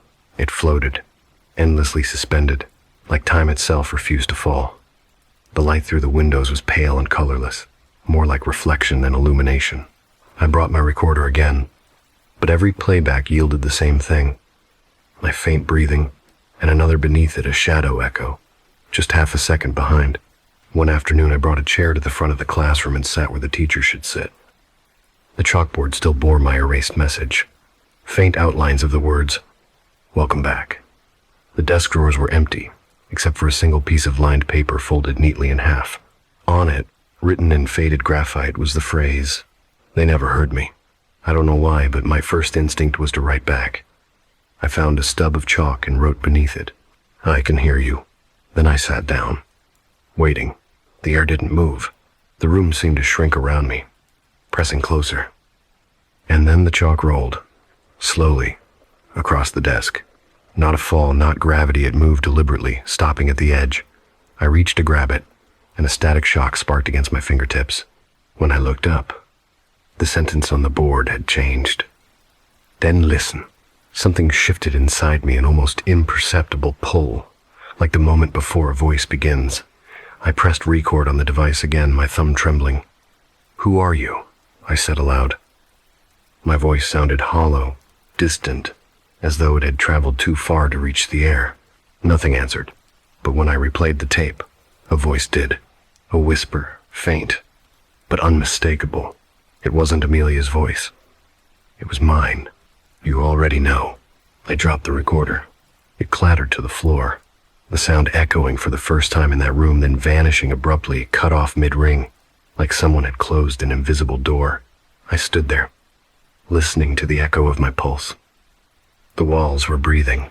No, not breathing, pulsing. Tiny vibrations rippled along the plaster, as if the sound of my heartbeat was being mirrored back to me from every direction. I pressed a hand against the nearest wall. It was warm. Then, from the back of the classroom, I heard a faint scrape. The chair that had always faced the wall turned an inch toward me, the wood groaning softly. I wanted to move, but the silence pinned me in place. My throat tightened, not from fear, but from something deeper recognition. She was still here, Amelia, but she wasn't haunting this place. She was the place. That night I played the tape again in my apartment. The voice that answered wasn't mine anymore. It was softer, younger, fragile, in a way that made my chest ache. I waited for them to listen. No one did. So now they don't hear at all. I paused the tape, staring at the recorder as if it were breathing. The small red light pulsed once, twice, then went out. I went back the next morning. It was raining again, hard and cold. The hallways were nearly empty, everyone hurrying past with heads down. No one looked at me. No one spoke. It was as though I were already invisible. When I reached East Hall, the corridor was darker than usual. The lights flickered in a strange rhythm, as if blinking in a language I didn't know. I opened the door to E3. She was there this time. At the back of the room, exactly where I'd seen her in my dreams, the shape of a girl, shoulders hunched, hair falling in a dark curtain. I could see the pale curve of her wrist, resting on the desk. My breath caught. She wasn't transparent. She wasn't a shadow. She looked real. Too real. I whispered, "Amelia?" She didn't move. I took one step closer, then another. The air thickened, trembling like glass before it breaks. My ears rang. My pulse slowed until it felt like the silence itself had entered my bloodstream. When I was close enough to touch her shoulder, She finally lifted her head. Her face was pale, her eyes enormous and dark. Not black, but colorless, as if they had absorbed every shade of the world and reflected nothing back. She smiled faintly, the corners of her mouth twitching like a reflex she didn't quite remember how to perform. Then she lifted her hand and pointed to the front desk to the chalkboard. New words had appeared. You teach silence now. I tried to speak, to say that wasn't true, that I wasn't her, but my voice came out soundless. The air caught it, swallowed it. I touched my throat, it still moved. My lips formed the words, but no sound escaped. Amelia watched me with something like pity. Then she mouthed a single word. Stay. The next thing I remember was sitting at the teacher's desk, my hand gripping the chalk, my body moving as if guided by someone else. I wrote lesson plans on the board, meaningless words, fragments of poetry, definitions of silence in literature, quotations about listening. Every letter smeared as soon as I finished it, dissolving into white dust. The desks filled with faint shapes again, not students' echoes of attention, heads bent, hands poised over paper, waiting for me to speak. I opened my mouth. Nothing, but they nodded, as if I had said something brilliant. One shape even smiled. I felt a surge of warmth, relief, something dangerously like purpose. And for a moment I understood Amelia. It wasn't death that had trapped her here. It was longing. She wanted to be heard so badly that when no one listened, she built a world out of silence, instead a world where every echo belonged to her. And now she was teaching me how to live in it. By the time I left the room, the sun had set. The world outside felt too loud. Every car horn, every voice on the quad, struck me like a physical blow. I clutched my ears, trembling. My colleagues waved at me from across the courtyard, but I couldn't understand their words. Their lips moved, without meaning. That night, I woke to the sound of static. The recorder had turned itself on again. When I picked it up, it was playing my voice. Lesson 1, it said, silence is not the absence of sound. It's what remains after sound has been forgotten. I dropped it, my heart pounding. The voice continued even after the recorder hit the floor. I stared at the walls of my apartment. They were pulsing again. In the reflection of the window, I saw the faint outline of a classroom behind me, rows of desks, chalk dust floating like fog. And standing at the front, in my place, was Amelia. Her mouth was moving, forming words I couldn't hear. Then her eyes met mine, and her voice, my voice, filled the room. Welcome to the lesson, Miss Vance. There was a quiet rhythm in the hallways of Street Aurelia University, the kind that only old buildings have, where the creak of the floorboards sounds like breath, and the air hums faintly with memory. Eleanor had learned to move through it like a ghost herself. Since the day she entered Class E3, she had stopped greeting the janitor, stopped joining the teacher's lounge. She didn't even notice she'd stopped saying good morning to the receptionist. Words had become heavy.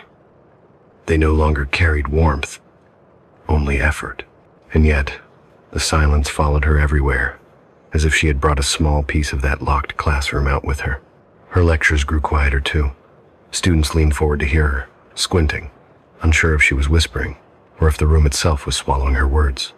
And every time she finished class, she would hear at a second chair, scraping softly behind her, though no one had moved. At first, Eleanor ignored it. But soon she began to listen, truly listen, because she realized she wasn't alone anymore. It began subtly. She was grading papers one evening when a faint sound drifted from the back of the lecture hall. It wasn't a cry or a whisper. It was something softer, like the sound of a pencil being tapped once, twice, 3 times, then stillness. Eleanor lifted her head. Rows of empty seats stared back at her. The air was stale, heavy with chalk dust, and the faint trace of lavender, the same scent that lingered in room E3. Her pulse quickened. She forced a laugh under her breath. Old buildings make noise, she muttered. Wood contracts, air vents hum, that's all. But when she looked down at the stack of essays before her, the top page had changed. It wasn't an essay anymore. It was a lined notebook page, faded, written in pencil. They never listened. The handwriting was sharp, tense the same as in Amelia's journal. Eleanor's hand trembled. She turned the page over, hoping it was a prank, but the back was blank. She checked the other essays. Normal. Only that one line, written as if it had been waiting there for her to find. She should have thrown it away. Instead, she folded it neatly and slipped it into her coat pocket. Over the next week, things grew worse. During her classes, she began to notice one student sitting alone in the back row, a pale girl with dark hair tied neatly behind her ears. The girl's face was always half hidden, chin resting on her hands. She never raised her eyes. Eleanor assumed she was new, maybe an exchange student. But when she checked the attendance sheet later, there was no such name listed. "Have you seen a girl sitting in the back row?" she asked one of her students one afternoon. The student blinked, confused. "Which girl, Professor?" Eleanor hesitated. "Dark hair, quiet, never speaks." "I don't think so," the student said slowly. "You're always alone in the lecture hall when we come in." That night, Eleanor dreamt of her classroom again. Except this time, all the desks were empty except one, and the girl was there, her head tilted slightly, as if she were listening to something Eleanor couldn't hear. In the dream, Eleanor spoke. "Amelia?" The girl lifted her head. Her mouth didn't move, but her voice filled the room. "You listened too late." Eleanor woke to the sound of her phone buzzing. It was 3:14 a.m. On the screen, a new voicemail. No number, just unknown caller. She pressed play. Static. Then a soft inhale, not hers, followed by a girl's voice, barely audible. They're still talking without hearing. Then a click. Eleanor dropped the phone. The next morning, she arrived at the university before sunrise. She wasn't sure why, maybe to prove to herself that the world was still normal when filled with light. The corridors were dimly lit, windows fogged from the cold. As she passed room E3, her footsteps slowed. The door, the sealed, locked door, was slightly ajar. She froze. No one had the key except the administration, and even they claimed the room had been officially decommissioned. Her heart pounded. She should have walked away, but something, curiosity, guilt, or the invisible pull of silence drew her closer. She pushed the door open. Inside, the air was still thick, dense, like underwater pressure. Dust hovered like suspended snow. The chalkboard was clean, save for a faint outline of words long erased. And in the last row, the girl sat waiting. Her uniform was wrinkled, her hair damp, as if she had just come in from the rain. Eleanor's throat went dry. "Who are you?" The girl didn't respond. She simply lifted her hand and pointed to the teacher's desk. Eleanor followed her gaze. A small recorder sat there, old, with a cracked plastic casing. It was playing, though no sound came out. The reel turned, catching faintly, as if dragging something invisible through its spools. The girl stood. Her movements were too slow, too careful, like someone walking in a dream. She approached Eleanor, eyes dark but empty, and placed something into her hand, a folded note. Then she sat back down, her head lowering as if falling asleep. Eleanor unfolded the paper. "You heard me once.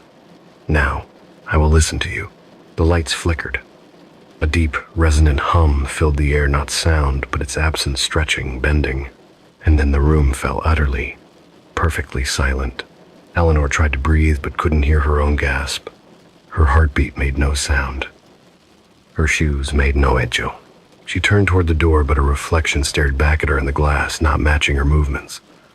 It was smiling faintly. Days passed, or maybe weeks. Eleanor no longer marked time. Students stopped coming to her classes. Administrators sent emails she never answered.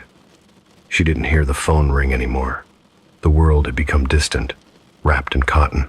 She started writing in Amelia's notebook, almost instinctively. "I understand you now," she wrote one night. "Silence is not punishment. It's proof that no one cared enough to listen." And sometimes, when she wrote, The pen would move slightly on its own, forming words she hadn't meant to. We are listening now. She began to see movement in the glass panes of the hallways, figures that followed just beyond reflection. When she blinked, they were gone. Her colleagues avoided her. They whispered, but she couldn't hear them. Only the expressions on their lips moving, soundless. Then one morning, as she sat in her empty classroom, the door opened without a sound. A girl walked in, a real student this time. Blonde hair, blue sweater, nervous smile. "Professor Vance?" she said softly. Eleanor looked up. She could barely hear the voice, muffled and far away. The girl held out a notebook. "You left this in the hallway." Eleanor stared at the notebook. It was the same one Amelia's. "How?" Her own voice cracked. She hadn't spoken in days. The girl smiled shyly. "I was told to give it to you. A girl told me outside." Eleanor's heart stopped. "What girl?" The student pointed toward the corridor. "She said her name was Amelia. She said you'd understand." Eleanor rose slowly, legs trembling. She stepped to the doorway and looked out.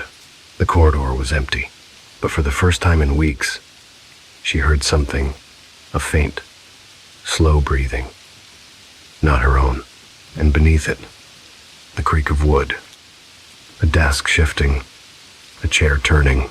Inside room, Adri. The sound wasn't gone anymore. It was returning, but not the way it had been. The silence was learning to speak, and as Eleanor stood frozen, listening, she realized the girl had been right all along. Somewhere in the stillness between breaths, someone was listening back. That night, Eleanor returned home and placed the recorder beside her bed. It was old and scratched, but it worked. She pressed record. "Amelia," she whispered, "if you can hear me, talk to me." Static filled the air, low, deep, endless. Then, a faint reply, "You already did." The tape stopped on its own. When Eleanor looked up, she saw her reflection in the window, sitting perfectly still. But her reflection wasn't whispering back. It was listening and smiling. The bell-lit street. Aurelia rang every hour, a dignified peal that once kept the old university breathing in rhythm. But one morning, Eleanor realized she hadn't heard it in weeks. The hour hand had long since crossed 8, yet the air remained still. No metallic echo, no signal of beginnings or ends, only silence that thickened with every passing moment until it seemed to absorb even the idea of sound. She stood by the classroom window, staring at the bell tower across the courtyard. Its outline shimmered faintly through the fog, a dark spire watching everything. The longer she looked, the more she noticed the bell was moving, swaying ever so slightly, as if something unseen was ringing it, but refusing to let the noise escape. In the days since Amelia's return, or the illusion of her Eleanor's world had become a loop of near sound, whispers caught between syllables, breaths that didn't belong to her, footsteps fading before they began. The line between the living and the listening had blurred. Students avoided her now, not out of malice, but out of unease, the kind of instinct animals have before a storm. When they passed her in the hall, their eyes slid away. Some said they felt dizzy after speaking to her, as if words were being drained out of them. Eleanor barely noticed. She was drawn to something else. The tower. Every evening, the shadows there grew longer, darker, folding toward her classroom. One night, she climbed the staircase leading to it. Her shoes scraped softly on the stone, though she couldn't hear a thing. Each step was a heartbeat she could only feel.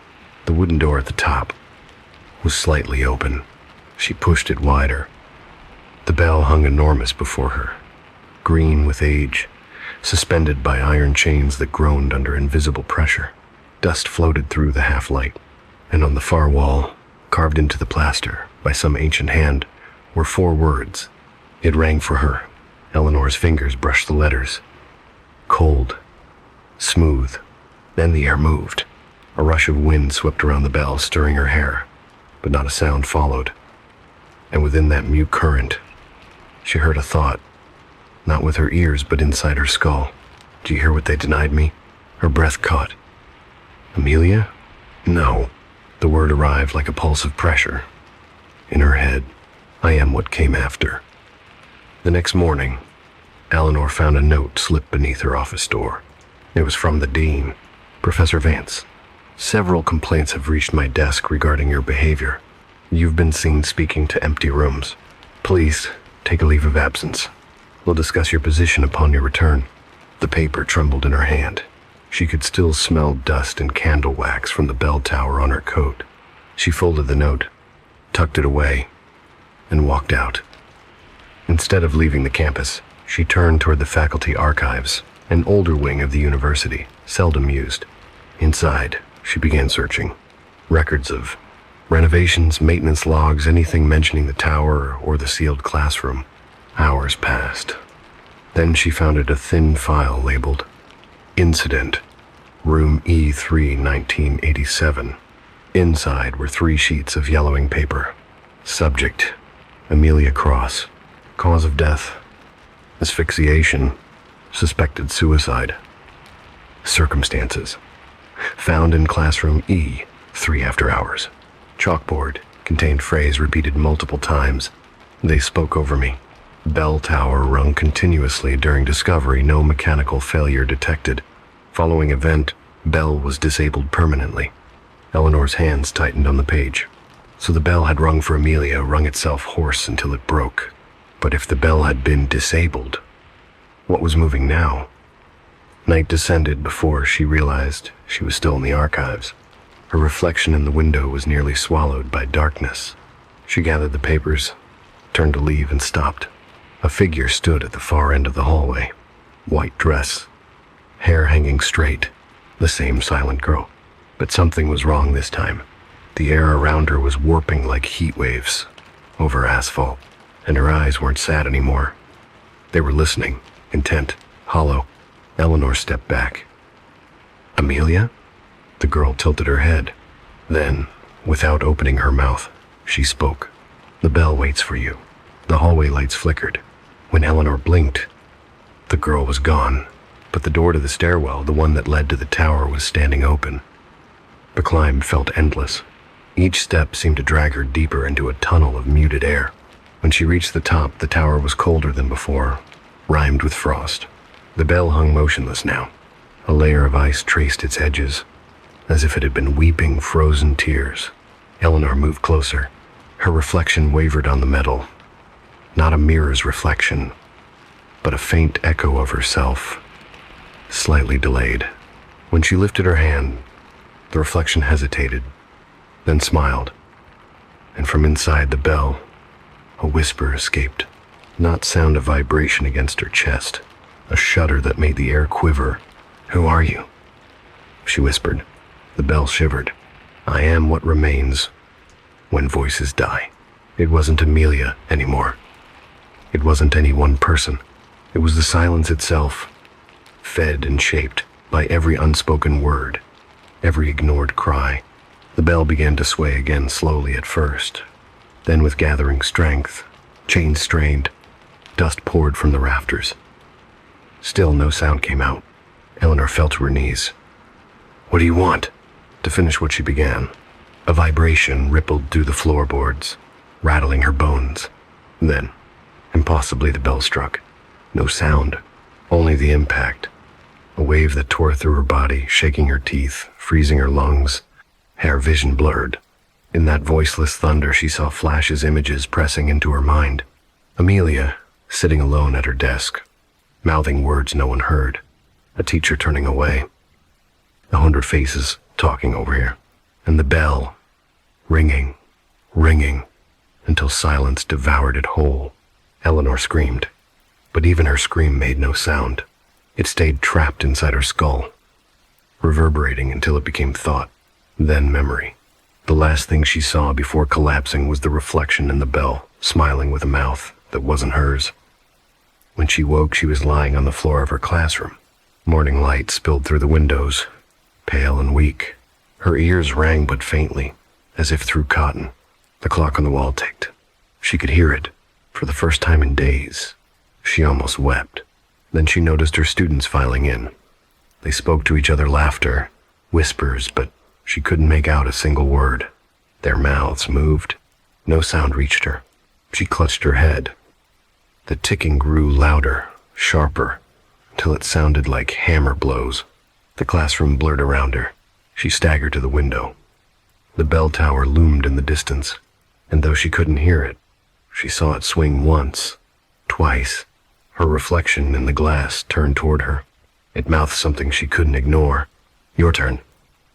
Later that evening, campus security found the classroom empty. The lights were off.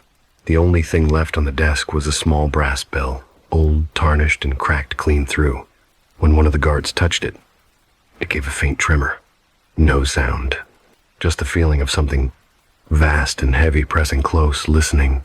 From that night on, students said the tower bell swayed again at odd hours, never loud enough to hear, only visible through the mist. And if you stood beneath it and held your breath, you might feel a tone echoing inside your bones, a bell that no longer needed sound to be heard. The morning the university closed classroom E3 again, fog rolled over the campus so thick that the world looked erased. Security men carried boxes of Eleanor Vance's belongings down the corridor, chalk, lesson plans, a small tape recorder. They said she had resigned, though no one had spoken to her in days. They said she'd left quietly. No one mentioned that the bell tower had moved again that night. Weeks passed. Street Aurelia University resumed its rhythm classes, announcements, laughter, and courtyards. But students still avoided the East Wing, where the air always felt too still. Sometimes, janitors claimed to hear faint static there, like a radio struggling for signal. But when they entered the hallway, silence. Always silence. Until one afternoon, a young teaching assistant named Mara unlocked classroom E3. She'd been asked to inventory old records, to make the room ready for reuse. The lock resisted for a moment, then gave way with a sigh. The door opened onto dust and shadow. Rows of wooden desks, a blackboard covered in faint, ghostly chalk smears, and a smell of paper and candle wax, faint but unmistakable. Mara stepped inside. Her footsteps fell softly, too softly. She realized she couldn't hear them at all. She froze. Her breath fogged in front of her face, though the air wasn't cold. And from the far corner of the room came movement, just a flicker, as if light had shifted wrong. Someone was sitting there. A woman, in a gray skirt and a white blouse, back straight, head bowed. "Professor Vance?" Mara whispered, not knowing why she said it aloud. No response. She approached, one hesitant step at a time. The figure didn't move. When Mara reached the desk, her heart stuttered. The seat was empty, but the surface of the desk held something. A small spiral notebook, half burned, the edges curling inwards like it had been caught in a fire long ago. She opened it. Inside were lines of neat, looping handwriting. Not lecture notes, confession. She sits behind me every night now. When I try to speak, she nods. When I try to leave, she follows. She listened so deeply, it hurts. Another entry. I thought silence was absence, but silence listens back. And one more. Dated the night before Eleanor disappeared. The bell will ring again, not to mark the hour, but to finish the lesson. Mara closed the notebook. Her hands were trembling. She turned toward the blackboard and saw writing there she swore hadn't been before. White chalk letters scrawled across the board. They listened now. Her mouth went dry. The window at the back of the room reflected her outline, pale, ghost-like, but behind her stood another figure. A girl, in a white uniform, head slightly tilted. Amelia. The ghost smiled faintly in the reflection, then looked past Mara's shoulder toward the doorway. Mara spun around. The door was open, and in the threshold stood Eleanor. Her skin was too pale, her eyes too calm. She carried no shadow. "Mara," Eleanor said softly. Her voice was perfectly clear, yet the air didn't carry it. It existed only inside the listener's head. "Professor," Mara stammered. "They said you left." "I did, but I didn't go far." Her gaze drifted around the classroom. "They couldn't hear her, you know. Amelia. She spent years shouting inside her mind. Every day she grew quieter, until the silence learned to listen back. Eleanor stepped closer. Her heels made no sound on the floor. When she died, she left an opening a place for all the unsaid things. It grew hungry. It waited. Mara backed away, shaking her head. This isn't possible. Everything unspoken is possible. Eleanor stopped beside the desk. Her fingers traced the charred notebook. I thought I could free her. I thought if I listened deeply enough I'd understand. But she didn't want to understand. Her eyes lifted. She wanted company. The windows darkened, as though dusk had fallen in an instant. The air thickened. Mara felt the pressure build in her ears, a low vibration, a hum that wasn't sound but feeling. The chalk on the board trembled, fell from its tray, and rolled toward Eleanor's feet. She waited for another listener. Eleanor whispered, "Someone to keep the silence alive." Mara's heart hammered. "What do you mean?" Eleanor smiled. Not cruelly, not kindly, just with tired inevitability. "I mean, it's your turn." The light went out. For a moment, everything was pure black. Then Mara saw it, a faint glow, like phosphorescence bleeding from the walls. Shapes moved within it. Students at desks, heads bowed, mouthing words, with no sound. Hundreds of them. Translucent, pale, each repeating silent lessons over and over. And at the center of them stood Amelia. Her eyes met Mara's, endless, pleading. Eleanor stood beside her now, their figures almost blending. She reached out a hand. "Listen," she said. Mara wanted to scream, but her throat produced nothing, not even breath. The world tilted. The blackboard's writing blurred into light. The desks dissolved into fog. And then quiet. Deep, endless quiet. When the janitor found the room that night, it looked untouched, only the faintest layer of new dust on the desks. But when he checked his phone, he noticed something odd. The recording app he'd left running, a habit from his ghost-hunting nephew, had captured a clip. He pressed play. At first, nothing. Then a soft exhale, a woman's voice, gentle, calm. "Welcome back, class. Let's begin." Followed by another voice, younger, whispering, "I'm here." Then static. The janitor deleted the recording. He never returned to the East Wing again. Years later, the university reopened Classroom E3 as part of a renovation project. The new professor was young and bright-eyed. She remarked on how clean the room felt, how peaceful. But the first time she took attendance, she paused. Among the names on her roster was one she hadn't written, Amelia Cross. When she asked who Amelia was, the students exchanged uncertain glances. No one claimed to know. And at the end of the day, when she packed her things and turned off the lights, she thought she heard breathing behind her. Just one slow, steady breath, as if someone were leaning close, listening. She turned. Empty room. Still, she found herself whispering, "Good night."